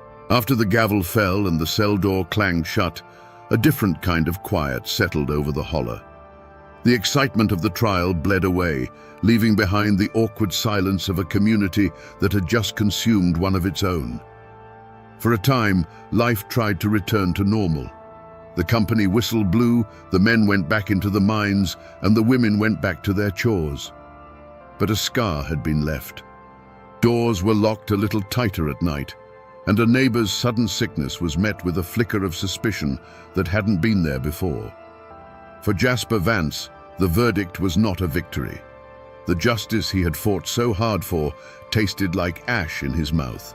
It didn't bring his brother back. It didn't erase the memory of Silas wasting away in that bed, or the image of Zio Zoe's cold, placid face in the courtroom. He had been right, but being right had brought him no peace. He lived out his years a quieter, more somber man, forever marked by the knowledge of what one human being was capable of doing to another, hidden behind a placid smile and a bowl of soup. Meanwhile, Zio Zoe Wilkins traded the green, open mountains for a world of grey stone and iron bars. Her reputation preceded her, and the other inmates at the penitentiary gave her a wide berth. They watched the infamous Black Widow, expecting to see a monster. Instead, they saw a quiet, reserved woman who did her work in the prison laundry without complaint, who read books from the meager library, and who never, ever spoke of her past. Her chilling composure, which had condemned her in court, now served as a kind of armor. She was an enigma within the walls, just as she had been in the hollow. The years ground on, turning the ink on the court records from black to brown. Zio Zoe's dark hair turned to grey. Her youth and beauty faded under the harsh prison lights, but her story didn't. She never filed an appeal. She never sought a pardon. And to the parole boards that met with her every few years, she gave the same calm, unwavering answer she gave in the courtroom. I did not do it. Her silence became her final legacy, a wall of denial that would stand until the day she died, an old woman in a prison infirmary, taking her secrets, whatever they were, with her to a numbered grave. You'd think a guilty verdict and a life sentence would be the end of it. The case closed, the story finished. But in the mountains, stories have a way of living on, of changing shape in the telling. And the story of Zoe Wilkins is no exception. To this day, the truth of what happened in that little cabin remains a point of contention, a ghost that haunts the family lines. For the descendants of the Vance family, and for most people who know the tale, the book is closed. Zoe Wilkins was a monster hiding in plain sight, a mountain Medea who saw her husbands not as partners, but as assets to be liquidated. They point to the pattern, the insurance money, the pharmacist's testimony, and her chilling lack of emotion in the courtroom. To them, it's an open and shut case, a clear story of greed dressed in a black mourning gown. But Zoe never confessed.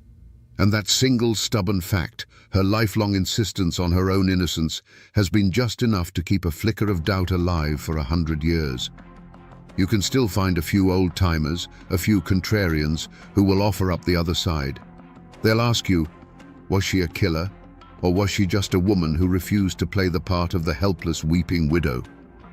In an age when women were expected to be emotional and dependent, Zoe was quiet, intelligent, and handled her own finances.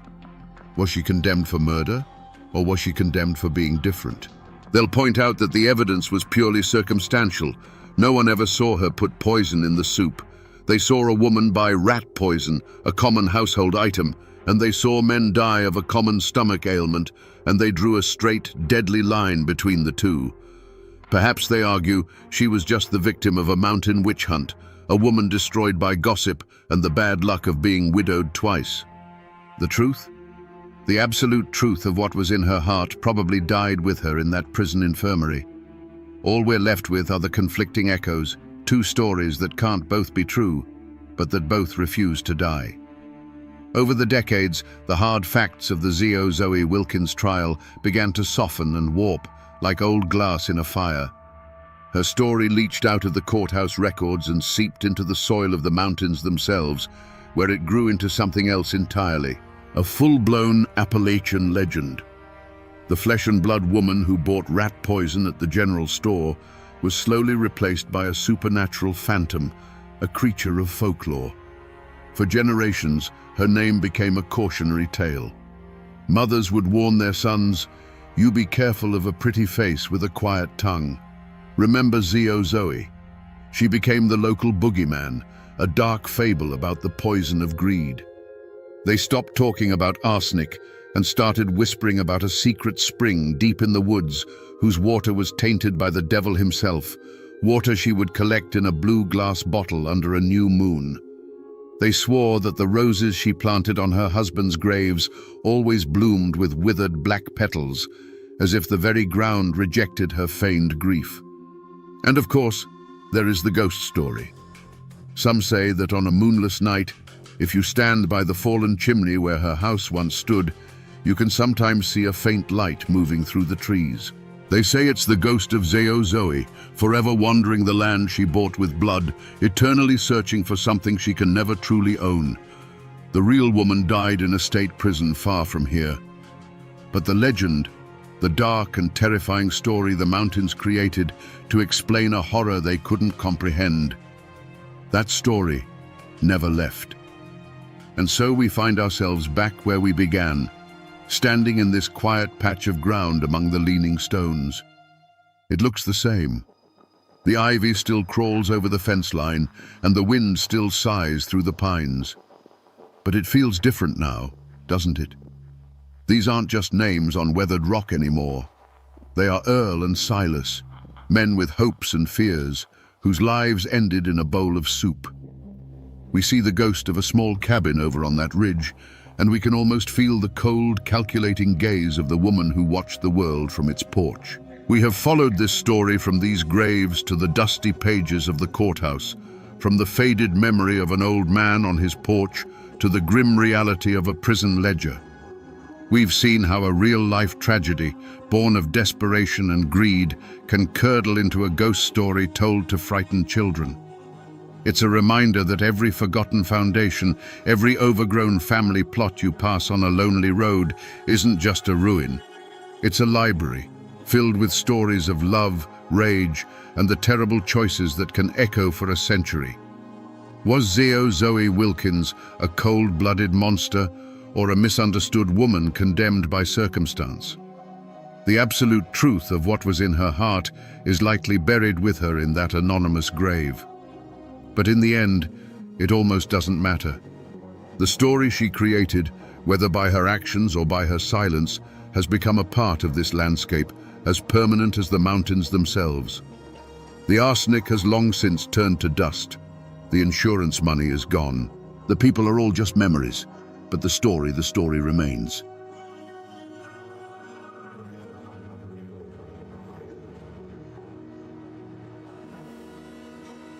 In the stunned silence that followed the storm of gunfire, the people of Huntington, West Virginia, were left with a grim spectacle on their courthouse lawn: the body of a dead stranger.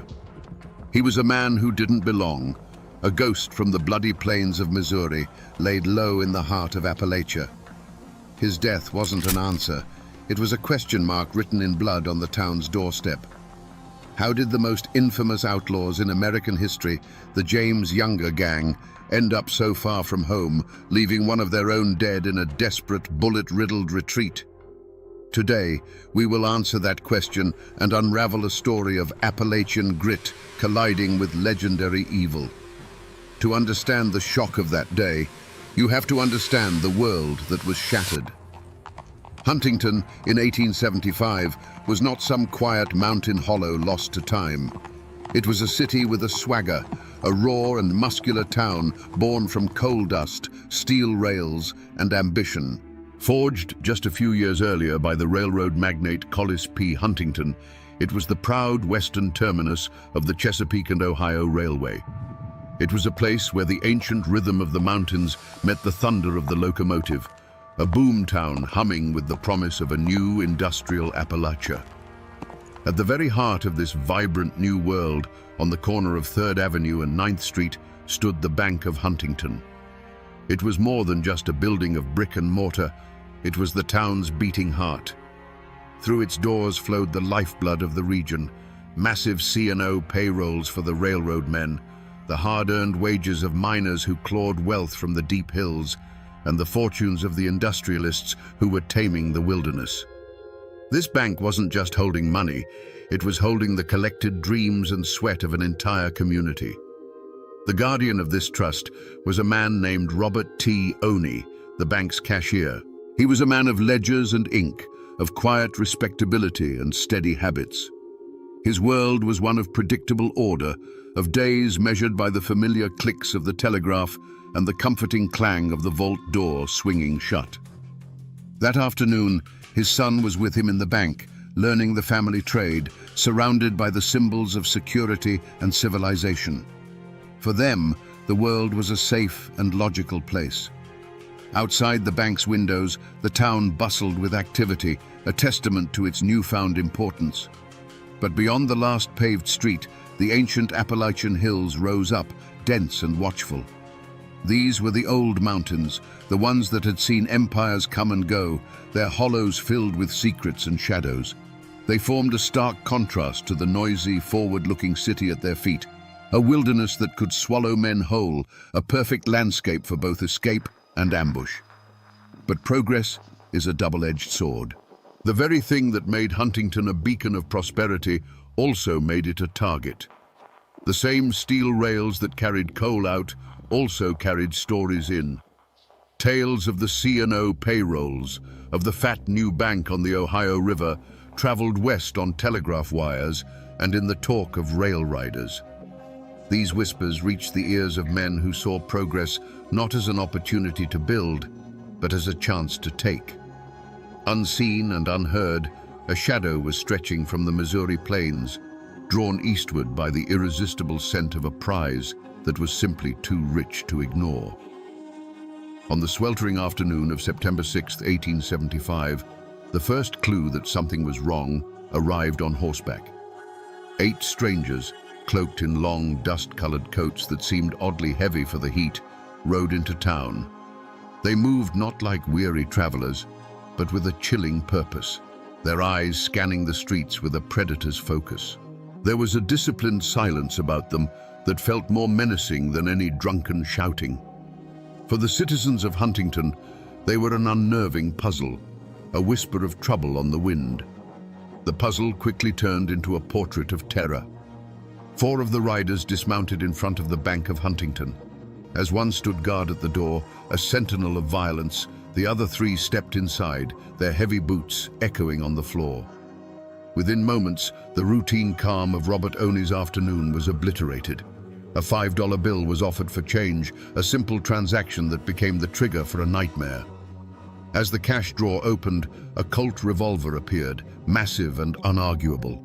The outlaw's voice was calm, almost conversational, which made his words even more terrifying. "We are the James boys. We have come for the money." The scene inside was one of cold, professional plunder. While Oney and his son were held frozen under the barrel of a gun, the other men moved with a terrifying efficiency, vaulting the counter and stuffing bags with the town's wealth. The scene spoke not of a desperate smash and grab, but of a rehearsed, military-style operation. The outlaws knew exactly what they wanted, from the loose cash to the contents of the new, modern vault. Outside, the other 4 horsemen turned 3rd Avenue into a shooting gallery. They galloped back and forth, firing their pistols into the air, their shouts echoing off the brick buildings. This wasn't random chaos. It was calculated terror designed to paralyze the town and suppress any resistance before it could begin. For those first few minutes, the street was a bewildering landscape of noise, smoke, and fear. The crime scene wasn't a static place of discovery. It was a living, breathing storm of violence. The questions came in a panicked rush. Who were these men? Why were they here? Was this the end of their town? The wilderness wasn't in the surrounding hills. It had ridden right into the heart of Huntington, and it offered no easy answers, only the immediate deafening report of a dozen 6-guns. In the days that followed the raid, as the story was pieced together from 100 terrified accounts, the first and most obvious suspect was not a single man, but a ghost. It was the ghost of the Confederacy, a phantom born from the raw, unhealed wound of the Civil War. You see, this wasn't just a bank robbery. To many people, especially those with Southern sympathies, this was a calculated act of war, a personal vendetta waged against a symbol of Northern power and occupation. The motive was as clear as a mountain spring to anyone who had lived through the conflict. The Bank of Huntington was the financial heart of the C&O Railway, a Yankee enterprise carving up the ancient hills and imposing a new order on the land. To a man who had lost his home, his kin, and his cause fighting for the South, that bank wasn't just a building full of money. It was a monument to his defeat. Robbing it wasn't simple theft. It was a righteous blow against the conqueror, a desperate attempt to reclaim a sliver of lost honor and pride. Whispers quickly turned to the methods of the crime itself. The initial evidence was in the execution. The cool discipline, the expert horsemanship, the terrifying efficiency. This wasn't the work of common thieves or local hotheads. This was the cold arithmetic of combat, the tactics of seasoned cavalrymen who had learned their trade in the brutal guerrilla warfare of the border states. Locals who had fought in the war recognized the style immediately. It was the same ruthless precision used by the partisan Rangers who had terrorized Missouri and Kansas. It wasn't long before a name was put to this ghost: Jesse James. The name was already legend, spread by dime novels and sensationalist newspapers. He was cast as the avenging angel of the lost cause, a man who had never surrendered. His history as one of Quantrill's most fearsome raiders was well known. The story fit perfectly. The raid on Huntington was seen as a natural chapter in his ongoing war against the banks, railroads, and authorities that represented the Union. For many, the case was closed before it had even been properly opened. The perpetrators were the James Younger gang, and their motive was vengeance. But as the dust settled and the adrenaline faded, a more unsettling question began to snake its way through the back rooms and taverns of Huntington. Was it really that simple? The James Younger gang were ghosts from another world, strangers in this rugged Appalachian terrain. How did they know the exact day the C&O payroll would be in the bank? How did they navigate the town with such confidence? And more importantly, how did they know the perfect escape route? A direct line into the tangled wilderness of Wayne County, where a posse would be useless. The cold, horrifying answer began to form. They couldn't have known. Not on their own. Suspicion began to fall not on a man with a gun, but on a man with a pen, an insider, someone within the C&O Railway or even the Bank of Huntington itself. This suspect had no public feud or bloody history. He was a trusted face, perhaps a quiet clerk who saw the river of money flowing past his desk while his own share was but a trickle. Or maybe a telegraph operator, a man who translated the secret clicks and dashes that detailed the movement of fortunes he could never hope to possess. This man saw the wealth of the railroad barons firsthand and felt the bitter sting of his own small place in their grand design. His motive wasn't vengeance for a lost cause. It was the timeless, ugly engine of greed and resentment. He was a man who felt cheated by the very system he served. He saw the easy money waiting in the vault and saw the outlaws from Missouri as a tool, a violent key to unlock a future he felt he was owed. Providing them with a map, a schedule, and the layout of the bank would have been his ticket out of a life of quiet desperation. When re-examined through this lens, the outlaw's actions took on a darker shade. Jesse James's supposed inspection of the new vault wasn't just bravado. It was the remark of a man who had been told to expect it. The gang's immediate and unerring flight to the 9th Street Bridge was no longer a lucky guess, but the execution of a pre-planned route. This theory was terrifying because it meant the enemy wasn't just an external force that had stormed the town. It suggested that a Judas had been living among them all along, a man who had sold his neighbor's safety for a bag of stolen silver. The betrayal, hidden behind a trusted face, felt far more sinister than the open violence of the raid itself. There was, however, a third theory, one that was whispered in the boardrooms and telegraph offices far from the dusty streets of Huntington. This theory suggested the crime wasn't born of Southern pride or an insider's greed, but was a cold, calculated move in a much larger, more brutal war.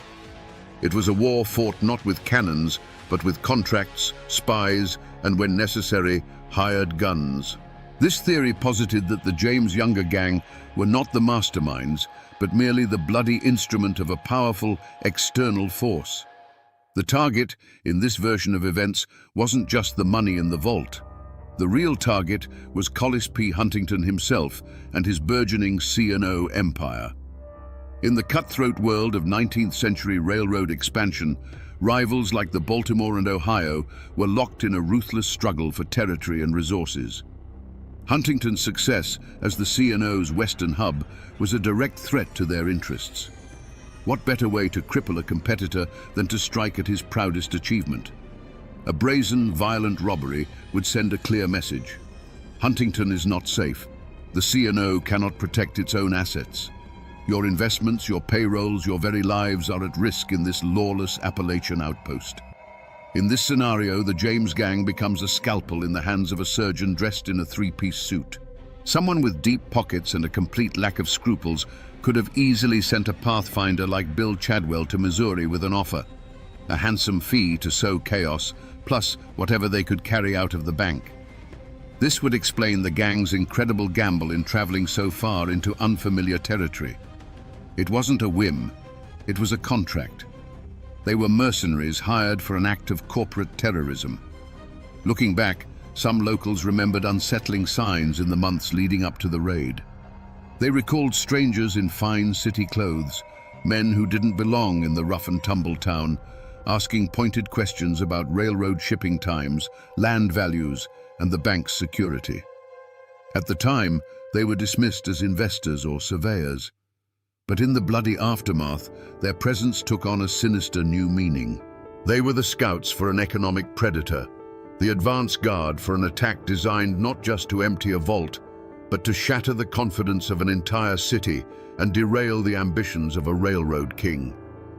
In the minutes after the gang thundered across the 9th Street Bridge, Huntington's shock curdled into pure, unadulterated rage.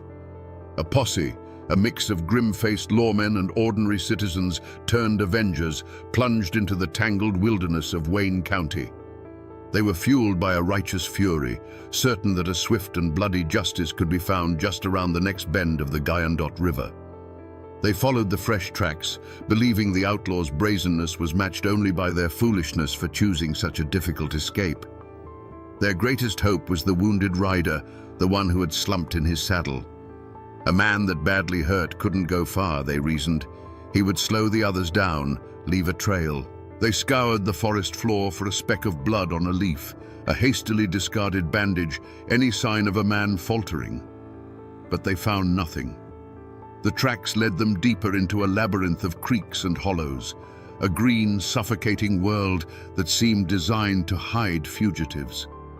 The trail grew cold, the hoofprints scattered and vanished.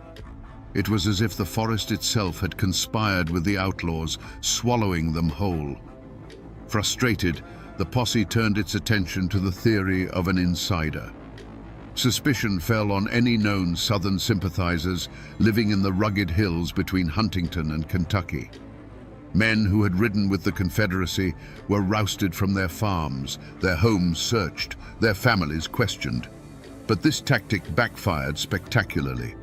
They were met not with confessions, but with a wall of stony silence. These mountain folk, already distrustful of authority, closed ranks. Every question was answered with a shrug, a blank stare, or a muttered, "I saw nothing." Instead of uncovering a conspiracy, the posse only managed to sow deeper resentment, chasing shadows while the real culprits slipped further away. Days later, they straggled back into town, their horses lame and their spirits broken. They returned not with prisoners in tow, but with the bitter taste of failure in their mouths, their clothes torn by briars and their faces etched with exhaustion. The only proof the gang had ever been there was the body of Tom McDaniels, a silent, decomposing trophy that offered no answers. The initial blaze of heroic defiance had died down, leaving behind the cold embers of fear and the growing, terrible realization that the most dangerous men in America had come to their town, bled their streets, and simply vanished. The posse's failure in the hills of Wayne County was about more than just rough terrain. It was a collision with an invisible, impenetrable fortress. It was a confrontation with the ancient mountain code, an unwritten law far more powerful than any statute passed in a distant state capital.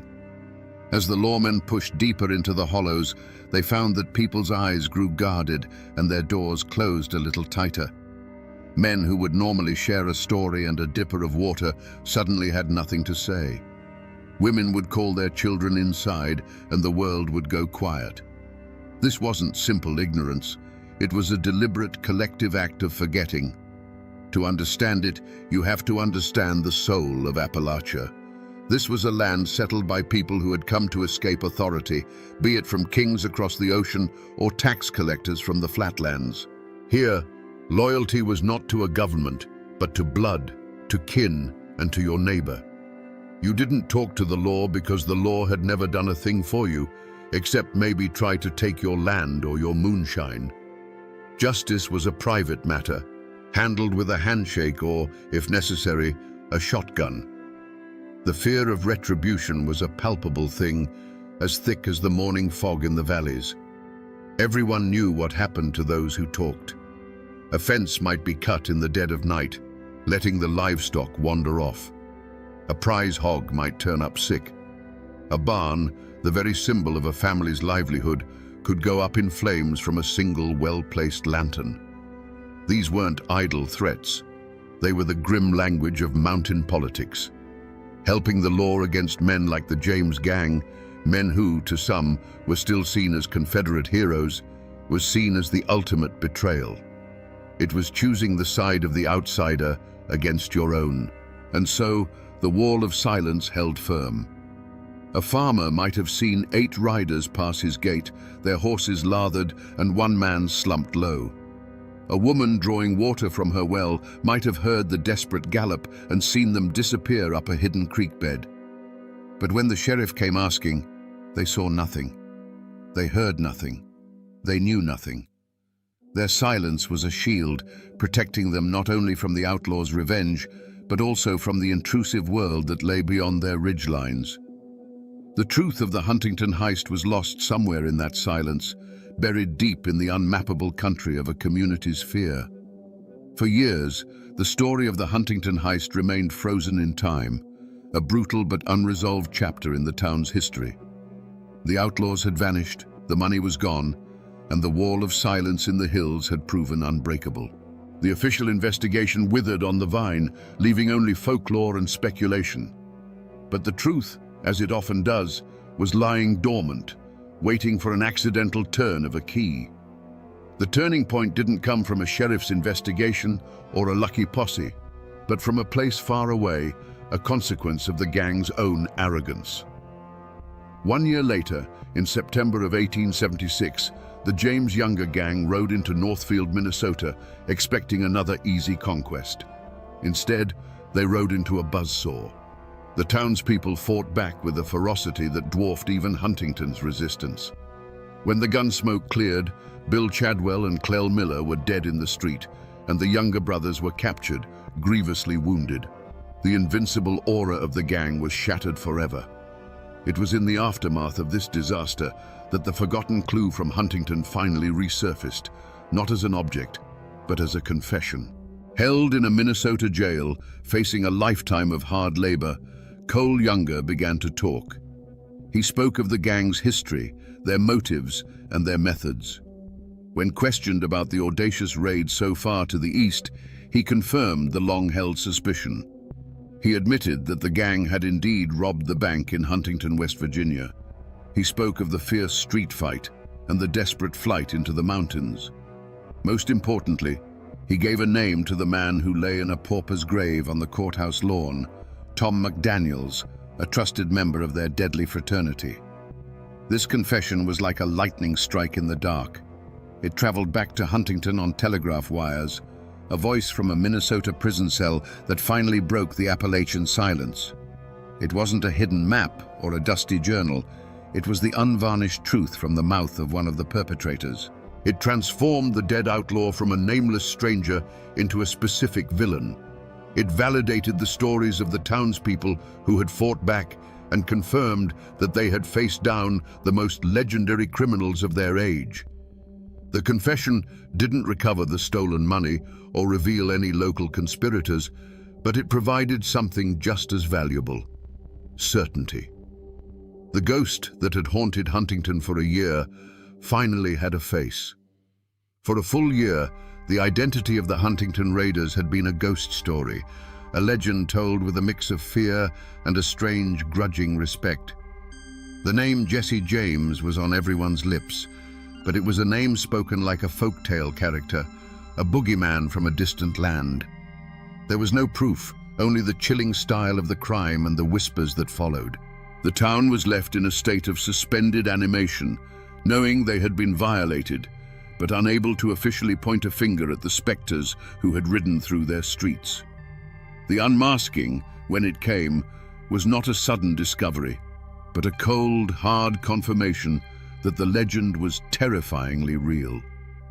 The news from the Minnesota jailhouse swept through Huntington like a cleansing fire. Cole Younger's confession was the final, irrefutable piece of the puzzle. The ghosts were finally dragged from the realm of myth and into the harsh light of reality. They were not phantoms. They were men of flesh and blood, now with names that could be written in a ledger of crime. The dead outlaw on the courthouse lawn was no longer an anonymous casualty. He was Tom McDaniels. The wounded rider who vanished into the hills was, as many had suspected, Cole Younger himself.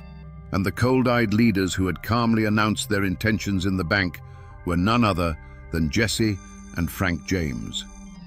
The full roster of the culprits was now known, a rogues gallery of the most wanted men in America.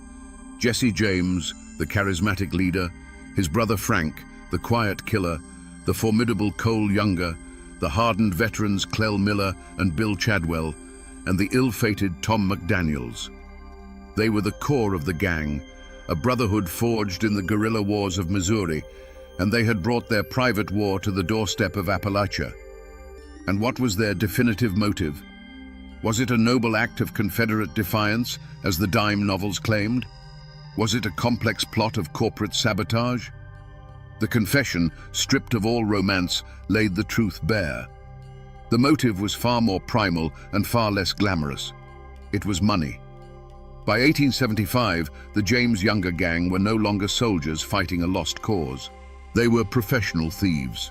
Their past as Confederate partisans had given them their skills, their ruthlessness, and a convenient moral justification for their crimes. But their war was over. Their business had begun. The C&O payroll and the bank's deep vaults were simply the largest, most tempting prize they had heard of in years. The raid on Huntington was a strategic business decision. They were drawn east, not by ideology, but by the scent of a fortune. The polite manners, the supposed Robin Hood persona, it was all a carefully crafted myth, a public relations campaign for a gang of killers. The unmasking revealed that beneath the legend of the Southern Avenger was the cold, simple heart of a predator. Huntington was not a symbol to be defied. It was a treasure chest to be cracked open by any means necessary. The afternoon air inside the Bank of Huntington was thick with the lazy heat of late summer, smelling of paper and brass polish. That peace was shattered by the thud of heavy boots. As Robert Oney looked up, the world tilted. The man across the counter offered a $5 bill, but his eyes were cold, holding no warmth of commerce. As Oney's hand went to the cash drawer, the outlaw's hand went to his coat. There was a soft whisper of leather, and then the massive dark eye of a Colt revolver was staring at him. The hammer being cocked was the loudest sound Oney had ever heard, a metallic click that sealed the moment in time. A calm voice cut through the silence, and the world of order and ledgers was gone, replaced by the simple, brutal law of the gun. Oney and his son could only watch, frozen in a state of primal fear. The raiders moved with a terrifying grace, a ballet of plunder. They vaulted the teller's cage as if it were a pasture fence, their long coats flaring. There was no fumbling, no hesitation. Their hands, accustomed to reins and triggers, swept stacks of currency and coins into canvas sacks with a rustling, clinking sound that was a sickening parody of a normal bank transaction. One of them paused to look at the new vault, the town's pride, and spoke a few words of mock admiration before emptying its contents. It was a performance of absolute dominance, designed to break not just the bank's locks, but the spirit of the men inside. Outside, the street had become a vision of hell. The four mounted outlaws were orchestrating a symphony of terror. They galloped from one end of the block to the other, a whirlwind of dust and menace. The air cracked and popped with the constant discharge of their pistols. It wasn't aimed fire. It was auditory violence, a deafening declaration of ownership of the street. Windows on the second floor of the St. James Hotel shattered, the tinkling of glass lost in the unending roar. For the people of Huntington, peering from behind curtains and doorways, it was a waking nightmare. Their town was no longer theirs. It was a stage, and they were the terrified audience to a terrifying show. But the paralysis of fear can only last so long before it hardens into rage. The outlaws' barrage was suddenly answered. The sharp crack of a squirrel rifle from a hardware store doorway joined the deeper boom of the Colts. A window flew open above the dry goods store, the glint of a shotgun barrel appearing for a second. The symphony of terror became a discordant duel. The air, already thick with smoke, grew hazy, a rolling fog of battle that obscured figures and turned the street into a landscape of lethal guesswork. The hunters had, in a shocking turn, become the hunted. As the gang burst from the bank's doors, their bags heavy with loot, They ran headlong into this new reality of organized resistance. They were no longer performers on a stage, but soldiers caught in an ambush. In the chaotic scramble for their horses, amidst the rolling cloud of gun smoke, one of the riders suddenly stiffened, a marionette whose strings had been cut. He pitched sideways from his saddle without a sound and fell, a dark, motionless shape, against the bright dust of the street. His panicked horse, now riderless, bolted after the others. In that same hail of unseen lead, another rider lurched forward, grabbing the pommel of his saddle as if struck by a giant, invisible fist. His hat flew from his head, but his powerful frame clung to the horse, his body contorted in a silent struggle against an unseen force. He did not fall. The remaining outlaws dug their spurs into their mounts, their disciplined operation now a frantic, desperate flight. They thundered towards the 9th Street Bridge, a mad dash for the safety of the wilderness, leaving the echoes of their violence hanging in the air. When the last hoofbeat faded, a ringing silence descended upon the street. The smoke slowly drifted away on the afternoon breeze, revealing a scene of surreal stillness. Shattered glass glittered on the boardwalks, and there, in the middle of the street, lay the still form of Tom McDaniels, a final, grim testament to the fact that on this day, the people of Huntington had fought back. In the aftermath of the raid, there was no grand trial in Huntington. There was no solemn judge, no jury of 12 peers, no eloquent lawyers arguing points of law. The only trial that ever mattered for the James Younger gang in West Virginia took place in a 90-second span of chaotic gunfire on 3rd Avenue.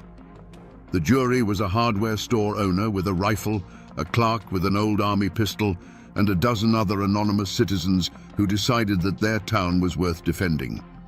The verdict for Tom McDaniels was delivered not by a foreman, but from the barrel of a gun, a swift and final judgment that required no appeal. Instead of a courtroom, the town had the courthouse lawn.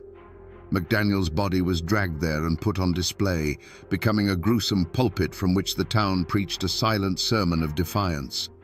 Crowds gathered to stare, their faces a mixture of grim satisfaction, morbid curiosity, and lingering fear.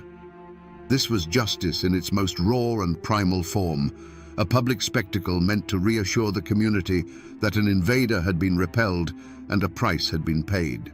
A coroner's inquest was held, a brief formality that concluded, to no one's surprise, that the outlaw had died of justifiable homicide. He was then unceremoniously buried in a pauper's grave, his story in Huntington ending as it began, a nameless threat, now a nameless corpse. The real legal reckoning came a year later and hundreds of miles away in a Minnesota courthouse. It was there that the captured Younger brothers faced a formal system of justice. There was no defiance in their demeanor, only a stoic, weary acceptance of their fate. Cole Younger, in particular, was calm and cooperative, his confession providing the final, authoritative chapter to the Huntington raid. They pleaded guilty to their crimes in Minnesota to avoid the spectacle of a trial and the near certainty of a hangman's noose. They were sentenced to life in prison, a verdict that was celebrated in the North as a triumph of law and order. But for the people of Huntington, it was a distant echo, a hollow victory. The Youngers were being punished for Northfield, not for the terror they had inflicted upon West Virginia. The money stolen from their bank was never recovered, and the two men most responsible, Jesse and Frank James, remained free, ghosts in the wind who had escaped Appalachian justice entirely. And so, the final verdict for the Huntington heist was a deeply unsatisfying one, an empty chair at the defendant's table. Jesse James would eventually be killed by a traitor in his own gang, and Frank would surrender and through legal maneuvering walk away a free man. No member of the James Younger gang was ever convicted or even formally charged for the crime committed in Huntington. The town had won the battle in the street, but the masterminds of the war had gotten away clean, a bitter injustice that still lingers in the hills, a story of a crime that was punished but never truly prosecuted. The gunsmoke over Huntington eventually cleared, but the lives it touched, were never the same. The raid was a flash of lightning that left a permanent afterimage burned into the soul of the town and its people. For Huntington itself, the brutal afternoon became a defining moment. It was a scar that, over time, became a badge of honor. The city was no longer just a proud boom town of the railroad. It was the town that had stood up to the James gang and drawn blood. The men who had grabbed their rifles and fought back became local legends, their stories told and retold until they became a part of the city's foundation myth, a testament to the fierce, self-reliant spirit of Appalachia. For Robert T. Oney, the cashier who stared down the barrel of that Colt revolver, life was cleaved in two, the quiet, orderly life before the raid and the rest of his days after. He had looked into the eyes of the most famous outlaws in America and survived. He carried that memory with him always, not as a source of fear, but as a quiet mark of resilience. He remained a respected figure in Huntington, a living link to that historic day, a man who had been at the very epicenter of the storm and had held his ground. But the fates of the outlaws were also irrevocably altered. You see, for the James Younger gang, the Huntington heist was a victory that planted the seeds of their destruction. It was here, in these Appalachian hills, that they first encountered a civilian population that was not easily cowed, one that would fight back with lethal fury. The death of Tom McDaniels and the serious wounding of Cole Younger were a shock to their system. They had won the money, but they had been blooded and forced into a desperate, humiliating retreat. It was a dress rehearsal for their own funeral. 1 year later, emboldened by their success but failing to heed its warning, they would face that same citizen rage in Northfield, Minnesota, a fight that would shatter the gang forever. The cloud of suspicion about an internal betrayal eventually faded, but it left a lingering chill. The raid forced the community to look at itself, to wonder about the loyalties of their neighbors in a way they never had before. It strained the delicate trust that holds a town together, a wound that healed slowly over time. The raid became a shared trauma, and in surviving it together, Huntington forged a stronger, harder identity. And what of the masterminds? The James brothers, who had escaped West Virginia's justice, could not outrun their own violent destiny. Jesse James, the charismatic leader, would be shot in the back of the head years later by a coward in his own gang, killed for a reward. Frank James, the quiet brother, would eventually surrender and, through a series of controversial trials, live out his days as a farmer and a reluctant celebrity, a ghost from a bygone era of American violence. Their lives and the lives of everyone they touched that September day were forever intertwined, bound together by the echoes of gunfire on a Huntington street. If you stand on the corner of 3rd Avenue and 9th Street in Huntington today, you won't see the bank that the James gang robbed. That building is long gone, replaced by the glass and steel of the modern city. But while the bricks have vanished, the story has soaked into the very ground beneath your feet. The memory of that day doesn't live in a monument. It lives in the whispers that still drift through the Appalachian air. This is a story that has become a permanent part of the region's folklore. Ask an old-timer about it, and their eyes will light up. They'll tell you the enduring legend of Cole Younger, wounded and barely clinging to his horse. The tale goes that he was secretly taken in by a Confederate sympathizing doctor deep in the hills of Wayne County, nursed back to health in a hidden cabin while the posse searched fruitlessly. There's no hard proof, of course, but in these mountains, a good story holds its own kind of truth, a truth about loyalty and the old codes that never really die. And then there's the gold. Like a promise whispered on the wind, the legend of buried treasure persists. For over a century, people have believed that in their frantic escape, the gang was forced to bury a portion of their heavy loot somewhere in the tangled wilderness between Huntington and the Kentucky border. Treasure hunters, armed with folk tales and a stubborn hope, still comb the creek beds and scour the hillsides, searching for Jesse James's Appalachian gold. The most tangible trace of that day is a void. Somewhere in Huntington, in an unmarked pauper's grave, lies the dust of Tom McDaniels, a permanent silent resident from Missouri. And the bridge they crossed is gone, replaced by a modern span of concrete. But the real echo through time isn't made of stone or bone. It's the hollows and creek beds of Wayne County, the very landscape of the escape. The city's memory may fade with each new generation, but the mountains themselves hold the story, etched into their ancient, silent faces. They remember the thunder of hooves, and they've kept the secret of that desperate ride ever since. We began this story with a question mark written in blood on a courthouse lawn. How did the most feared outlaws in America end up so far from home, leaving one of their own dead in a West Virginia street?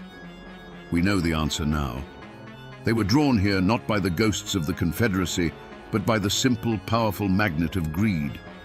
They came for the C&O Railroad's gold, believing their own legend would be enough to paralyze a town with fear. They misjudged their target.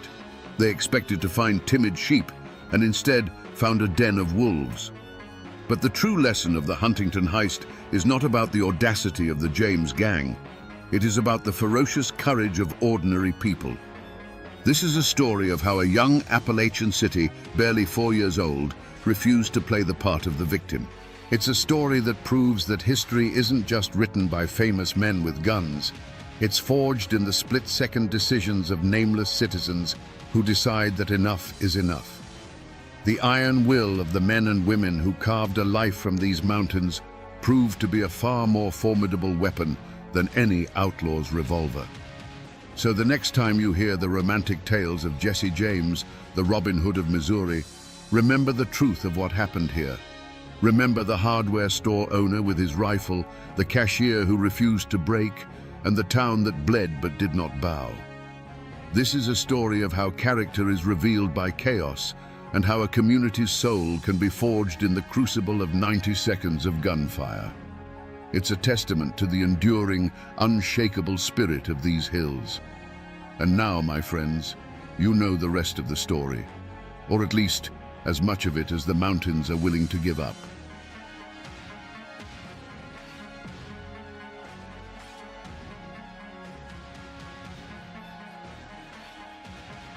Right here, this quiet clearing along the Tug Fork in Pike County, Kentucky. It doesn't look like much now, just some scattered foundation stones and a cold, lonely chimney swallowed by the woods. But if you stand here at dusk, when the fog rolls up from the river, you can almost feel the chill of a history that refuses to be buried. Here, where all you hear is the wind in the pines, more than a century ago, the silence was shattered by fire and gunfire. Most folks know the names Hatfield and McCoy, but they don't know the story of Nancy McCoy Phillips, the woman who stood at the heart of the storm. Today, we're going to listen to the whispers from these ruins and piece together the story of a forgotten witness and the terrible price she paid for telling the truth. Let's wind the clock back. Imagine this clearing not as a ruin, but as a living homestead. See the log cabin, smoke curling from that same stone chimney, the scent of wood smoke and baking bread hanging in the air. This was the world of Nancy McCoy, born into a valley that was both a sanctuary and a prison. The Tug Fork River, just down the hill, wasn't just a landmark, it was a border. On this side, Kentucky, you were McCoy. On the other, West Virginia, you were Hatfield. And for Nancy, that border was a line drawn in her father's blood. She was the daughter of Asa Harmon McCoy, a Union soldier murdered by Hatfield sympathizers when he returned from the war. She grew up in the shadow of that unresolved killing, in a home where the name Hatfield was spoken like a curse. Her world was one of hard work and fierce loyalty, a place where a family's honor was its most valuable possession. Life was governed by the seasons, the rifle, and the Bible, but beneath it all ran a current of simmering hatred for the clan across the river. The McCoys, led by the grim patriarch Randolph, were a proud but struggling family. They scraped a living from the rocky soil, their lives intertwined with their neighbors through marriage, church, and shared hardship. They were a tight-knit clan, bound together by the knowledge that survival in these mountains depended on sticking with your own blood. To betray that trust was the greatest sin imaginable. Across the water, the Hatfields were a different power altogether. Led by the charismatic and intimidating William Anderson Devil Anse Hatfield, they were more prosperous, politically connected, and masters of the timber trade. They saw the McCoys as provincial and resentful. To them, loyalty was also paramount, and they answered any perceived slight with overwhelming force. They lived by their own law, a law enforced by Devil Anse and his formidable sons. This was Nancy's world, two powerful families staring at each other across a narrow river, each nursing grievances that festered year after year. It was a place of barn dances and church socials, but also of whispered threats and loaded guns propped by the door. It was a world waiting for a match to be struck, and Nancy McCoy, a girl defined by a Hatfield killing, was about to become that match. To understand how deep this story cuts, you have to look past the legends and get down to the hard facts. And sometimes, the most shocking facts are written on a simple piece of paper. In the Pike County Courthouse archives, buried in a dusty ledger, you'll find this: a marriage bond dated May the 14th, 1881. The names on it are clear, written in the elegant script of the time: John C. Hatfield and Nancy McCoy. This isn't just a historical document, it's a confession. It's a declaration of defiance. In the world of the Tug Valley, putting those two names together on an official record was like striking a match in a room full of dynamite. This paper marks the exact moment a McCoy daughter willingly crossed the river and gave herself to the son of her family's greatest enemy. And look at the groom's name: John C. Hatfield. This wasn't just any Hatfield. This was Devil Anse's handsome, silver-tongued son, a man already infamous for breaking the heart of Nancy's cousin, Rosanna McCoy, in a tragic affair that left Rosanna an outcast. This piece of paper tells us that Nancy walked into this union with her eyes wide open. It begs the question that still haunts this valley. What could possibly drive a woman whose father was killed by her new husband's kin to sign away her name, her family, and her future? That marriage bond wasn't a peace treaty. It was a declaration of war on Nancy's own family. You have to understand the power John C. Hatfield held. He was handsome, charming, and wild, the prodigal son of the most powerful man in the valley. For a young woman like Nancy, who had known nothing but hardship and the grim shadow of her father's murder, John C. might have looked like an escape. He represented a world with more money, more freedom, and perhaps a life beyond the endless cycle of McCoy grief. Whether it was true love or a desperate gamble, she made her choice. The moment her signature dried on that marriage bond in the Pikeville courthouse, the door to her old life slammed shut forever. To her father, Randolph McCoy, and the rest of the clan, this was the ultimate betrayal. She hadn't just married a Hatfield. She had married the son of Devil Anse, the man who embodied everything they hated. They saw it as a stain on her father's memory. In their eyes, she ceased to be a McCoy. She was a turncoat, a traitor to her own blood. On the West Virginia side of the river, her reception was likely little warmer. To Devil Anse and the Hatfield clan, John C. bringing home a McCoy bride was a victory, a symbol of their dominance. But she was still Asa Harmon McCoy's daughter. She was the enemy's blood.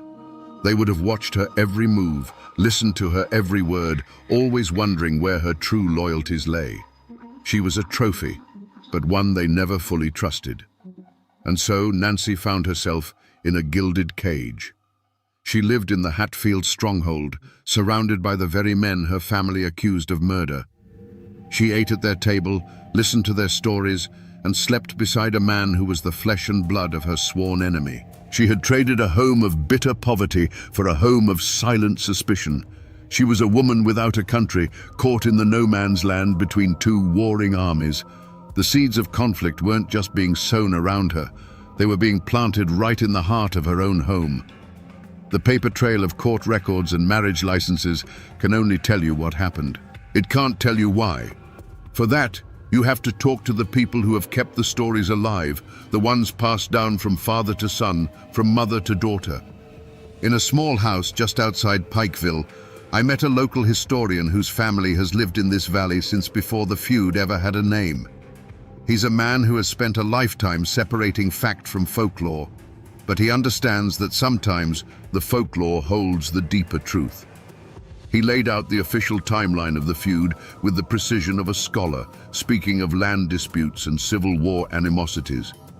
But when I asked him about Nancy, he leaned back in his chair and a different look came into his eyes.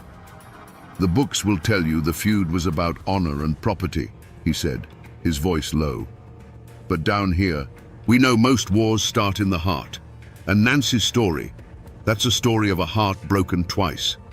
He explained that the official record states that Nancy's conscience was awakened by the sheer brutality of the New Year's night massacre of 1888, when her Hatfield in-laws burned her family's cabin and murdered her kin. "And that's true, I'm sure," the historian said. "But there's another story, one you won't find in any book. It's the story my grandmother used to tell." According to the whispers passed down through his family, Nancy's testimony wasn't just an act of justice, it was an act of revenge. John C. Hatfield, for all his charm, was a notorious philanderer. The story goes that by 1888, he had already begun casting Nancy aside for other women, openly humiliating the wife who had sacrificed everything for him.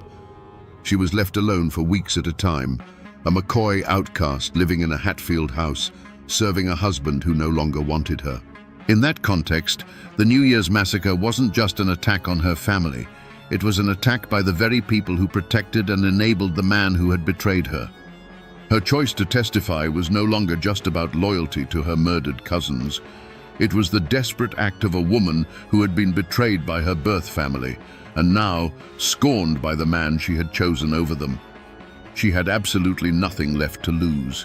And in these mountains, a person with nothing left to lose is capable of anything. The breaking point came on a night so cold, the trees themselves seemed to groan under the strain. It was New Year's night, 1888. A cold that had nothing to do with the weather had settled over the Tug Valley. Warrants were out for Devil Anse and his sons for the execution of the 3 McCoy boys years earlier. The law was closing in, and the Hatfields decided on a final, terrible solution. Wipe out Randolph McCoy and his family, and cut the head off the snake for good. Under a black, moonless sky, a posse of Hatfields, led by the merciless Jim Vance and Cap Hatfield, crossed the frozen mud of the Tug Fork. They moved like ghosts through the Kentucky woods, their faces grim, their intent absolute. They weren't there for a fight, they were there for an extermination. They surrounded Randolph McCoy's small cabin, the same cabin Nancy had grown up in, and waited. The family was inside, asleep, unaware that their world was about to end. The first sign of trouble wasn't a gunshot, but a flicker of orange against a window pane. The Hatfields had set the home ablaze. The family awoke to a nightmare of smoke and heat, the crackle of burning timbers their death knell. Randolph knew what was happening.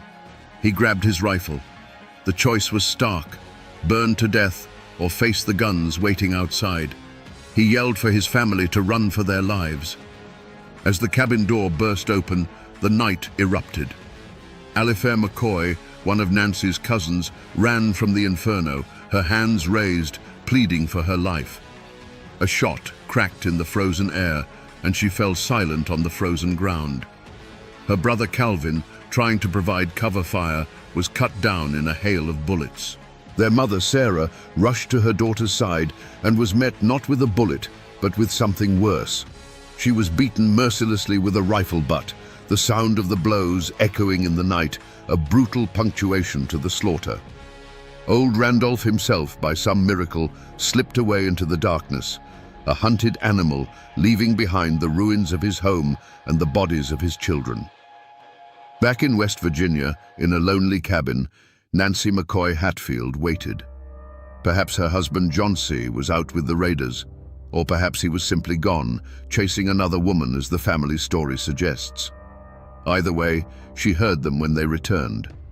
She would have seen the feverish excitement in their eyes, smelled the acrid scent of gunpowder and wood smoke that clung to their clothes. She would have heard the boasts, the grim accounting of the night's work. In that moment, everything broke inside her. The slow poison of Johnsy's infidelity fused with the fresh, raw agony of her family's murder. The men who had just butchered her kin were her husband's family, the clan she had sacrificed her own blood for. The betrayal was absolute, coming from both the man she had married and the family she had joined. The love, the hope, the desperation that had driven her across the river, it all burned away, leaving behind only a cold, hard core of resolve. There was no going back now. The war was no longer between Hatfield and McCoy. It was inside Nancy herself, and she had just chosen a side. This is the old Pike County Courthouse in Pikeville. It's still here, a stoic brick building that has watched over this town for more than a century.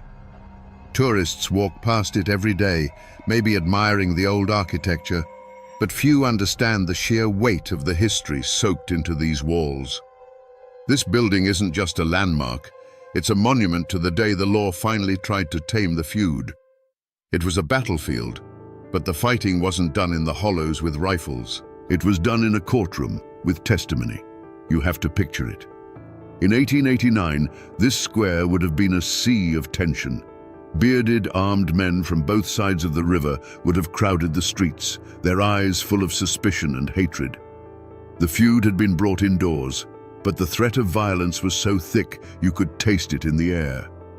Every man in that courtroom was loyal to one side or the other, and they were all waiting to see if Kentucky law was strong enough to hold back the tide of blood vengeance. And right here, in a room just behind these tall windows, stood the witness stand. That small, elevated chair was the focal point of the entire war. This is where it happened. The climax of Nancy's story wasn't in a burning cabin or a midnight raid. It was in the suffocating silence of a courtroom, where the only sound was the scratching of a clerk's pen. The weapon that would decide the fate of the Hatfield clan wasn't a Winchester rifle or a Colt revolver. It was the voice of a single betrayed woman. Imagine walking into that courtroom. The air was thick with a century of bad blood, so heavy you could barely draw a breath. On one side of the room sat the Hatfields, stony-faced and armed. On the other, the McCoys, their eyes burning with a righteous fury. And into this deafening silence walked Nancy. She was a McCoy by birth, a Hatfield by marriage, and at that moment, she was an enemy to them all. Every eye in that room followed her as she made the long walk to the witness stand, her footsteps echoing on the wooden floor. She was utterly and completely alone. When she placed her hand on the Bible to be sworn in, a quiet ripple went through the crowd. The court clerk asked for her name. Her voice, clear and steady in the stillness, answered, "Nancy Hatfield." The name hung in the air, a final bitter acknowledgement of the life she was about to destroy. She was claiming the name of the very men she was there to condemn, a final cutting act of a bond being severed. The prosecutor began his questions, his voice calm and methodical. He asked her about the night of the fire. He asked her who was in her home. He asked her what she heard when the men returned from Kentucky. Nancy's gaze was fixed on a point on the far wall, as if looking through it into the past. She didn't shout. She didn't cry. She simply spoke the truth, her voice a quiet, devastating weapon. With each name she uttered, a new wave of shock silenced the room. She did not describe the chaos of the raid in graphic detail. She didn't have to. She simply drew a map for the jury, placing each man at the scene of the crime. When she spoke the name of Cap Hatfield in connection with her cousin's death, a stillness fell over the room so complete you could hear a man's sharp intake of breath from the back row. Her words weren't bullets, they were axes, chopping down the family tree she had married into, one name at a time. The code of silence that had protected the clans for generations was shattered, not by lawmen, but by the quiet testimony of a scorned wife. When she finished, there was no applause, no sigh of relief. From the Hatfield side of the aisle, she received looks of pure, unadulterated hatred. They saw a viper they had foolishly welcomed into their home. From the McCoy side, there was no welcome embrace. They saw the traitor who had finally done her duty, but it was too late. Her testimony was a victory for their cause, but she, the witness, was still a stain on their name. She had served her purpose. As she stepped down from the stand, the crowd parted for her as if she carried a disease. She didn't look at her husband, or her cousins, or any of the men whose fates she had just sealed. She looked straight ahead, a ghost walking out of her own life. The only thing left in that courtroom, besides the echo of her words, was the wreckage of two families, and a woman who now belonged to neither. After the emotional firestorm of the trial, all that remains is the cold, black ink on a yellowed page. These are copies of the official court records from the 1889 Pikeville trial. This is history flattened, pressed between pages, and stripped of all its blood and tears. The testimony that tore a family apart is reduced to a dry, passionless transcript of questions and answers. The language is sterile, designed to be precise, but in its precision, it loses the entire truth of the matter. Here, for example, is the coroner's inquest for Nancy's cousin, Alifair. It clinically states the cause of death as a wound inflicted by a projectile from a firearm. A projectile. It doesn't say it was a bullet fired in the cold dark by a man she knew. It doesn't mention the fact that she was running from her burning home, that her last breaths were filled with smoke and terror. The report captures the mechanics of her death, but misses the horror of it entirely. And here, under the section for witness testimony, is Nancy. Her words, which had the power to hang a man, are recorded with the same detached tone.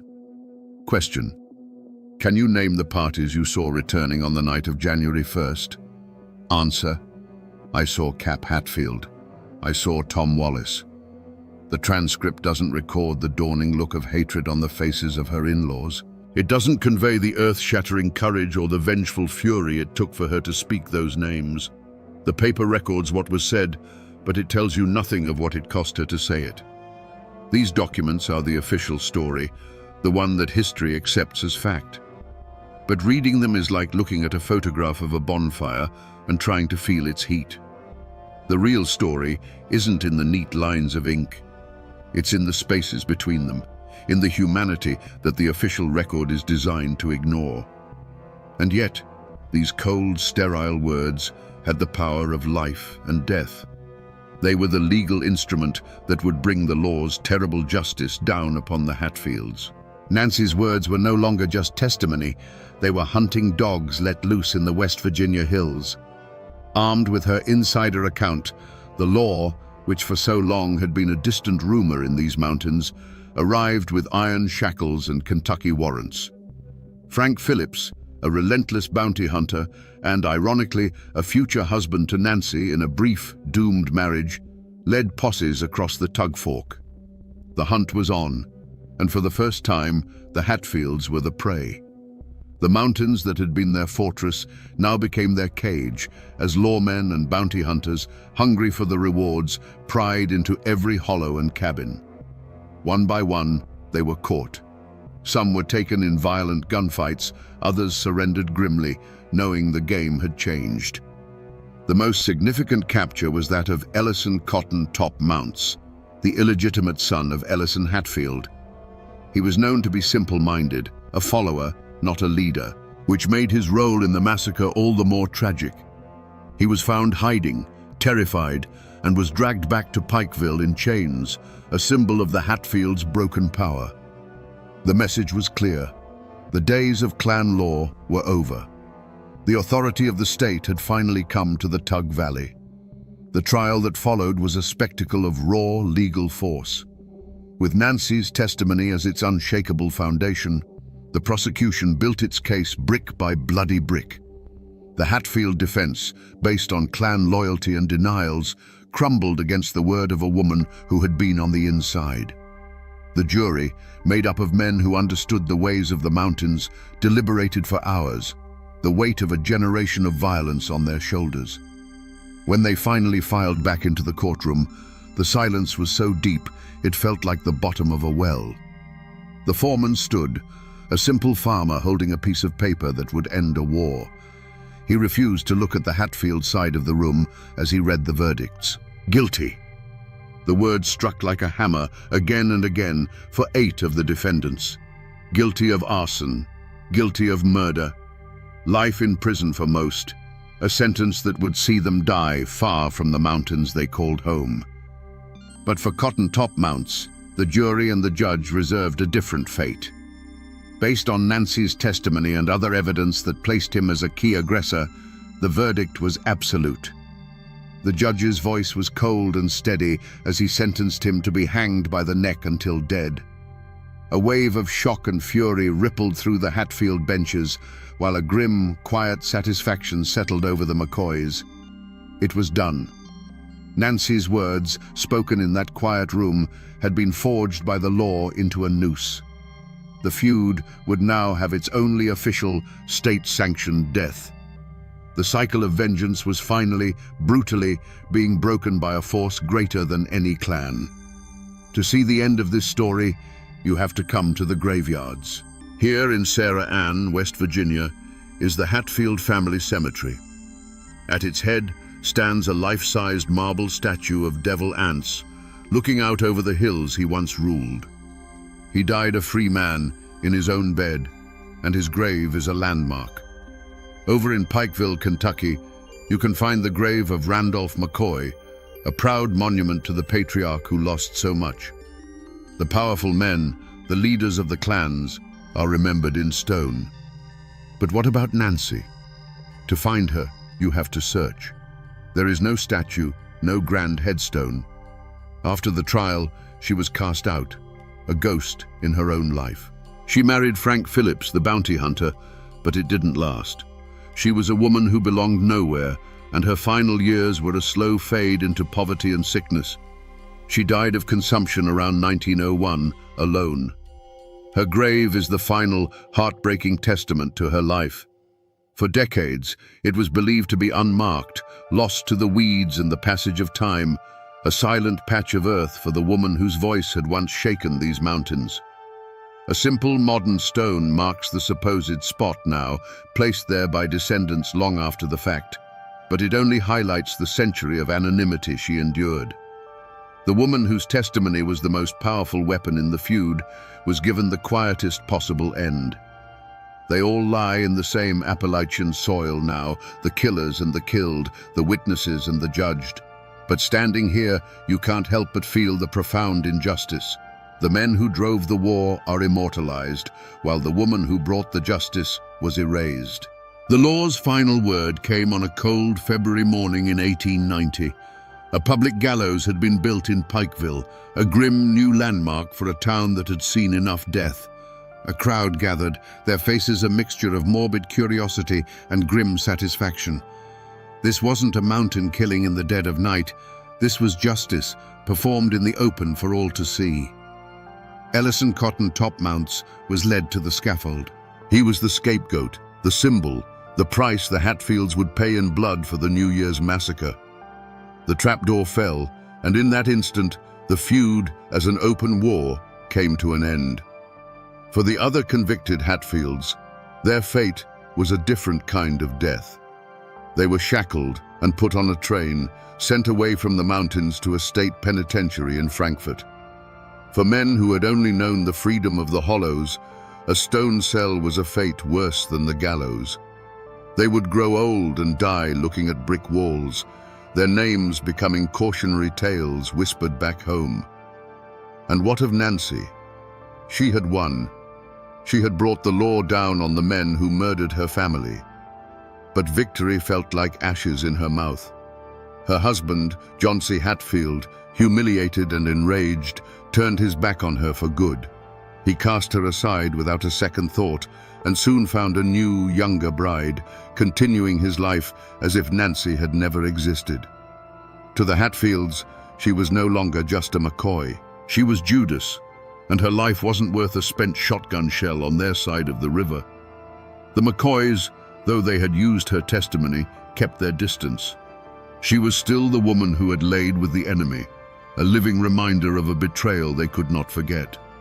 She was utterly alone, an outcast in the only place she had ever called home. She drifted, a woman haunted by what she had seen and what she had done. The feud's fire had been put out, but she was standing in the smoldering ruins, and the ground was still hot to the touch. Her life became a long, slow walk toward the unmarked grave that was waiting for her, a final chapter of poverty and sickness. The long shadow of the feud had fallen, and for Nancy, there was no place left to find the sun. Even today, more than a century after the last shot was fired, the story of Nancy McCoy is not a settled matter. In the diners and post offices of Pike and Mingo counties, her name can still change the temperature of a room. Was she a courageous witness who stood for the rule of law, or was she a scorned woman who weaponized the courts for personal revenge?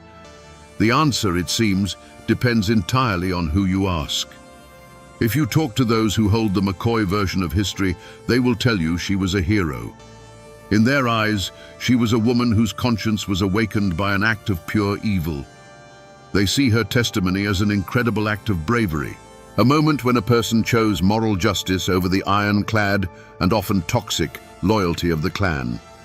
To them, Nancy is the tragic figure who, despite her own terrible choices, found the strength to break the cycle of violence and stand for what was right, even though it cost her everything she had. But you cross the river into West Virginia, into the old Hatfield territory, and you will hear a very different story. They'll tell you that Nancy's testimony had little to do with justice and everything to do with vengeance. They'll remind you that John C. Hatfield was a handsome devil who never stayed with one woman for long, and that he had already cast Nancy aside. In this version, the trial was not about avenging her murdered cousins. It was about destroying the family of the man who had publicly humiliated her. She was a woman scorned, and her fury reshaped the course of the feud. So, what is the real truth? Was she a righteous witness or a vengeful wife? The honest answer is that we will never know. The heart is a complex and mysterious place, with enough room for both a thirst for justice and a desire for revenge. Perhaps her decision was born of both. Her outrage at the murder of her kin could have been the spark, and the cold reality of her husband's betrayal the fuel that turned it into an inferno. The only thing that is certain is that Nancy's legacy remains as divided as the land she once lived on, a testament to the fact that in these mountains, the truth is often just a story told from one side of the river. In these old mountains, the hard edges of history get worn smooth by time until a person's life becomes a story, and a story becomes a legend. Nancy McCoy Phillips, the historical woman, is gone, but her ghost, in more ways than one, still haunts this valley.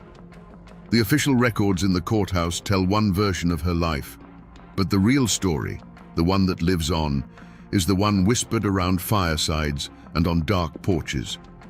It's a haint tale, a cautionary story about the price of crossing lines that were never meant to be crossed. They say that on cold nights, when the mist rises off the tug fork so thick you can't see the other side, you can sometimes see a figure wandering the Kentucky bank near the spot where Randolph McCoy's cabin burned to the ground.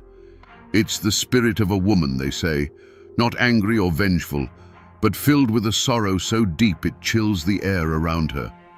She is forever searching, looking for the family that disowned her and the home that cast her out. They say it's the ghost of Nancy, a woman who belonged nowhere in life, and so belongs nowhere in death, forever trapped between the two worlds she tried to straddle. This is how the mountains remember. The community took the unbearable facts of her life, betrayed by her husband, ostracized by her own blood, dead of sickness and poverty, and wove them into something timeless.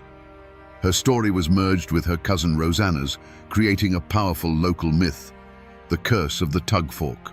It became a warning, a piece of folklore passed down to young women for generations. The river itself, they say, demands blood loyalty. To cross it for love of an enemy is to invite a broken heart, a lonely death, and a restless spirit. The woman named Nancy is gone, but her legend became a part of the landscape itself, a permanent shadow on the water's edge. So, here we are again, back at this cold chimney and these scattered stones along the Tug Fork.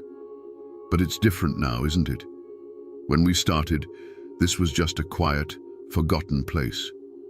Now, we can almost see the ghosts. These aren't just ruins anymore. They are a witness stand. This silent clearing is the courtroom where an entire way of life was judged and condemned, all because one woman decided to speak. The story of Nancy McCoy Phillips is a brutal lesson in the cost of truth. She was a woman who made a choice for love, and then another for justice, and was ultimately destroyed by both. Her life is a chilling reminder that in a war of families, the deepest wounds aren't always from bullets. They come from betrayal, and the loneliest place in the world is to be caught in the no-man's land between two sides who both see you as the enemy. So the next time you drive down a lonely country road and see a single chimney standing sentinel in a field where a house used to be, stop for a moment. Remember that it's not just a pile of stones. It's a library filled with stories of love and loss and the impossible choices that define a human life. We just have to be willing to listen to the whispers they leave behind. The people are gone. The houses are gone. But the story remains. On a moonless October night, deep in the West Virginia mountains, the forest held its breath. The only sound was the rhythmic lurch of a heavy train fighting its way up the grade. Flip, flap, flip, flap. Then, a brilliant beam of light sliced through the darkness, pinning a man to the tracks. In the next instant, the gorge erupted in a firestorm of gunfire that echoed off the ancient canyon walls. The newspapers called it a victory for law and order, the end of the notorious McGraw gang. But was that the whole truth? Tonight, we follow the echoes of that gunfire back in time. We'll push past the headlines and Pinkerton reports to the whispers in the hollows where these men were called something other than criminals. They were called heroes. We are going to find the truth behind the legend of the McGraw brothers and what really happened on the last fateful run of the train they called the flip-flap. Before the gunfire and the legend, there was just the hollow. Life there moved with the sun and the seasons, not the ticking of a pocket watch. Morning mist clung to the valleys like a shroud, burning off to reveal hillsides thick with rhododendron and ancient hardwoods. The air smelled of damp earth, wood smoke, and pine. The only clock you needed was the ache in your back that told you it was time to rest, and the rumble in your belly that told you it was time to eat. This wasn't just a place. It was a world unto itself, governed by the creek, the forest, and the sky. At the heart of this world was the McGraw family's small plot of land, anchored by a cabin built from chestnut logs by their grandfather's own hands. It wasn't much by a city man's standards, just a few acres of stubborn corn, a spring house dug into the cool earth, and a porch that overlooked the whole valley. But to them, it was everything.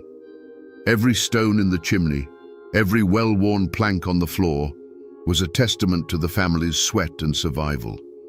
This land was their memory, their birthright, and their future, all tied up in one. The three brothers were as much a part of this landscape as the trees. Elias, the eldest, was the quiet one, with eyes that saw the world in lines and angles. He'd find strange patterns in the stars and could sketch a map of the surrounding ridges from memory that was truer than any government survey. Caleb, built like an ox, was the earth itself.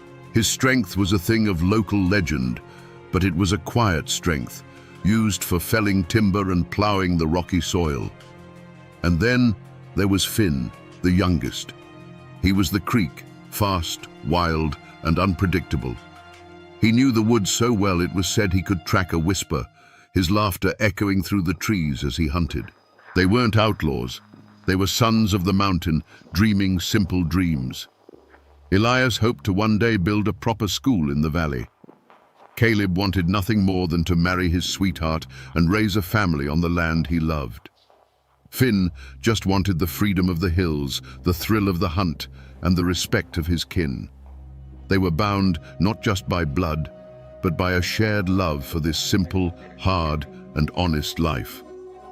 But then, the outside world came creeping into their hollow.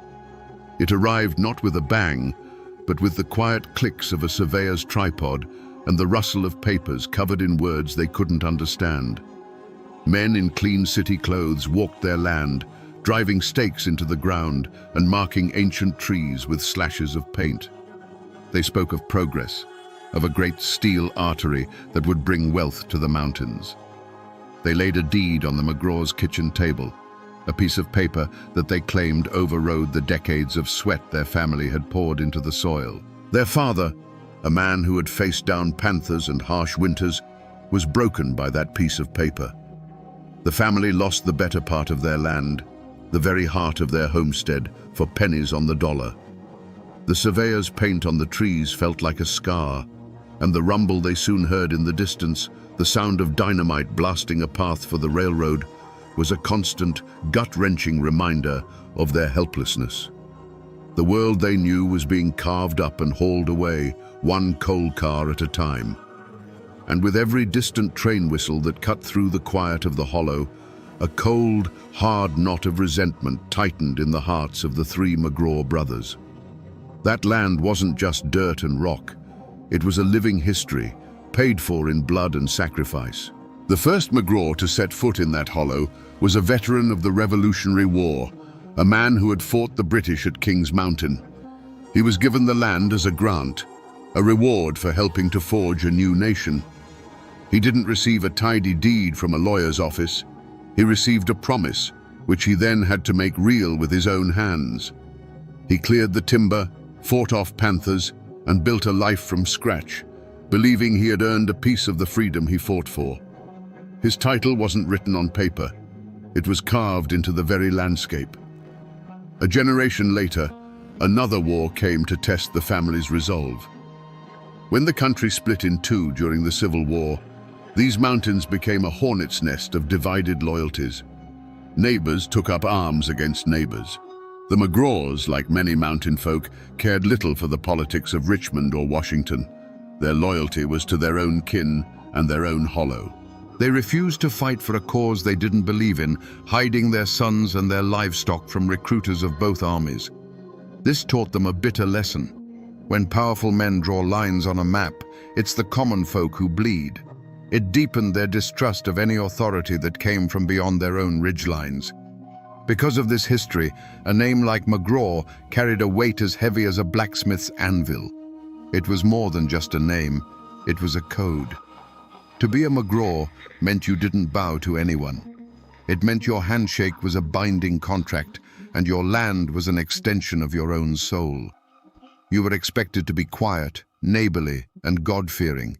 But if someone wronged you or yours, if they took what was earned by the sweat of your ancestors, you were bound by honor to see it set right. It wasn't about vengeance, it was about balance. So when the railroad company came with its lawyers and its fraudulent deeds, they weren't just stealing property. They were spitting on the grave of that revolutionary soldier. They were dismissing the family's century of hardship and self-reliance as if it meant nothing. In the eyes of Elias, Caleb, and Finn, this wasn't a business transaction. It was a declaration of war. They felt the weight of their name, the gaze of their ancestors, and they knew that the code they lived by demanded a response. The roots of this feud ran far deeper than a single property line. They were tangled in the very soul of the mountains. But the McGraw's defiance, born of honor, wasn't shared by everyone. For every family that nodded in grim approval, there were two more who had already bent the knee. They'd taken the railroad's meager pay, moved into company shacks, and learned to keep their heads down. These folks saw the McGraws not as heroes, but as a threat, a dangerous reminder of a pride they could no longer afford. And this division created the perfect breeding ground for suspicion and bad blood to fester. The face of this division, the human face of the railroad's power in their valley, was a man named Jedediah Stone. Stone's family had been rivals of the McGraws for generations, always competing for the best bottomland or the biggest timber contracts. When the railroad came, Stone saw his chance. He became their local man, a land agent and foreman who walked with the swagger of borrowed authority. It was Stone who had delivered the final papers to the McGraw's father, and it was said he did so with a smirk on his face. He was one of them, but he had chosen a side. The tension first boiled over in public, right in front of Abernathy's general store. Jed Stone was bragging about the new survey lines, how they'd be running track right through the McGraw's old hunting grounds. Caleb, who was there to buy salt, overheard him. He didn't say a word at first, just stood there, his massive frame filling the doorway. The store went silent. Stone, emboldened by his new position, made the mistake of pushing. "Something on your mind, McGraw," he sneered. The fistfight that followed was short, brutal, and left Stone with a broken nose and a mouthful of dirt. He didn't get up until Caleb was long gone, but the hatred in his eyes could have set fire to the building. After that, the whispers started. They were quiet at first, traded over checkerboards and sacks of flour. Jed Stone and his cronies began to paint the McGraws as violent and unhinged. Caleb's got a temper that ain't natural, they'd say, and that Finn, he's half wild, spends more time in the woods than with decent folk. The rumors, like kudzu vine, began to snake their way through the hollows, choking the truth. Elias tried to cut through it with reason, even attempting to negotiate a fair price for timber from their remaining land. Stone, acting as the company agent, laughed and offered him a fraction of its worth, knowing they had no other way to get it to market. The insult was as sharp as a slap in the face. The poison had seeped deep into the community, turning old neighbors into quiet enemies and small grudges into deadly threats. It started with the whispers of the woods themselves.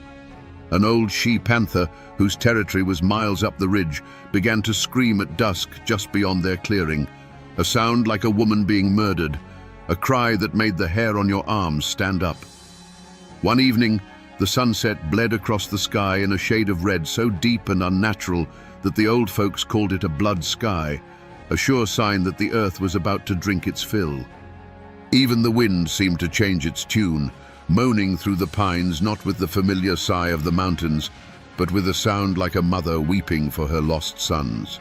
These were the old signs, the omens the McGraw's grandmother had taught them to heed, and they settled like a cold frost on their spirits. Then, the human omen arrived.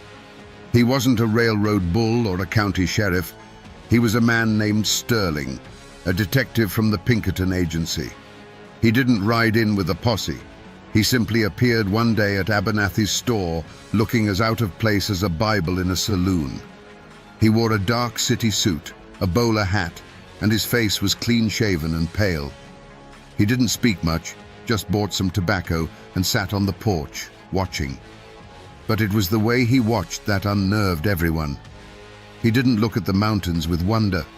He looked at them like a grid on a map.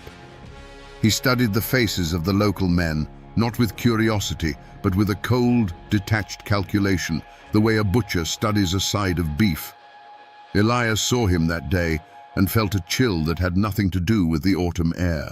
He was a planner, a man who understood strategy, and in Sterling's quiet, assessing gaze, he saw a different kind of mind at work. This wasn't a man who could be intimidated by Caleb's strength or charmed by Finn's smile. This was a patient hunter, a man who would use traps and wires and logic, not just guns. That night, Elias sat on his porch, the familiar ridges and stars offering no comfort. A profound and unshakable dread settled deep in his gut. He knew, with a certainty that defied reason, that the game had changed. They were no longer just striking back at a faceless company.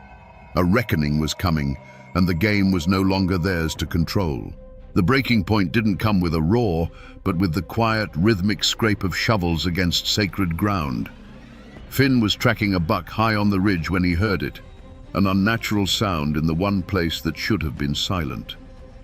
Creeping through the underbrush, he froze. Below him, in the small clearing that held the McGraw family graves, a work crew was driving stakes. Jedediah Stone stood among them, pointing, directing. They were marking a path for the tracks, and the line went right through the weathered headstones of his grandparents. The cold dread he'd felt for months instantly turned into white-hot rage. He didn't run back to the cabin screaming. The fury was too deep for that. He walked, cold and deliberate, and his brothers saw the look in his eyes and knew. Together, the three of them walked back up the ridge. They weren't armed for a fight. Elias carried only the original tattered land grant from the war, a last, desperate appeal to history and honor. They found Stone's crew about to pry loose the first of the fieldstone markers. "Stop," Elias said, his voice quiet, but carrying the weight of a judge. "This is consecrated ground. Your company's deed has no claim here." Jed Stone turned slowly, a smug, contemptuous grin spreading across his face. He spat a stream of tobacco juice near the oldest grave. "Your deed is a piece of history, Elias. This," he said, waving the company's official survey, "is the law. And the law says, I own every leaf, rock, and bone on this mountain. Now, I'm telling you for the last time, get off company property before I have you removed." He gave a sharp nod to one of his men, a hard-faced guard with a pistol holstered on his hip. That was the spark. Finn let out a choked cry of fury and lunged, not at Stone, but at the man reaching for his grandmother's headstone. In the same motion, the guard drew his pistol. A deafening crack echoed through the clearing, and Finn was thrown back, a dark red line blooming on his forearm. The sight of his brother's blood broke something in Caleb. The quiet, gentle giant was gone. In his place was a force of nature. With a roar that seemed to shake the very trees, he charged into the work crew. It was over in seconds. The sound of a man's jaw breaking under Caleb's fist was like a dry branch snapping. He threw one man into a briar patch and disarmed the guard before he could fire again. He grabbed Jedediah Stone by the shirt front, lifted him clean off the ground, and hurled him down the hillside. The crew scrambled away like frightened squirrels, dragging their wounded, leaving a silence broken only by Caleb's ragged breathing. The first blood had been spilled. And in that moment, standing over the desecrated graves of their ancestors with the scent of gunpowder in the air, the McGraws knew their old life was over. They weren't farmers anymore. They were fugitives. The familiar heavy rhythm began its count in the darkness. Flip-flap, flip-flap. It was the sound of opportunity, the dinner bell that had called them to work so many times before. From his perch high on the ridge, Elias watched the train's single headlight cut a weak yellow path through the night. Below, he saw the faint shadows of his brothers moving into position. The small, muffled blast of dynamite was perfect, sending just enough rock onto the tracks to stop the beast in its tracks. The train hissed to a halt, its steam sounding like a great sigh of relief. It was their signature, a symphony of steel and rock they had perfected. But as Caleb and Finn stepped from the cover of the rhododendron, the symphony stopped. A new kind of silence fell over the gorge, a silence that felt heavy, watched. And then, the night was torn open. A brilliant electric searchlight mounted on the engine's tender flared to life, a single blinding eye that burned away the shadows and turned Finn into a statue of terror. In that same frozen second, a whistle blew from the woods, and the gorge answered. It wasn't just gunfire. It was a solid wall of noise, a physical force that seemed to press in from all sides. From his ridge, Elias saw the tree line across the canyon erupt in dozens of angry, blinking stars. The sharp cracks of rifles and the deep boom of shotguns all blended into one continuous, deafening roar. He saw his brothers, caught in that merciless white light, suddenly stripped of their legendary status. They were just men, terribly exposed, and tragically outmatched. The wooden walls of the mail car began to splinter and peel away under the assault, silent witnesses to the storm. Bullets ricocheted off the steel wheels with a high, mournful whine. A lantern hanging on a hook shattered, its brief flare of orange light swallowed by the chaos. The air, thick with the smell of coal smoke and damp leaves, was suddenly choked with the acrid, biting scent of burnt gunpowder. Men were shouting, their commands lost in the thunder, their cries cut unnaturally short. From his vantage point, a helpless god watching his world be unmade, Elias saw his brother Caleb become the focal point of the storm. The big man didn't run. He roared, a sound of pure, primal defiance, and stood his ground, his shotgun bucking against his shoulder, trying to provide a shadow for Finn to escape into. But there were too many flashes, too many angry hornets in the air. Then the great shadow faltered. He didn't cry out. He simply folded, falling with a terrible slowness, a great stone monument toppling back into the earth from which he came. Finn, fast as a whisper, almost made it. He moved like a ghost through the strobing effect of the muzzle flashes, a phantom of the woods, even in this hellscape. He was just feet from the safety of the dark tree line when a single sharp crack cut through the din, and the ghost stumbled. His leg buckled beneath him, and he fell into the unforgiving beam of the searchlight, no longer a spirit of the mountain, but just a boy on the ground. His flight ended. The firing stopped as suddenly as it began. The ringing silence that rushed in was more terrifying than the noise it replaced. The searchlight continued its slow, indifferent sweep across the scene, illuminating the splintered wood, the pockmarked rocks, and the still, dark shape that had been Caleb McGraw. Elias lay flat against the cold stone of his lookout, the smoke burning his lungs, a ghost left behind to witness the slaughter of his family. For Detective Sterling, this was never about justice, and it was certainly not about honor. It was about solving a problem. From his temporary office in the county seat, surrounded by maps, train schedules, and telegraph reports, he saw the entire situation as a complex equation. The McGraw brothers were not men. They were a variable, an unpredictable disruption to the orderly flow of commerce. And his job, the job he was paid very well for, was to eliminate that variable. His initial attempts to hunt them had been a source of immense professional frustration. His best agents, men who could track a pickpocket through the most crowded city streets, were useless here. They stumbled through the woods like cattle, leaving a trail a blind man could follow. They were spooked by the silence, by the feeling of being constantly watched. Sterling quickly realized that trying to beat the McGraws in their world, by their rules, was a fool's errand. They were part of the mountain. He was not. It was a tactical disadvantage he could not overcome with manpower alone. That's when the switch flipped in his mind. He stopped thinking like a detective trying to catch a criminal and started thinking like an engineer trying to fix a faulty machine. If you can't get to the broken gear, you don't keep reaching for it. You change the entire mechanism. He decided that if you can't hunt the wolves in their den, you burn the whole forest down. His plan, the searchlight, the dozens of hidden riflemen, the coordinated telegraph signals, was never designed to be an arrest. It was an extermination, planned with the cold precision of a mathematician solving for X. The risk of a shootout during a capture attempt, the possibility of escape, the circus of a trial, these were all inefficient outcomes. The solution was overwhelming, inescapable, lethal force. And so, as the telegraph key in his office clicked out the final report from the gorge, targets neutralized, 1 KIA, 1 captured, assets secure, Sterling felt no thrill of victory. He felt no remorse. He felt a quiet, profound sense of satisfaction.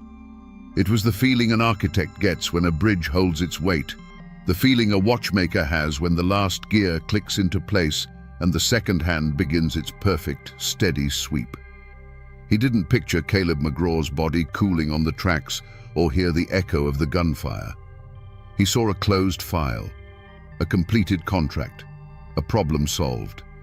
He simply folded the telegram, made a neat entry in his ledger, and began drafting his final invoice for the Chesapeake and Ohio Railroad.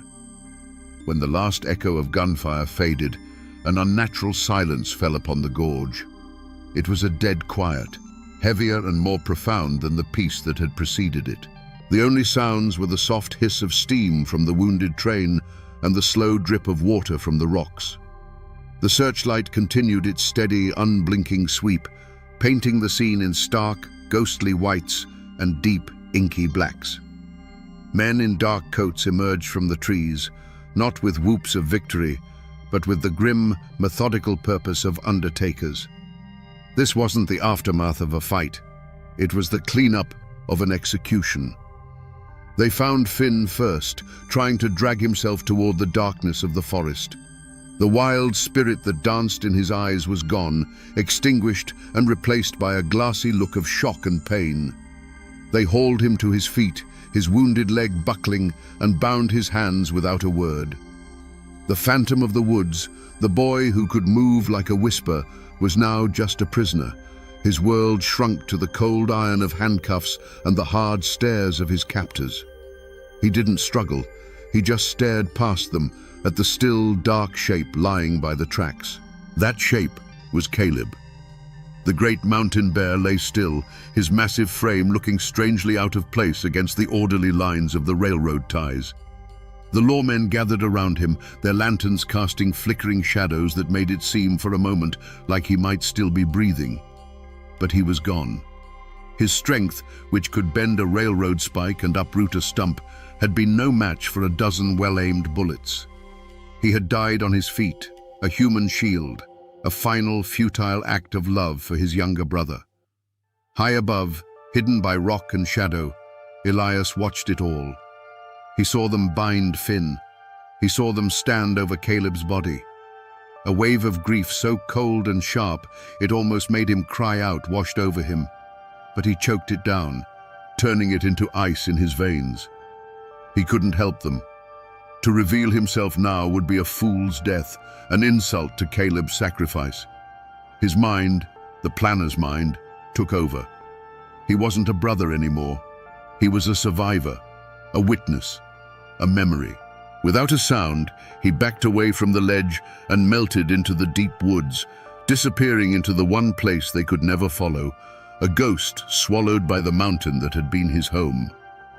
By dawn, the gorge was crawling with railroad detectives and county lawmen. The telegraph wires hummed with the news. The McGraw gang was broken. The official story, crafted by Sterling himself, was already being printed in the Charleston papers. They were described as a pack of bloodthirsty animals, and their end was hailed as a triumph for progress. A warrant was issued for the last remaining brother, Elias McGraw, and a bounty was placed on his head, $500, dead or alive. It was a fortune in these parts, a sum large enough to make a man forget all about loyalty, kinship, and the old mountain code. The news of the shootout didn't arrive in the hollows on the pages of a newspaper. It came in whispers, carried by a shaken trainman, then a track walker, spreading from cabin to cabin like a contagion. The stories were fractured and full of horror. The blinding light, the sheer volume of the gunfire, the sight of Caleb McGraw's body. Then came the official story, crisp and clean as a new dollar bill, printed in the Charleston papers that Jedediah Stone left in a stack at Abernathy's store. It spoke of a heroic police action against a gang of violent thieves. And just like that, a line was drawn straight through the heart of the community. At the store, the old pot-bellied stove became a silent border. On one side sat the company men, the foremen and railroad guards, drinking coffee and nodding along as Stone read the heroic accounts aloud. On the other side sat the old-timers, the farmers and miners whose families had been there for generations. They said nothing. They just stared into the flames, their faces hard and unreadable, the silence in their corner of the room more powerful than all of Stone's boasting. The church congregation split too. One faction prayed for the souls of the lawmen who had restored order, while the other half offered quiet, veiled prayers for the lost and the grieving. A deep and chilling fear settled over the hills. People had seen what the railroad and its hired guns were capable of. They had brought an army into that gorge, and the law had blessed it. Men who might have known the McGraw's movements, who might have been able to offer a truer account of what happened, suddenly developed terrible memories. When questioned by Pinkerton agents or the county sheriff, their answers were a chorus of "don't know" and "didn't see." It wasn't a conspiracy to protect the McGraw's legacy, it was a conspiracy of self-preservation. They understood the new math of survival. The railroad's power was absolute, and speaking the truth could get you fired, evicted, or worse. A blanket of collective silence was pulled over the hollows, smothering the facts of that night. But even in that suffocating silence, small acts of courage flickered like candle flames in a storm. An anonymous sack of cornmeal and salted pork was left on the porch of a distant McGraw cousin. The blacksmith, a man who had known Caleb since he was a boy, told Jed Stone his forge was too busy to shoe his horse and left the animal standing. These were quiet rebellions, tiny gestures that went unnoticed by the men in charge, but they were messages understood by everyone else. They were a signal that while the body of the community might have been broken, its spirit, the old mountain code of loyalty, was not yet dead. It was a spirit that would be tested to its absolute limit by the crisp new posters that soon appeared, nailed to the door of the store and the biggest trees in the valley, announcing the $500 bounty on Elias McGraw. The hunt for Elias McGraw began not as a noble pursuit of justice, but as a business venture. Detective Sterling, a man who believed in systems and efficiency, organized the posse. He knew his own Pinkerton agents were liabilities in this terrain, so he leveraged the bounty. The $500 reward drew a rough collection of men down from the hills, men with cold eyes and worn-out boots, who knew the ridges, but whose loyalty was only to the silver dollar. To lead this motley crew, Sterling appointed Jedediah Stone. Puffed up with a new sense of authority and burning with personal vengeance, Stone swore he knew every path and hideout Elias could possibly use. They set out with a confidence bordering on arrogance, a clumsy army crashing through a silent world. They were loud, their city boots snapping twigs and dislodging stones, their voices carrying for miles in the still mountain air. They were hunting a ghost, but they sounded like a herd of buffalo. The mountains, in turn, seemed to conspire against them. Sudden, chilling rains would turn the trails to mud, washing away any potential tracks. Thick fog would descend into the valleys without warning, swallowing landmarks and turning the men back on their own trails. They were outsiders, and the ancient landscape seemed to be actively resisting their intrusion. Days bled into a week, then two. The mood of the posse soured. The bounty hunters grew restless and suspicious of one another, each man fearing another would find the trail first and claim the prize. Jed Stone's confident boasts turned to frustrated curses as every certain location proved empty. The men began to feel the oppressive weight of the forest's silence. They started at every shadow, mistaking the cry of a hawk for a signal. The man they were hunting became less a fugitive and more a myth. They spoke of him in hushed tones around the campfire, calling him the Haint of the Ridge. Elias was no longer just a man on the run. He was the spirit of the mountain itself, and he was hunting them back. Their break came from a place of desperation. An old trapper, his family facing a hard winter, was quietly approached by one of Sterling's men. For a fraction of the bounty, paid in cash, he reluctantly drew a crude map on a piece of bark.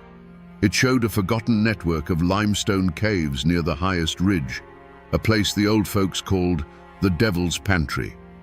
It was a treacherous, hidden place, a perfect bolt hole. The trapper's information reignited the posse's hope. This was it. They had a destination. They had a trap to set. They approached the caves at dusk, moving with a caution they hadn't shown before. Spreading out, they formed a tight cordon around the main entrance, rifles at the ready. Stone and a few of the bravest men crept forward. Inside the mouth of the largest cave, they found the proof they needed. The embers of a fire, still faintly warm, and a single spent rifle cartridge lying on the ground. A wave of triumphant excitement shot through the men. He was here. They had him cornered. With a signal, they rushed in, their lanterns cutting through the subterranean darkness, their shouts echoing off the damp stone walls. The main cavern was empty. They searched every corner, every shadow, finding nothing. Defeat began to settle in until one of the bounty hunters noticed a faint draft coming from the very back of the cave. Behind a curtain of rock, they found it. A fissure no wider than a man's shoulders, a tight, twisting passage that snaked through the mountain's core and opened out onto a different valley a mile away. It was a bolt hole no map would ever show, a secret passed down through generations. Elias had been there. He had likely watched them assemble, listened to them approach, and then simply slipped away through the heart of the stone, leaving them to storm an empty room. The hunt was over. The ghost had vanished for good, leaving behind only the cold, damp air of an empty cave and the bitter taste of utter humiliation. The trial of Finn McGraw was a piece of theatre, and everyone in the county courthouse knew their part. The building itself felt like an occupied territory, with grim-faced Pinkerton agents standing guard at the doors, their long coats failing to hide the pistols on their hips. The room was divided as sharply as a clear-cut forest. On one side sat the railroad officials, the company men, and Jedediah Stone, all looking confident and righteous. On the other, clustered together for warmth, were the mountain folk, their faces a mixture of fear, grief, and simmering resentment. In the defendant's box sat Finn. He was thinner now, the wildness in his eyes replaced by a quiet, hollowed-out stillness. He was clean and wore a borrowed shirt, but he still looked like a caged animal. He never looked at the judge or the jury. His gaze was fixed on a point far away, out the window, toward the blue-hazed ridges that had once been his whole world. He was physically present, but his spirit was already gone. The prosecution was a performance of calculated cruelty. A slick lawyer from Charleston, hired by the railroad, painted Finn and his brothers as nothing short of demonic. He spoke of progress, civilization, and the sanctity of property, making the McGraw's desperate fight for their land sound like a savage assault on the very foundations of America. His star witness was Jedediah Stone, who stood on the stand, puffed up and pious, and lied with the ease of a man ordering breakfast. He spoke of an unprovoked attack, of Caleb's insane rage, and claimed the desecration of the family graves was a malicious fiction invented by the defense. When the old, tired public defender tried to call witnesses from the hollows, a wave of collective amnesia swept the room. Men who had known the McGraws their whole lives suddenly couldn't recall specific conversations. Women who had seen Finn's bleeding arm after the first confrontation now had only a vague memory of the day. Their eyes darted nervously toward the Pinkerton guards, toward Jedediah Stone, and they mumbled their answers to the floor. It was a masterful, unspoken campaign of intimidation, and it worked perfectly. The justice of the mountains, built on honor and shared truth, withered and died under the cold glare of company power. The verdict was a formality. The jury of 12 farmers and merchants who wouldn't meet Finn's gaze deliberated for less than an hour. The foreman, a man who had bought corn from the McGraw's father for 20 years, read the word guilty in a voice that was barely a whisper. The sentence was swift: life, to be served in the stone fortress of the state penitentiary at Moundsville. As they clamped the shackles on his wrists, Finn finally broke his silence. He looked at Jedediah Stone, who was accepting congratulations from the railroad lawyer, and a faint, bitter smile touched his lips. Finn was led away, a ghost in chains, leaving a courtroom thick with the stench of a lie. The law of men had won its victory. Jedediah Stone, the man who had instigated the fight at the gravesite, the man whose greed and spite had set the whole tragedy in motion, walked out of the courthouse a free man and a local hero. The question that hung in the silent, heavy air was one no one dared to ask aloud. Was this justice? Or was it just the tidiest solution? For Finn McGraw, the life sentence was a death sentence delivered in slow motion. The stone walls and iron bars of Moundsville Penitentiary were more than a prison. They were a tomb.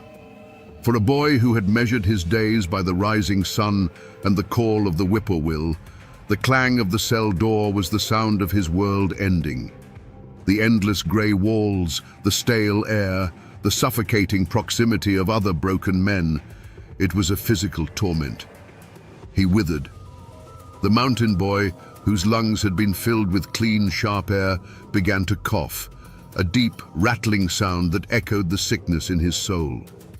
He died 7 years later, not from the consumption that ravaged his body, but from the slow, relentless starvation of his spirit. He never once spoke of his brothers or the location of any hidden money, taking his secrets with him to a pauper's grave in the prison yard. Jedediah Stone, on the other hand, got everything he wanted.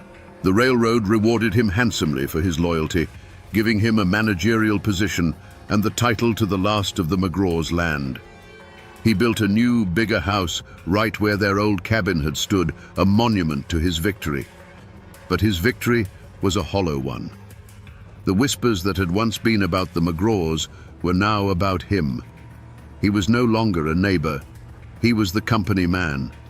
People were polite to his face, but their eyes were cold and distant. Men would fall silent when he entered the general store. No one invited him to barn raisings or church socials. He had the land, but he had lost the community. He grew old in that big, empty house, becoming a prisoner of his own making. He became paranoid, convinced that every shadow on the ridge was the ghost of Elias McGraw, come back for revenge. He took to carrying a pistol at all times, his nights spent staring out the window at the dark, silent mountains that seemed to be judging him. He didn't face a judge or a jury, but he served his own kind of life sentence, one of loneliness and fear. He died a bitter, solitary man, his wealth unable to buy him the one thing he had thrown away, a place among his own people. As for Detective Sterling, he barely gave the case another thought. It was a file, successfully closed. He collected his fee from the railroad and moved on to his next contract, breaking up a union strike in the coal fields of Pennsylvania with the same detached, lethal efficiency. The McGraws were just a name in a ledger, a solved equation, a footnote in a long and profitable career of enforcing the will of powerful men. And in the hollows, a deep and deliberate forgetting began. The story of the flip-flap ambush became a dangerous thing to remember, a wound that was better left to scar over. People stopped talking about it. The McGraw name was spoken only in hushed tones, a ghost story to frighten children. The railroad's power was now absolute, and survival meant accepting the new reality. The land, once a tapestry of family homesteads, was consolidated into company property. The old ways, the old code, were buried under a blanket of silence, as deep and as final as the grave. If you go looking for the McGraw name in that county today, you'll have a hard time finding it. Finn died without children, a number in a prison ledger. Elias vanished into the mists of folklore. The name, like a river driven underground, disappeared from the surface. But the bloodline didn't vanish entirely. It flows on through the descendants of cousins, quiet families who know the truth of the story, but have learned the wisdom of not speaking it too loudly. As for the Stones, their grand house, built on a foundation of betrayal, eventually fell to ruin, and their descendants sold the land and moved away, leaving behind a name that is now just a footnote in the county records. The most powerful echo of that night is etched into the land itself. The main railroad line doesn't run through the gorge the same way anymore. It was straightened and modernized decades ago, a safer, faster route blasted through the rock. But if you know where to look, if you're willing to hike through thick brush and over fallen trees, you can still find the old bed. The flip-flap curve is still there, a silent curving scar on the mountainside. The tracks are long gone, but you can still see the rotting ties, half swallowed by the earth, ghosts of steel and progress. To stand in that silent curve is to feel the weight of what happened there. The air is still thick with it. Just a few hundred yards from that curve, up on a small rise, you'll find a tangle of briars and a scattering of old foundation stones. This is where Jedediah Stone's house stood, and before that, the McGraw cabin. And if you search the ground nearby, you will find nothing. No trace of the family graveyard. That's because when the railroad men laid their tracks, they needed to build up the grade. They took the easiest path. They simply built their embankment right over top of it. The weathered headstones of the McGraw's ancestors, the very flashpoint of the whole tragedy, are buried deep beneath the tons of rock and earth that support the abandoned line. The history they died defending is now crushed under the weight of the thing that destroyed them. People forget. Documents burn and names fade from tombstones, but the mountains remember everything. They don't keep records in ink, but in stone and shadow and silence. The locals say that on a cold October night, when the wind is just right, you can still hear a sound echoing from that abandoned cut. A sound like the lurching of a heavy train. Flip-flap, flip-flap. It's a story the land itself refuses to let die. Because while the law of men may have written the official history, the mountains hold the truth in their very bones. So we come back to the question we started with. Were the McGraw brothers just a gang of ruthless criminals? The official record, written in the neat, confident hand of men like Detective Sterling, would say yes. They were a violent disruption, an obstacle to progress that was efficiently and justly removed. But the truth, as it so often is in these mountains, is a far more complicated thing. They were men who were pushed until they had no choice but to push back. Men who chose to break the law rather than break the code they were raised by. This has been more than the story of a forgotten gunfight. It's a story about the birth of modern America and the price that was paid for it. For every mile of track that was laid, for every ton of coal that was ripped from the earth, a piece of an older world was buried. The McGraws weren't just fighting the railroad, they were fighting against erasure. They were the last defiant roar of a way of life that was being silenced forever. And in the end, the most powerful weapon used against them wasn't a rifle in the dark. It was the pen that wrote the official history, the one that turned their righteous fury into a simple act of criminal greed. But a story like this never truly dies. It seeps into the soil. It whispers on the wind that blows through that lonely, abandoned gorge.